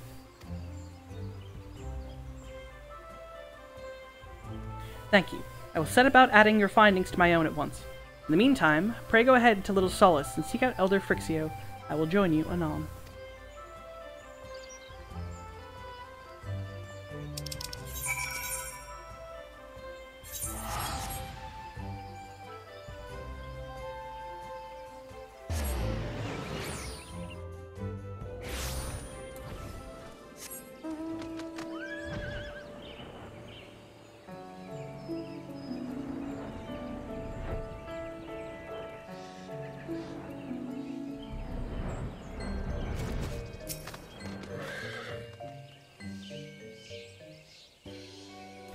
Welcome, Brave One and friends of Brave One. How good it is to see walking ones again so soon after the meeting. Should this one perform the customary dance of greeting? No, be at ease. It is true that these once delighted in making walking ones dance, but no more. Horned One Kane Senna said that walking ones would be coming to Little Solace. Imperial ones also invaded Sylphlands and abducted many of these ones, so these ones would be glad to bear messages between fighting friendly ones. That's heartening to hear, Elder. It will be required all ones to work in unison to stop the Telophoroi. These ones will try very hard, of course, but in matters of war, these ones have little experience. Any advice walking ones can provide would be most welcome. Oh, another pretty silver-haired one, and in quite a hurry, it seems. Alize, you must come quickly. Whatever's the matter, Alfino? Don't tell me you couldn't read my handwriting? What? No. A Twin Adder officer accosted me as I was about to set out. Charleon has sent an envoy who is due to arrive in Gridania at any moment. An envoy? Could it be that Kryl has managed to sway the Forum? We shall know soon enough, but there is more. The envoy has requested that the two of us attend the audience with the Elder Seedseer. Really? I can see why they might want the Scions present, but us specifically? Wait, isn't who I think it is? It is. I could scarce believe it myself, but when I inquired as to the envoy's identity, I was told that it was one Fortuno Leveilleur. Father? Well now. The fact that a serving member of the Forum had journeyed here would be surprising enough, but him? Quite. I glean from this that they are taking the matter seriously. That may be, but why him and not one of the other 98 Forum members? Unless he volunteered for it. It has been some time since you last saw your father, is it not? Could it be that he is concerned for your well-being? Perhaps, but he has always been reluctant to discuss his work with us. Indeed, and whenever we write to our parents, it is invariably our mother who replies. Nevertheless, I would welcome the opportunity to meet with him after so long, even if it is secondary to his true purpose here. Mother Frixio, loath though I am to cut short our visit, we must return to Gridania. Pray accept my apologies, along with my report.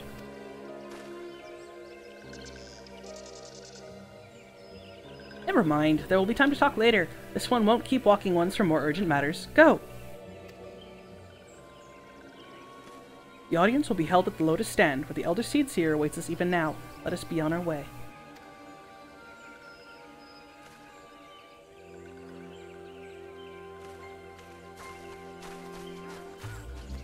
The twins' dad is here.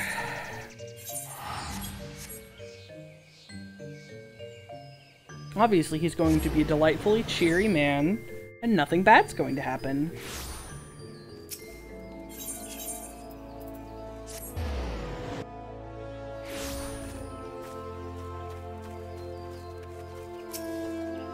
Welcome, Warrior of Light. The Elder Seedseer and your friends are waiting within.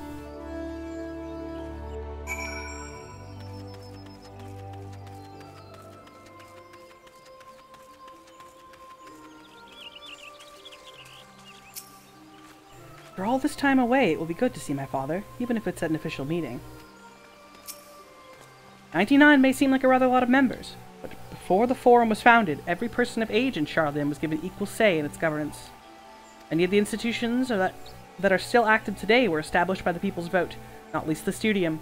As Alize and I were constantly reminded during our time there, it is an example of what can be achieved through absolute democracy. My friends, I thank you all for coming so swiftly.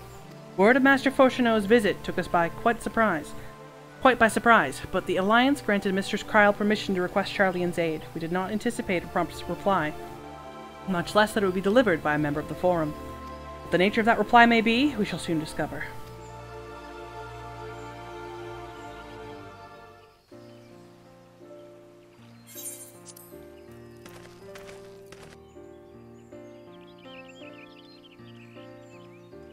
White-haired elf man, it's the twins' dad.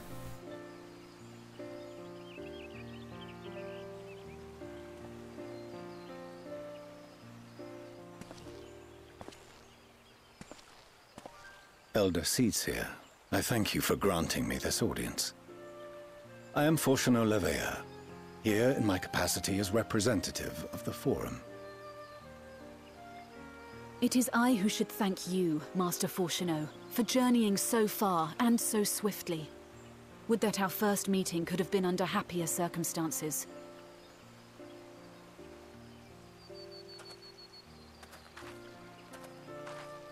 It has been too long, Father.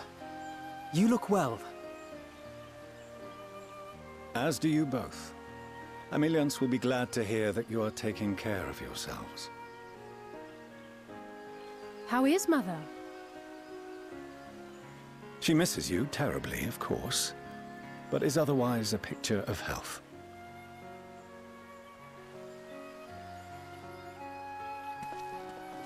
Circumstances apart, I'm grateful that our meeting has afforded me the chance to be reunited with my children at long last.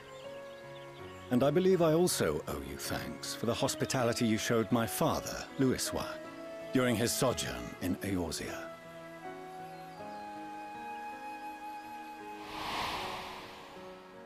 All thanks we owe to him. In the days prior to the 7th Umbral Calamity, it was your father's tireless efforts which granted us a means to vanquish the primals. Were it not for him, our strength would have been quite spent by the time the Empire arrived. That Gridania still stands is in large part his achievement. He was a great man.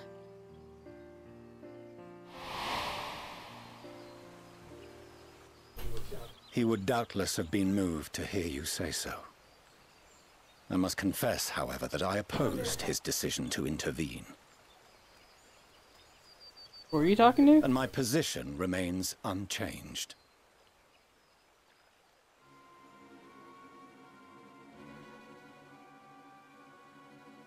To chart the course of history, not to change it. I am familiar with the Sharlayan stance. It is more than that. It is our way of life. Who we are. But I came here not to deliver a lecture, but the Forum's answer to your request. Sharlayan will under no circumstances intervene in the conflict between Eorzea and the Garlean Empire.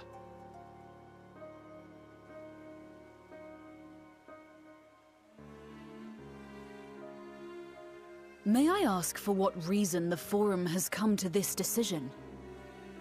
The final days spell the end not only for Eorzea, but the entire world. The final days? Pray spare me your hyperbole. This conflict is no more than the latest in a series of petty squabbles between yourselves and Garlemald, one in which Sharlayan will take no part. If the final days were truly upon us, we would know. Father, you must ask the Forum to reconsider. You may feel safe on your little island across the waves, but if you imagine the Telophoroi will leave you be, you are mistaken. They mean to kill us all, themselves included. Alphino is right. We have seen what the enemy is capable of, the lengths to which they'll go. This is no time to turn a blind eye. If Eorzea falls, so too will Sharlayan. So if you truly love our homeland, you will join us. Now, before it's too late.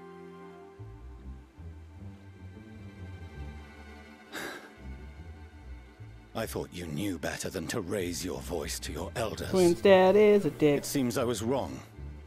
Wrong to ever let you leave, Sharlayan. I consoled myself that your time abroad would instill in you some hint of restraint, of discipline. But I see now that Eorzea has made fools of you both. Have you forgotten why it was that I so vehemently opposed your grandfather's departure? For all his wisdom, his only solution was to go to war. Death, devastation, ruin. Even those who claim victory are scarred for life. What prize could ever justify such sacrifice? It is the duty of the learned to avert such tragedy. By fanning the flames of war, you forsake all you once held dear.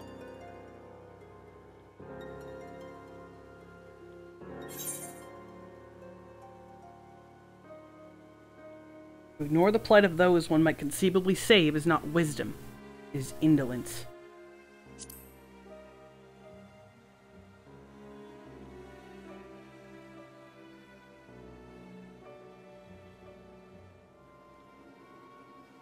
I see your friend shares your misguided ideals.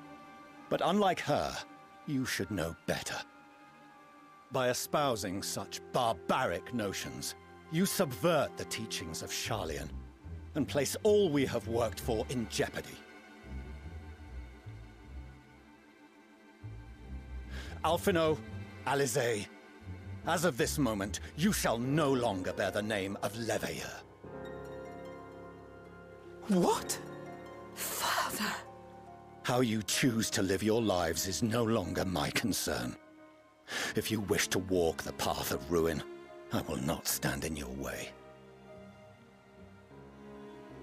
Master Fourcheneau, while Sharlayan may have no intention of intervening in this conflict, we can still part as friends.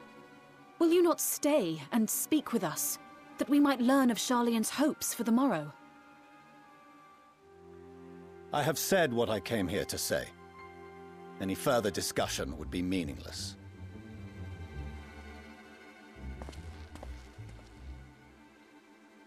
Father!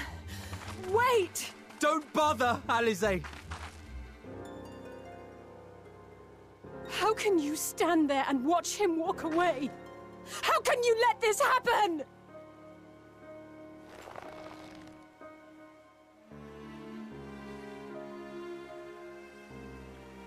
Twins' dad is a dick. Twins' dad is a dick. Yeah, so in the middle of that, my mom walked in to use the restroom nearby and just said, "Can they sleep on their sides?" To which, of course, I had to say, "What do you mean?" And she said, she was talking about the Ellison. She said, "Their ears stick out so far, can they sleep on their sides?" That was so random, and I had to mute myself in the middle of that cutscene because I just started laughing. The serious moments happening where these poor Ellison children are being scarred for life, and now I'm just sitting here going, but can they sleep on their sides?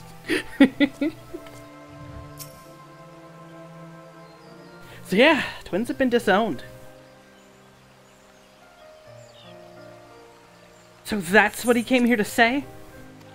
That we're all fools for having the temerity to defend ourselves against the Telophoroi? And as for the rest, like it or not, that was the Forum's decision. To watch from afar while Eorzea burns. Father was but the messenger, and as he handed down their judgment, I could think of nothing to say that could possibly sway him. I still can't. To have prolonged the discussion would have changed little, for it is not only Master Fourcheneau who must be persuaded, but the Forum as a whole. The decision was made ere your father crossed the sea. Nor is it like to be changed, and so we shall face the Telophoroi without their aid. Forgive me, but if they had no intention of helping us, then why would they go through the trouble of sending an envoy in the first place?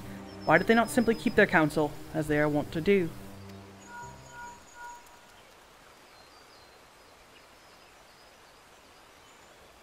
Ileana, has Master Fourcheneau arrived yet?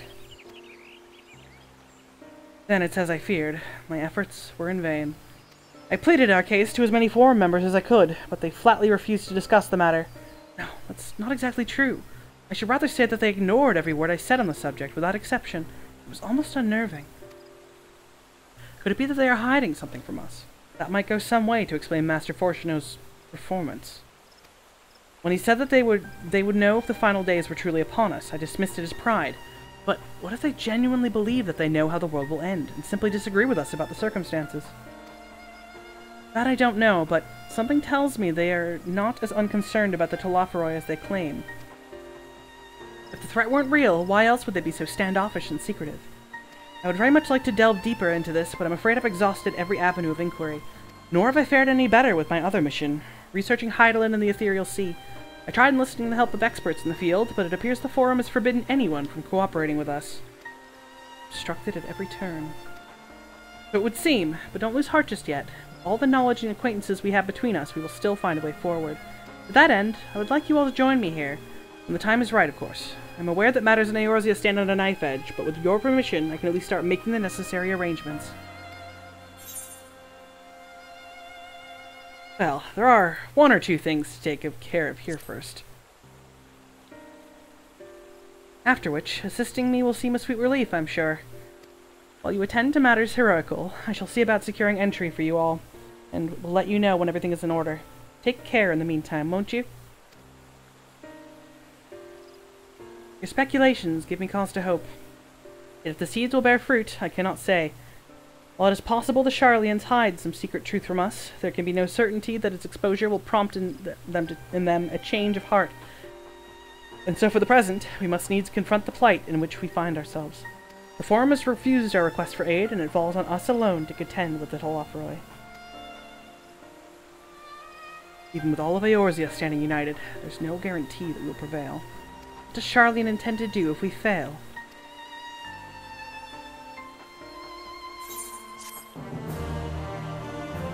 Well, Sharlayan are full of a bunch of dumbasses. The smartest dumbasses to ever live.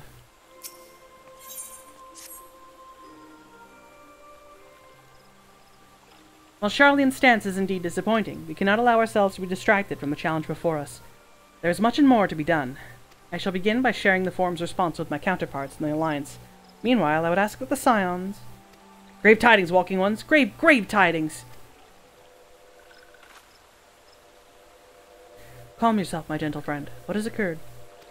These ones who went to see Feathered Ones sent terrible news. Destroying Ones have appeared in Zelphatal. Destroying Ones and captured ones, or even frightfully godly ones. Feathered Ones didn't stand a chance and were sent flapping and squawking. When did this happen? Is it too late to help them? Too late, yes, much too late. But luckily Destroying Ones were only passing through and continued on west. Feathered Ones who did not fight were left unharmed. West. That would be Kurthus.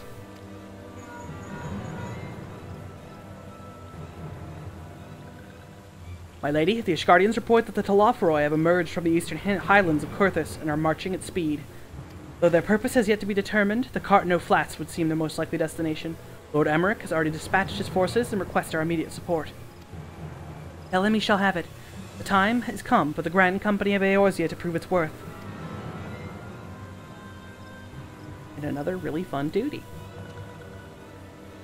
Well, mayhap it is a mercy that we do not have time to stew upon our misfortunes. Come, my friends, let us make haste to Cartno. Yeah, this duty coming up is actually super fun.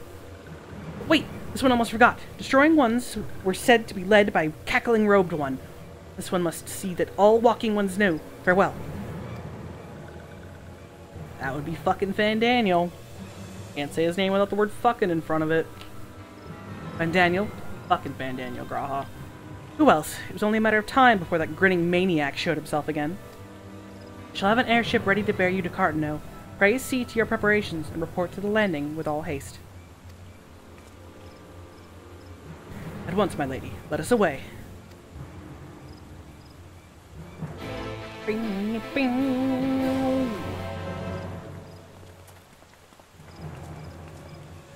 Yeah, this duty coming up is ver fun. They usually do end of expansion duties pretty heckin' well, because this is the last quest of Shadowbringers. But we're still going to be here a little bit. It's a long duty. And then that will be it for the night, but yeah, we're not gonna start Endwalker tonight.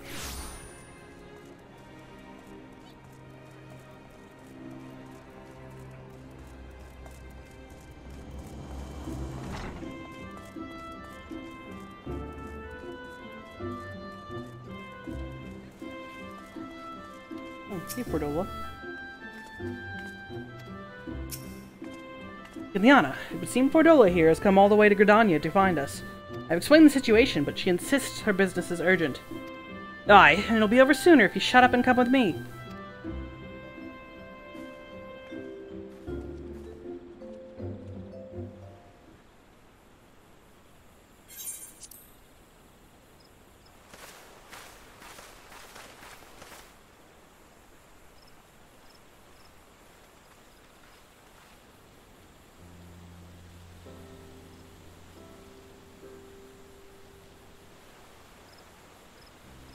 Arenvold!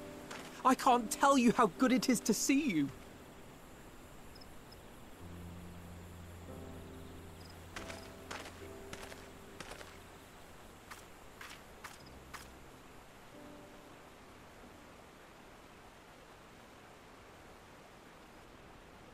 It arrived a lot sooner than expected, eh?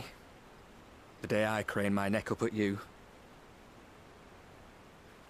Only because you're sitting down. Unless...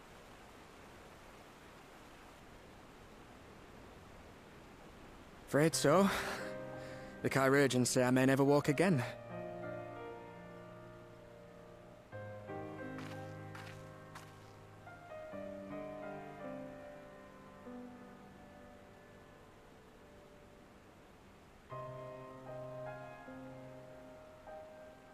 Come on, Alfino, it could be worse.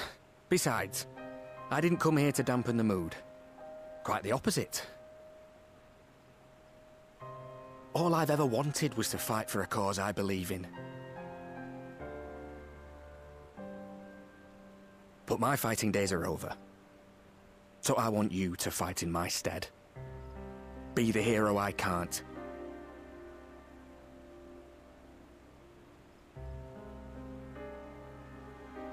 I am no hero. That's what they all say, though. No one ever calls themselves a hero. Even the ones who eat primals for breakfast. It's for others to decide.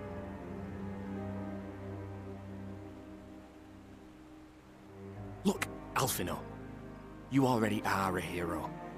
To me and countless others.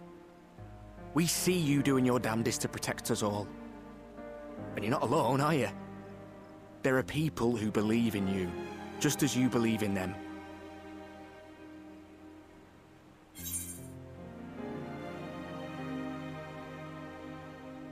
You carry the dreams of many. You carry yours too.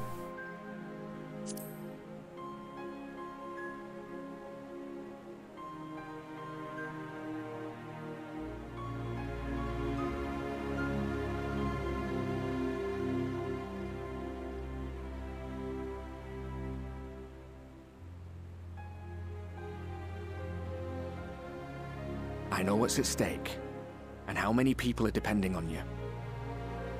But I believe in you. Believe that you'll see it through. That's why I'm entrusting my dreams to you. Like Albert and Owley once entrusted their dreams to me.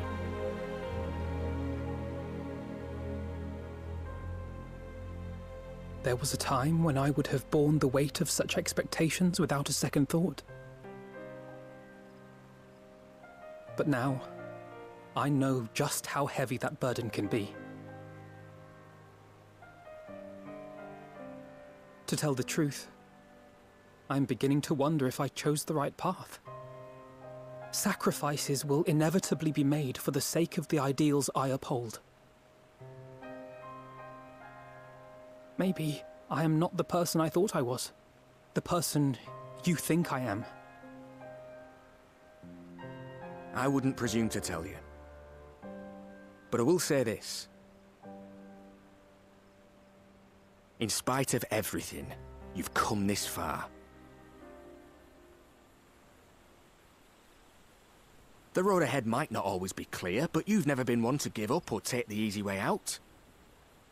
And everything you do for others. For a brighter future. I'm proud to call you my friend. Well, I've said my piece, so I'll let you go. I know you've got more important things to be doing. Just give what I've said some thought, all right?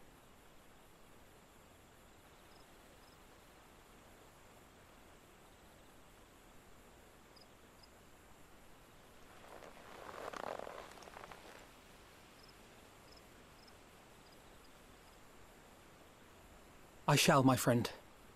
And we will meet again soon, I promise.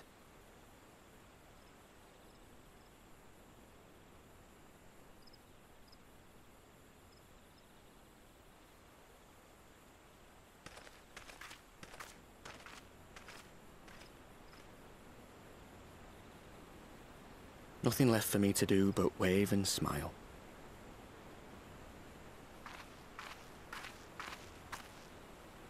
You've got a pretty narrow view of what it means to be a hero, do you know that?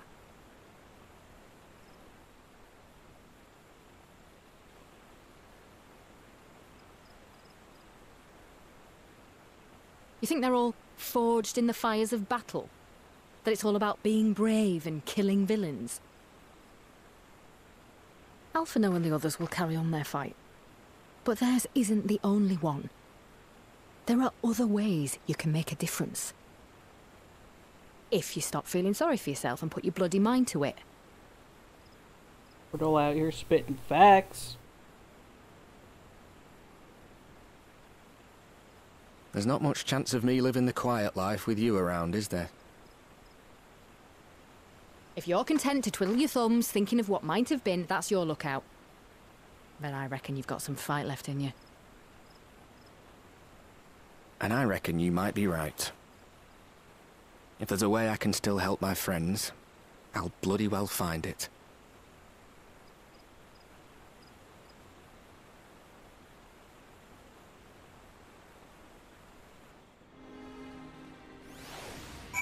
Cordola speaking the truth out here.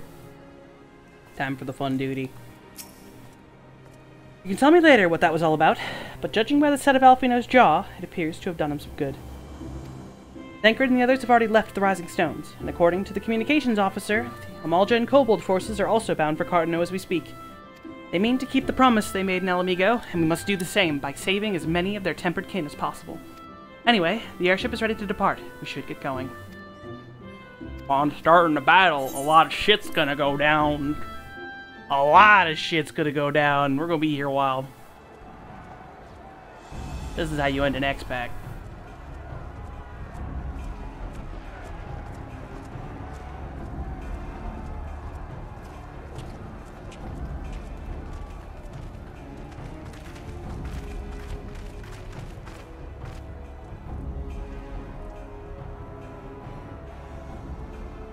My fellow Scions, as I am sure you will have heard, we can expect no help from Sharlayan, nor are we any closer to discerning the Telophoroi's grand design.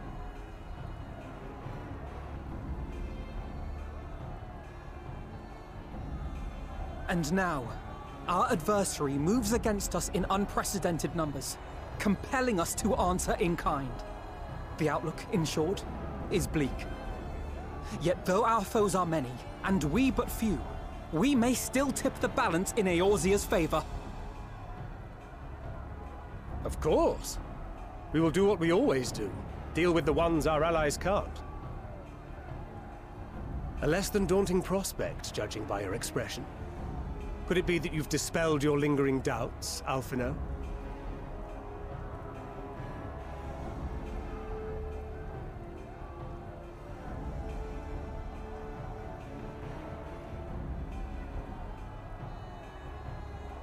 Oh, I doubt I ever will. But as my friends have kindly reminded me, I have come this far, and that must count for something. God be good, Alfino. That's what we've been trying to tell you all along. For one so bright, you can be remarkably dim at times. There is such a thing as overthinking, you know.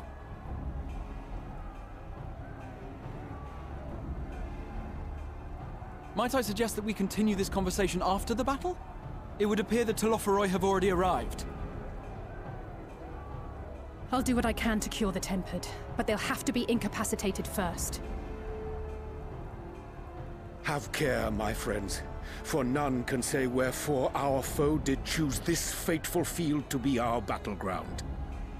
Whatever may transpire, pray grant him not the pleasure of deterring you.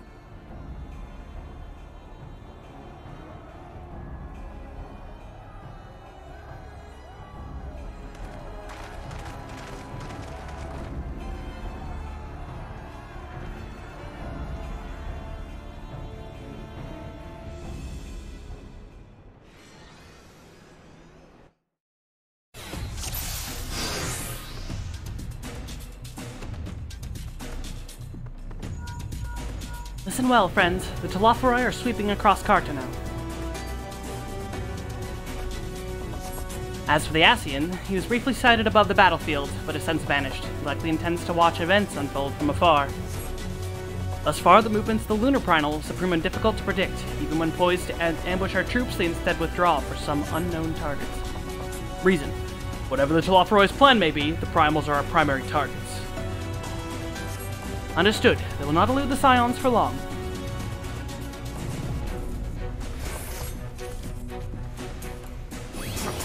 Do not allow ourselves to be stalled here. Give it our all!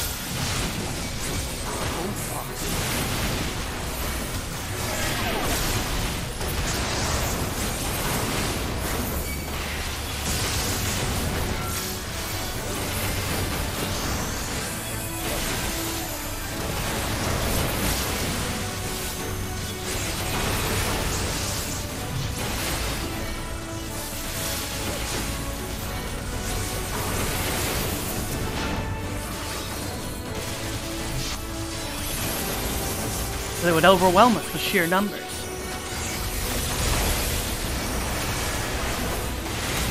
I will keep them occupied. The rest of you, seek out the primals.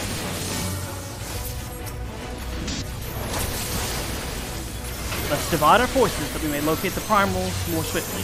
Dankred, Stola, and I shall head east. I'll concentrate my efforts on the Tempered. With luck, I should have a chance to cure some of them. And I'll go west. Hermione, Alfino, come with me.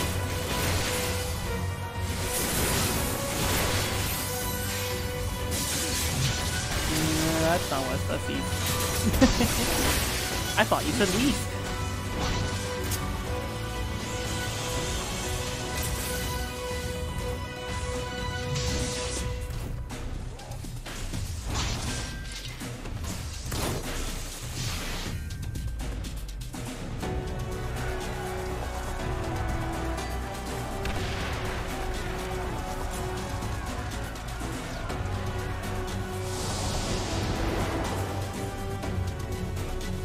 As the Scions spread out across the field, Alize and Graha take the fight to the Telophoroi.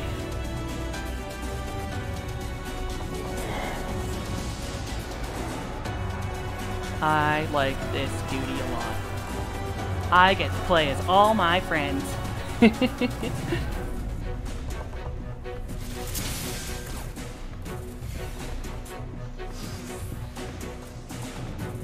There are so many of them.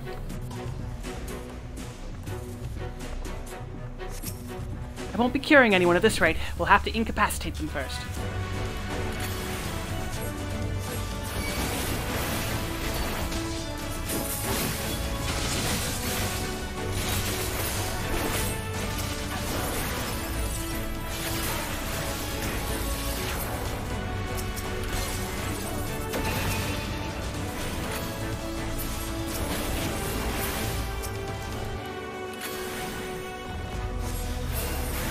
Allow me.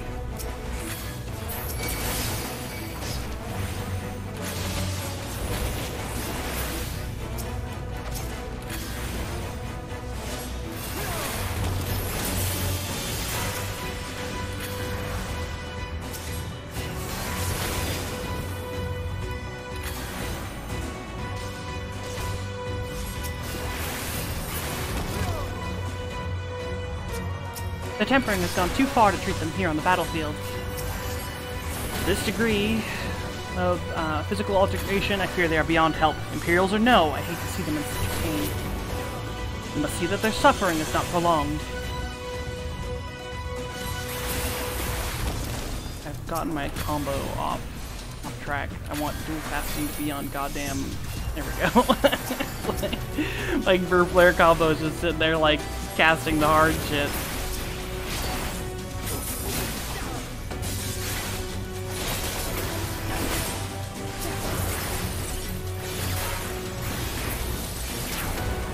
Just the beginning. Right behind you.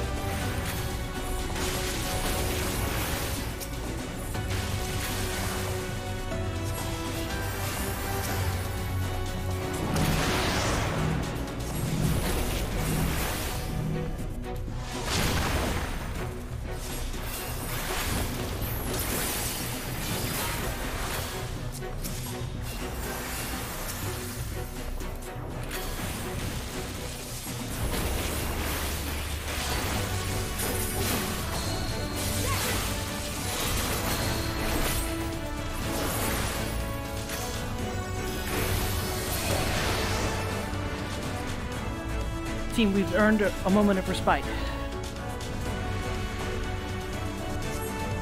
Let us take this opportunity to cure the Tempered.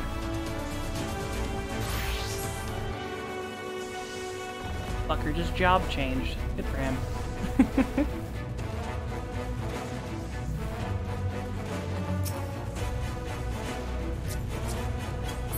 Oh, Angelo. What am I supposed to be clicking on here? Come on, guys.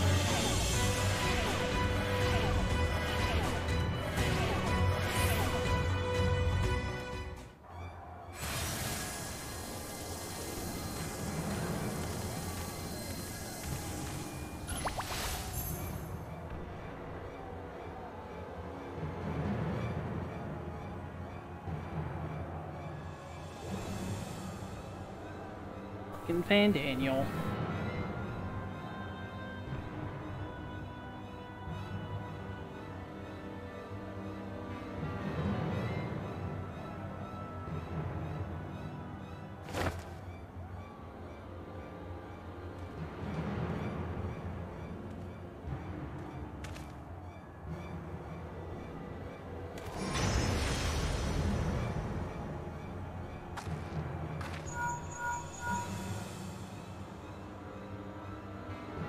Do you see that? The glyph? Yes. How worried should we be?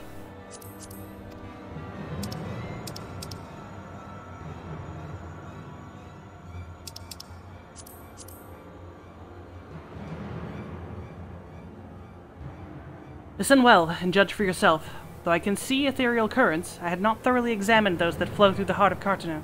But now that I am here, things have become clear. The flats conceal an etheric confluence, like to the pillars of the Azim Steppe, but greater in scale, far greater. The glyphs that Fandaniel has conjured reach into the very midst. And I believe I know their purpose. Should the lunar primals destroy them, it would spark a chain reaction with the potential to obliterate the confluence entirely. Resultant disruption to the flow of ether would sow chaos among the elements, prompting earthquakes, floods, and tempests large enough to lay waste to the realm.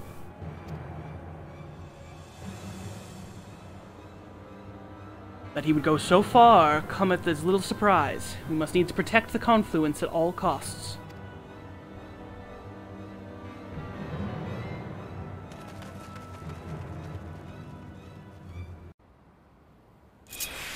Beat Lunar Odin. As Urianger. Is that Odin?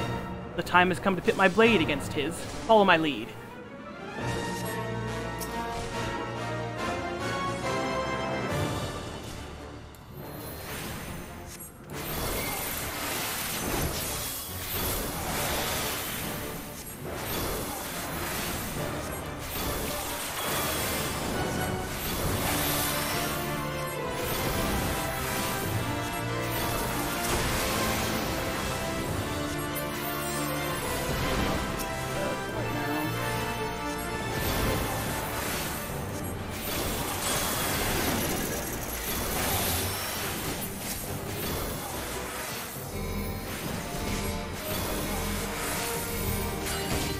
Shall protect thee.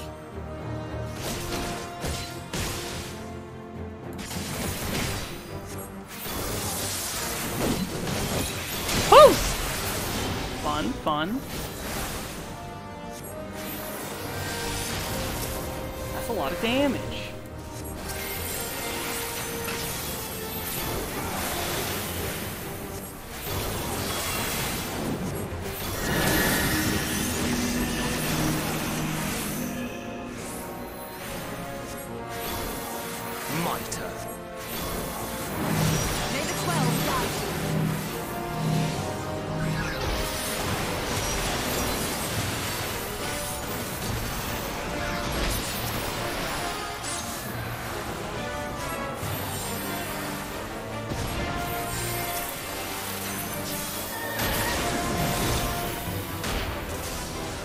Not bode well. Best brace ourselves.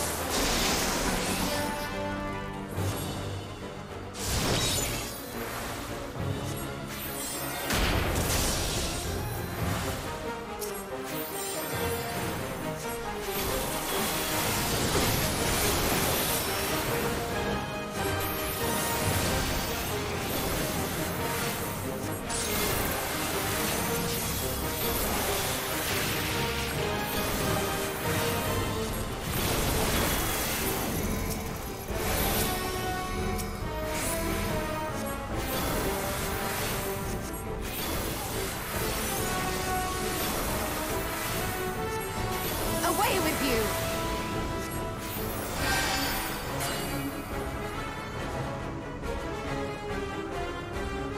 The best defense is a good defense! Double bubble! Triple bubble! Let's go! I did nothing.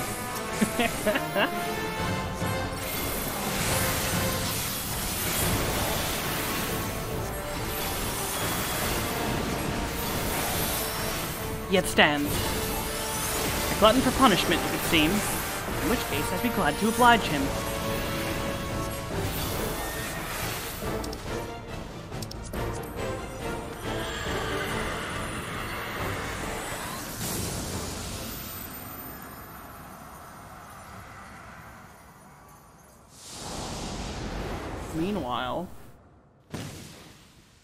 Meanwhile, Grahatia and Alize prepare to lock swords with Luna Ravana.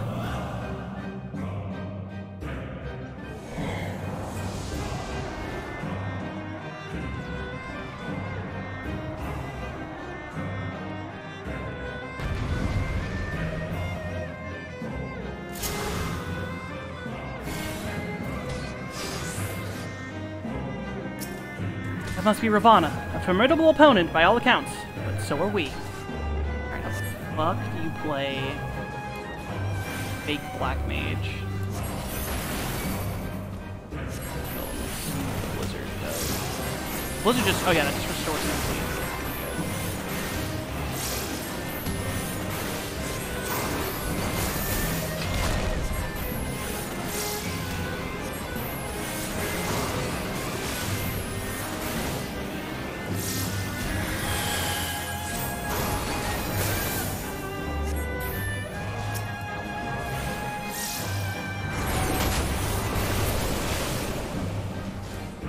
Moths to a flame. We have to keep them from the confluence, but there are so many. Allow me. Quick casting a break should buy us some time. I have you now.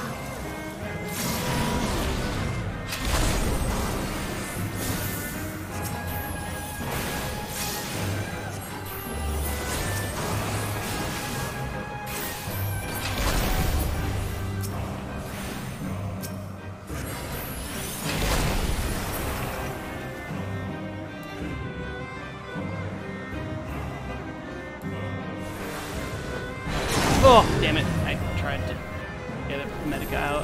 Don't die, Alize, please. He's gonna die. Woo! Spicy.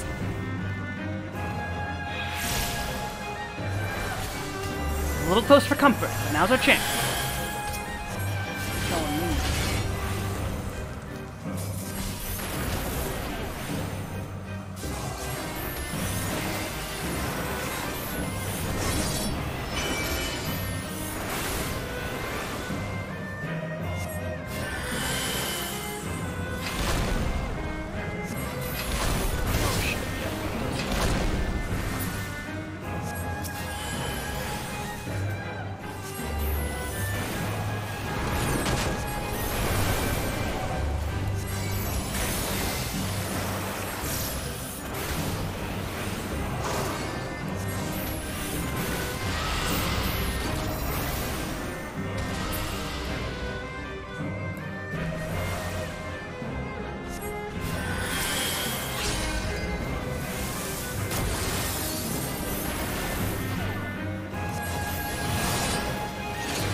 Gathering ether. Raha, try stopping him with break. I have a way of breaking his defenses, but I'll need time. Keep him occupied. Understood. Let's hope that break works as intended.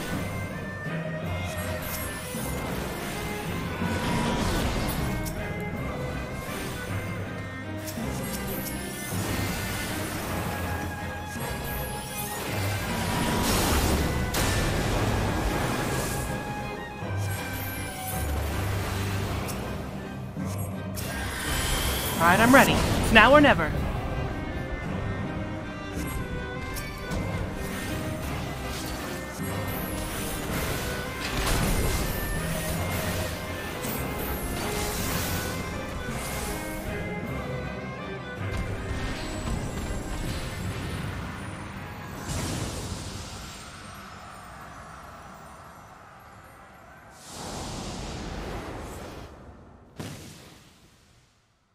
The self-same moment, you stand shoulder to shoulder with Alphino and Estinian, resolved to lay Lunar Ifrit low.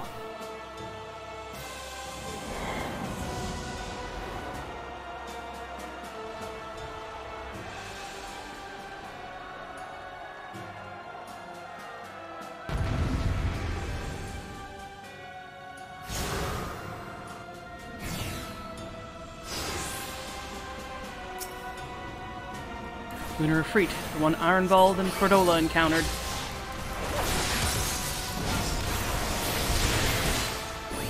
This one's not to be taken lightly. Be on your guard.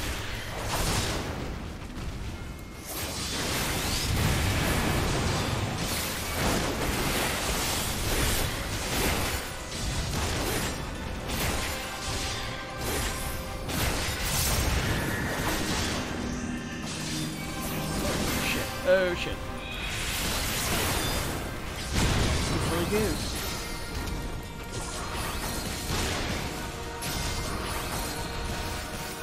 Oh, rude.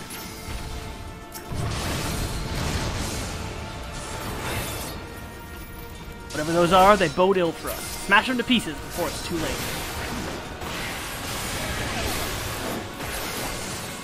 You're finished!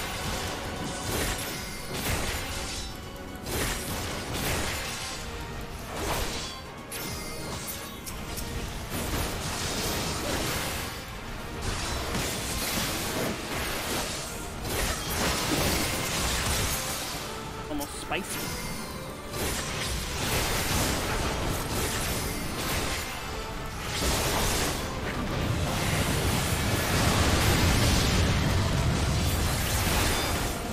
We must fight on!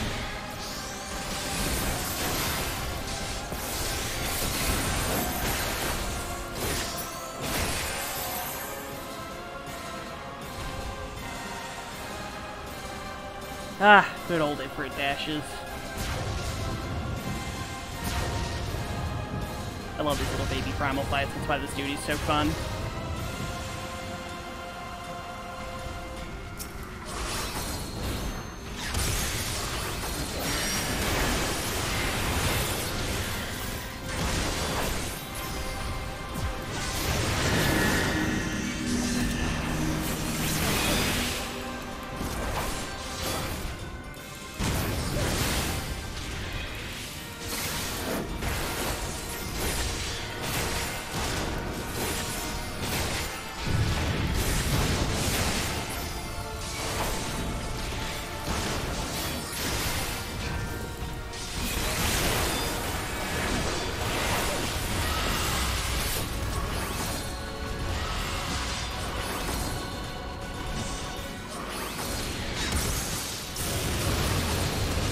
No, my confetti. I'm so sad. Can you hit it, please? Please? No, fair enough. More of them. Our foe seeks to destroy the confluence, and all of us along with it. So it's come to this.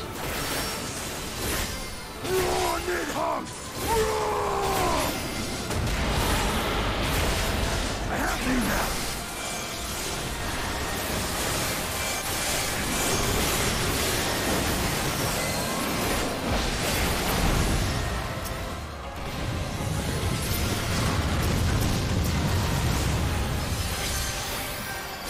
Estinian doing Estinian things. Lunar Efreet lashes out in desperation. I'll be hitting the floor a bunch. He's enraged. As long as I draw breath, I will not give in.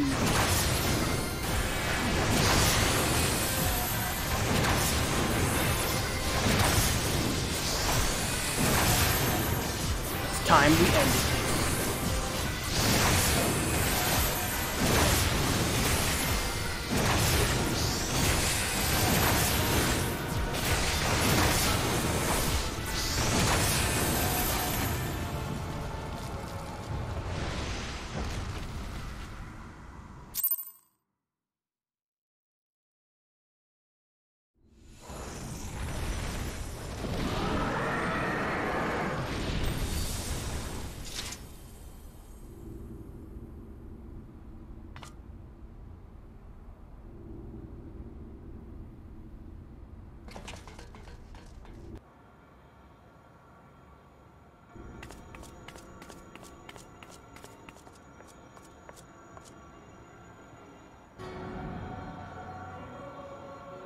And thus another plan went up in smoke.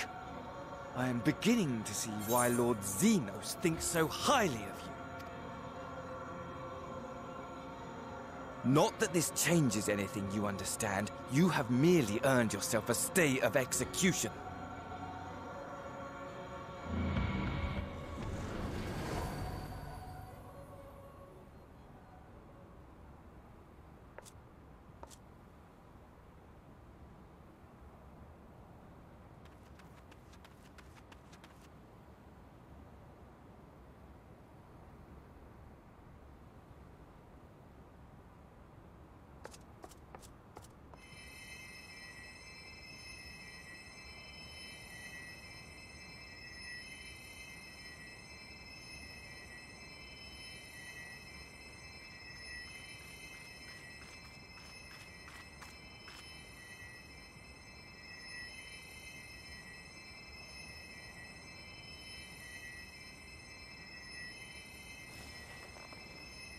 Glory be to Garlemald.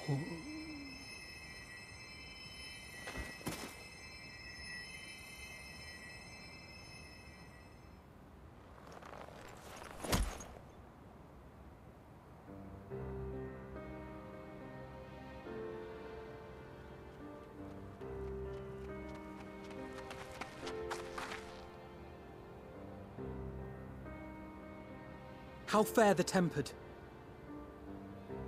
We've treated as many as we can, but some were beyond help.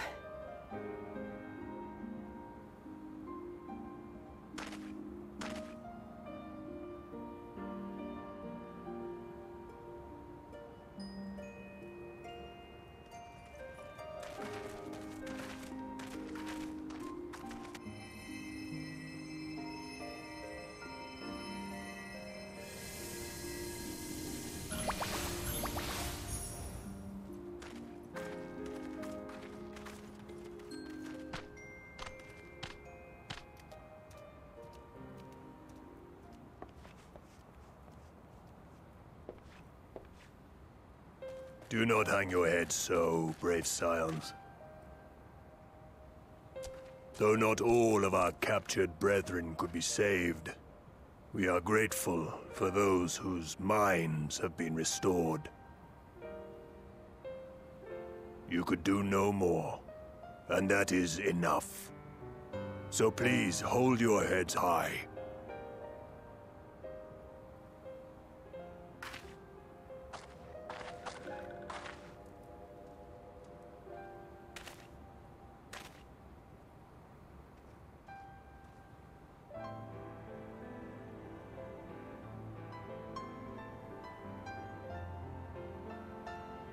Should have been quicker, but I'll do better next time. Thank you for your kind words. They mean a lot.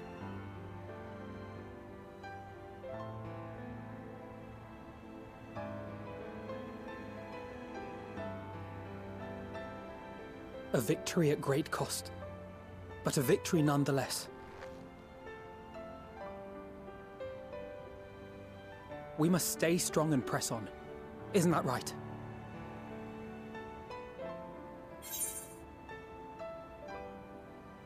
To the very end.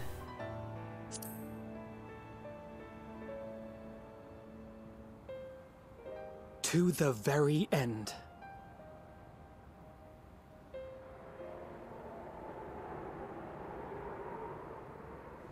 The moon. That's not important. Love this scene though, with the mix of the music.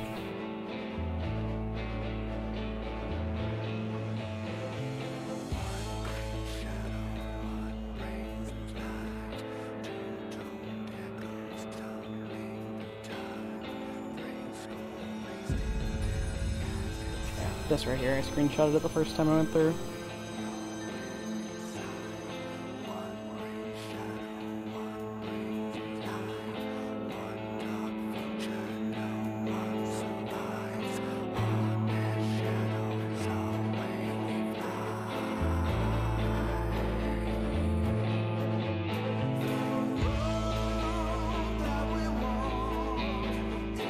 That's the end of an expansion I didn't think they could top. Endwalker and Shadowbringers are tied for me, but I think technically Endwalker is probably better. I just love Shadowbringers comic. I love the story of Shadowbringers as a whole. I really like the whole aspect of you turning into a Light Warden as you save the people from the Light Wardens. M itself was a champion of a villain. Polydibus, all of them were. Look at those twins. Look at that angsty man. I love Doreen. Yeah, they're tied for me, but Shadowbringers, I think, wins out for me when it shouldn't. Like, that's how good Endwalker is, but I like Shadowbringers just a bit more. I think thematically, character-wise. It's a little more fantasy. Yeah, that's not even right. It's like, Endwalker's pretty... Endwalker's a little more sci-fi. But yeah, I just love Shadowbringers. It's good stuff. And I'm excited to get it back into Endwalker, though, because I love the story. We're almost caught up on content with this New Game Plus playthrough. And I do still plan to go through and play, like, replay some of the side stuff. This artwork, though. Like, I want to replay the role quests, class quests, probably some of the raid quests. Like, I want to redo Crystal Tower.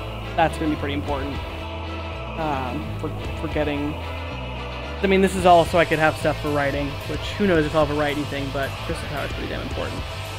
I'm gonna skip the cutscenes or the credits once these artworks play out, because golly, these artworks, these character portraits are nice.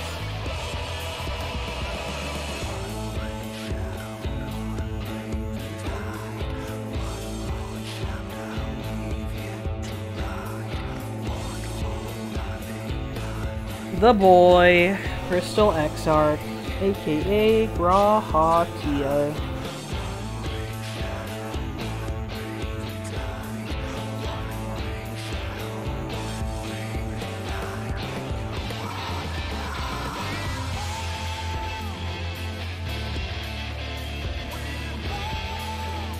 Ardbert!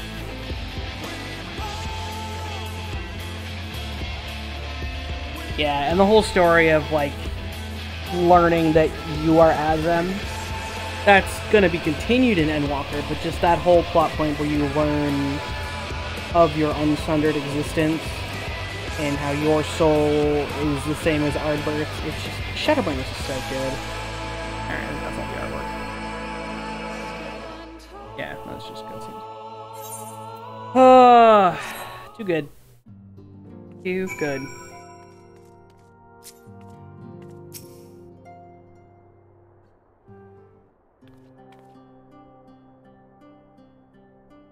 I trust you all enjoyed a comfortable flight aboard the Pride of the Ishgardian fleet. Lest you worry, the Bonanza has been towed to a nearby location to be retrieved at your convenience. You have thought of everything, Lord Emmerich, and may I say how much I appreciate the hospitality you afforded us on the way home. Think nothing of it. Our destination lay in the same direction, and it afforded me the perfect opportunity to learn how my errant friend has been since he last took his leave. It would seem you have finally found a place to settle down. I merely grew weary of wandering the Far East. Returning to more serious matters, while the Telophoroi have been driven from Cartano, 'tis like the bulk of their force yet remains. On the evidence of the Grand Company of Eorzea's first joint military operation, however, I am confident that we have the potential to meet such threats head-on, even without the aid of you and yours. As such, while our forces keep the Telophoroi at bay, I would ask that you apply your talents to the task of neutralizing the towers. A sensible division of labor. If the towers remain, so too will the threat of the lunar primals. And given our expertise in the field of aetherology, we are better qualified to find the solution. That we are, especially should it happen to lie beyond the Alliance's domain. There is a time and place for the formal investigations, of course, but certain secrets are wont to hide where only enterprising individuals may venture. I could not agree more. There are none better suited to this task, nor any upon whom I would rather rely.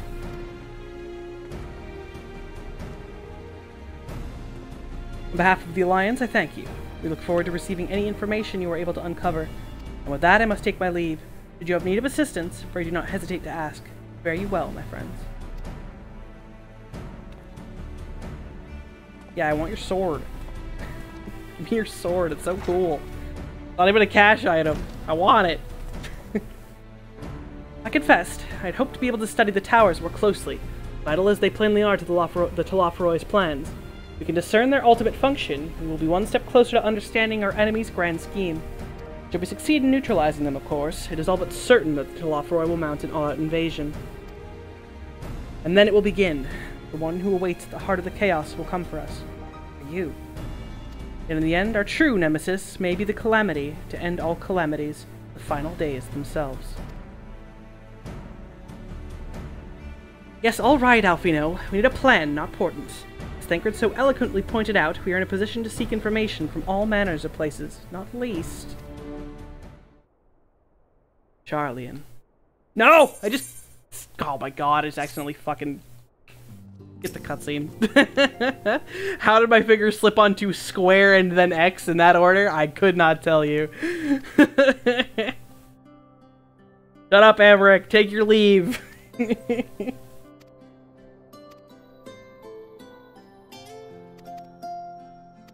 Luckily, this is in a position where I can just do it again. You silly goose. Skip, skip, skip, skip, skip, skip, skip, skip, skip, skip, skip, skip, skip. But not that kind of skip. Not the big skip, just little skips. Alright, Graha, now say the word. Say the word Charlian and we're there. Alright, Alfino's prophesizing doom and gloom. Alisaie says stop it. Charlie. According to Kryl, the Forum have been more secretive than ever of late. While this may be related to the appearance of the Telophoroi, that remains a matter of speculation. But one thing is clear, the Forum is determined to keep us from discovering the truth. Master Fortuno's performance at the Lotus Stand was enough to convince me of that. The matter beareth further investigation, I do heartily concur. Nor can I think of a more promising place to look for answers we seek on the matter of the towers. Charlian has ever been the wellspring of ethereal knowledge. I care not where we go. You are there, my lance will be ready. And what of you, Kinliana? Might you be persuaded to join us? It means I can have words with Fortuno.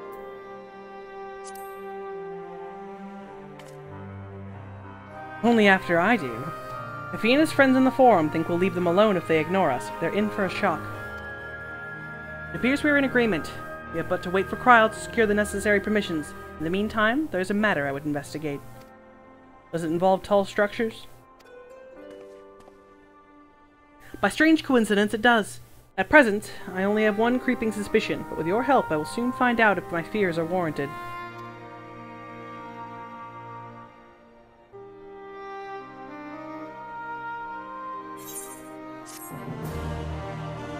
Death unto dawn.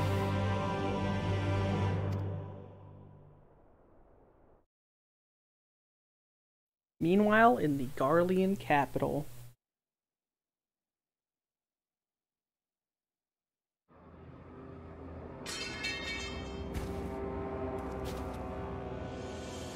Xenos has become an edgelord. Even more than he already was. He also got rid of his booty.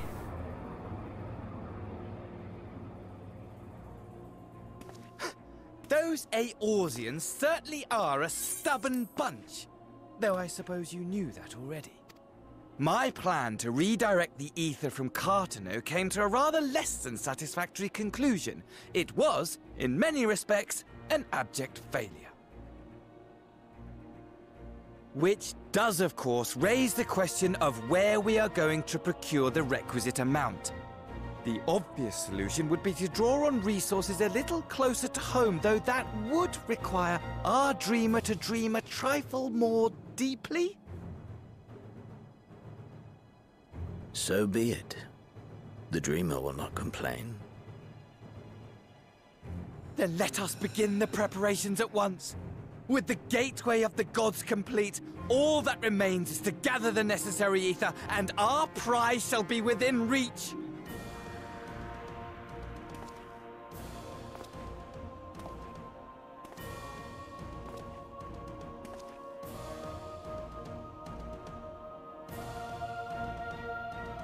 The time has come to fulfill your heart's desire, my desire! To relieve those wretched creatures of their meaningless existence!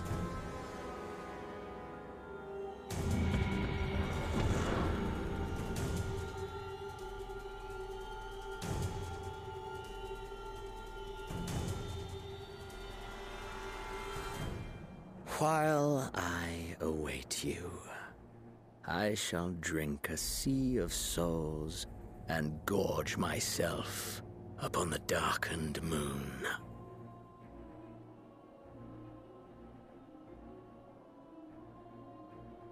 Then you shall come to me, all roiling rage and rancor.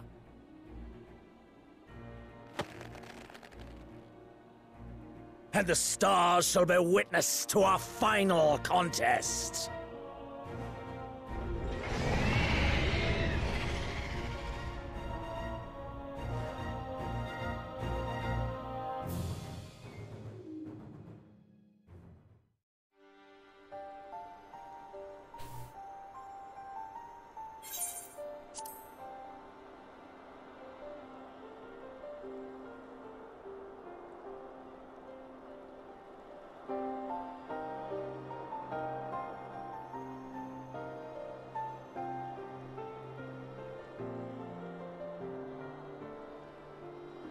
As I thought, the ethereal currents have been disturbed here too.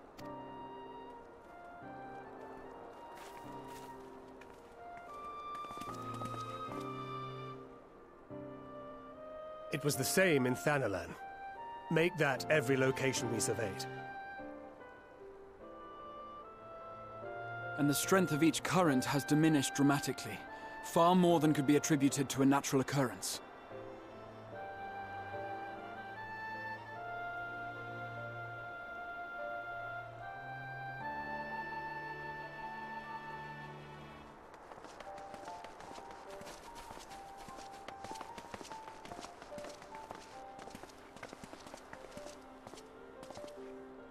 What tidings bringest thou from Dravania?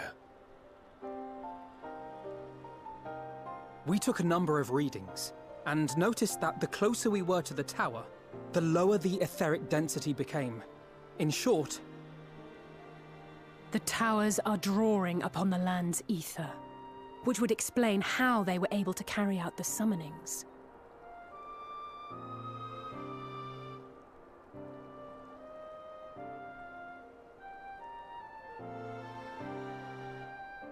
Our allies must be informed of this. We should return to the Rising Stones and have Tataru relay our findings to them.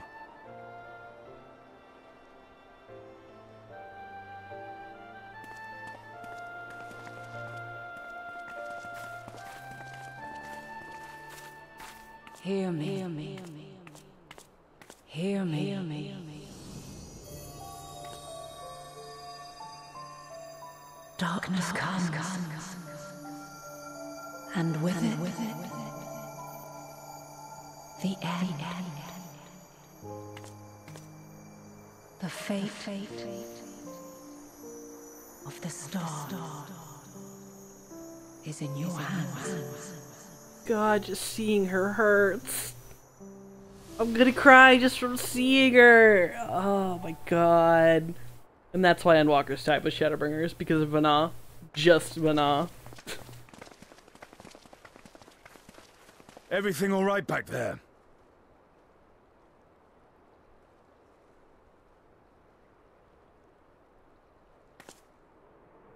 Yeah, everything's fine. The goddess finally spoke to me and she said it's all up to me. Again.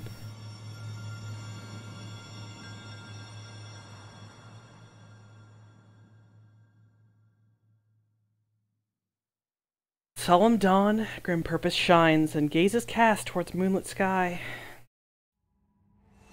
Thus does our final curtain rise, your steps to guide what end betide. Part 4 done. Oh, and next time we do New Game Plus, we'll resume with the start of Endwalker. where I'll probably end up crying like a little girl during all parts involving certain ancient companions, one of which being Vana, who I love with all my being. Oh god, okay. Yeah, I think that's just gonna be it for the night. We finally finished Shadowbringers. I noticed that part 4 took me significantly less time than part 3 to finish, but I think also because I only had shorter play sessions for part 3. So as always, it will be highlighted, things will be good, and yeah, raid tomorrow, so hopefully see you then, and if not, see you another time. Have a good evening.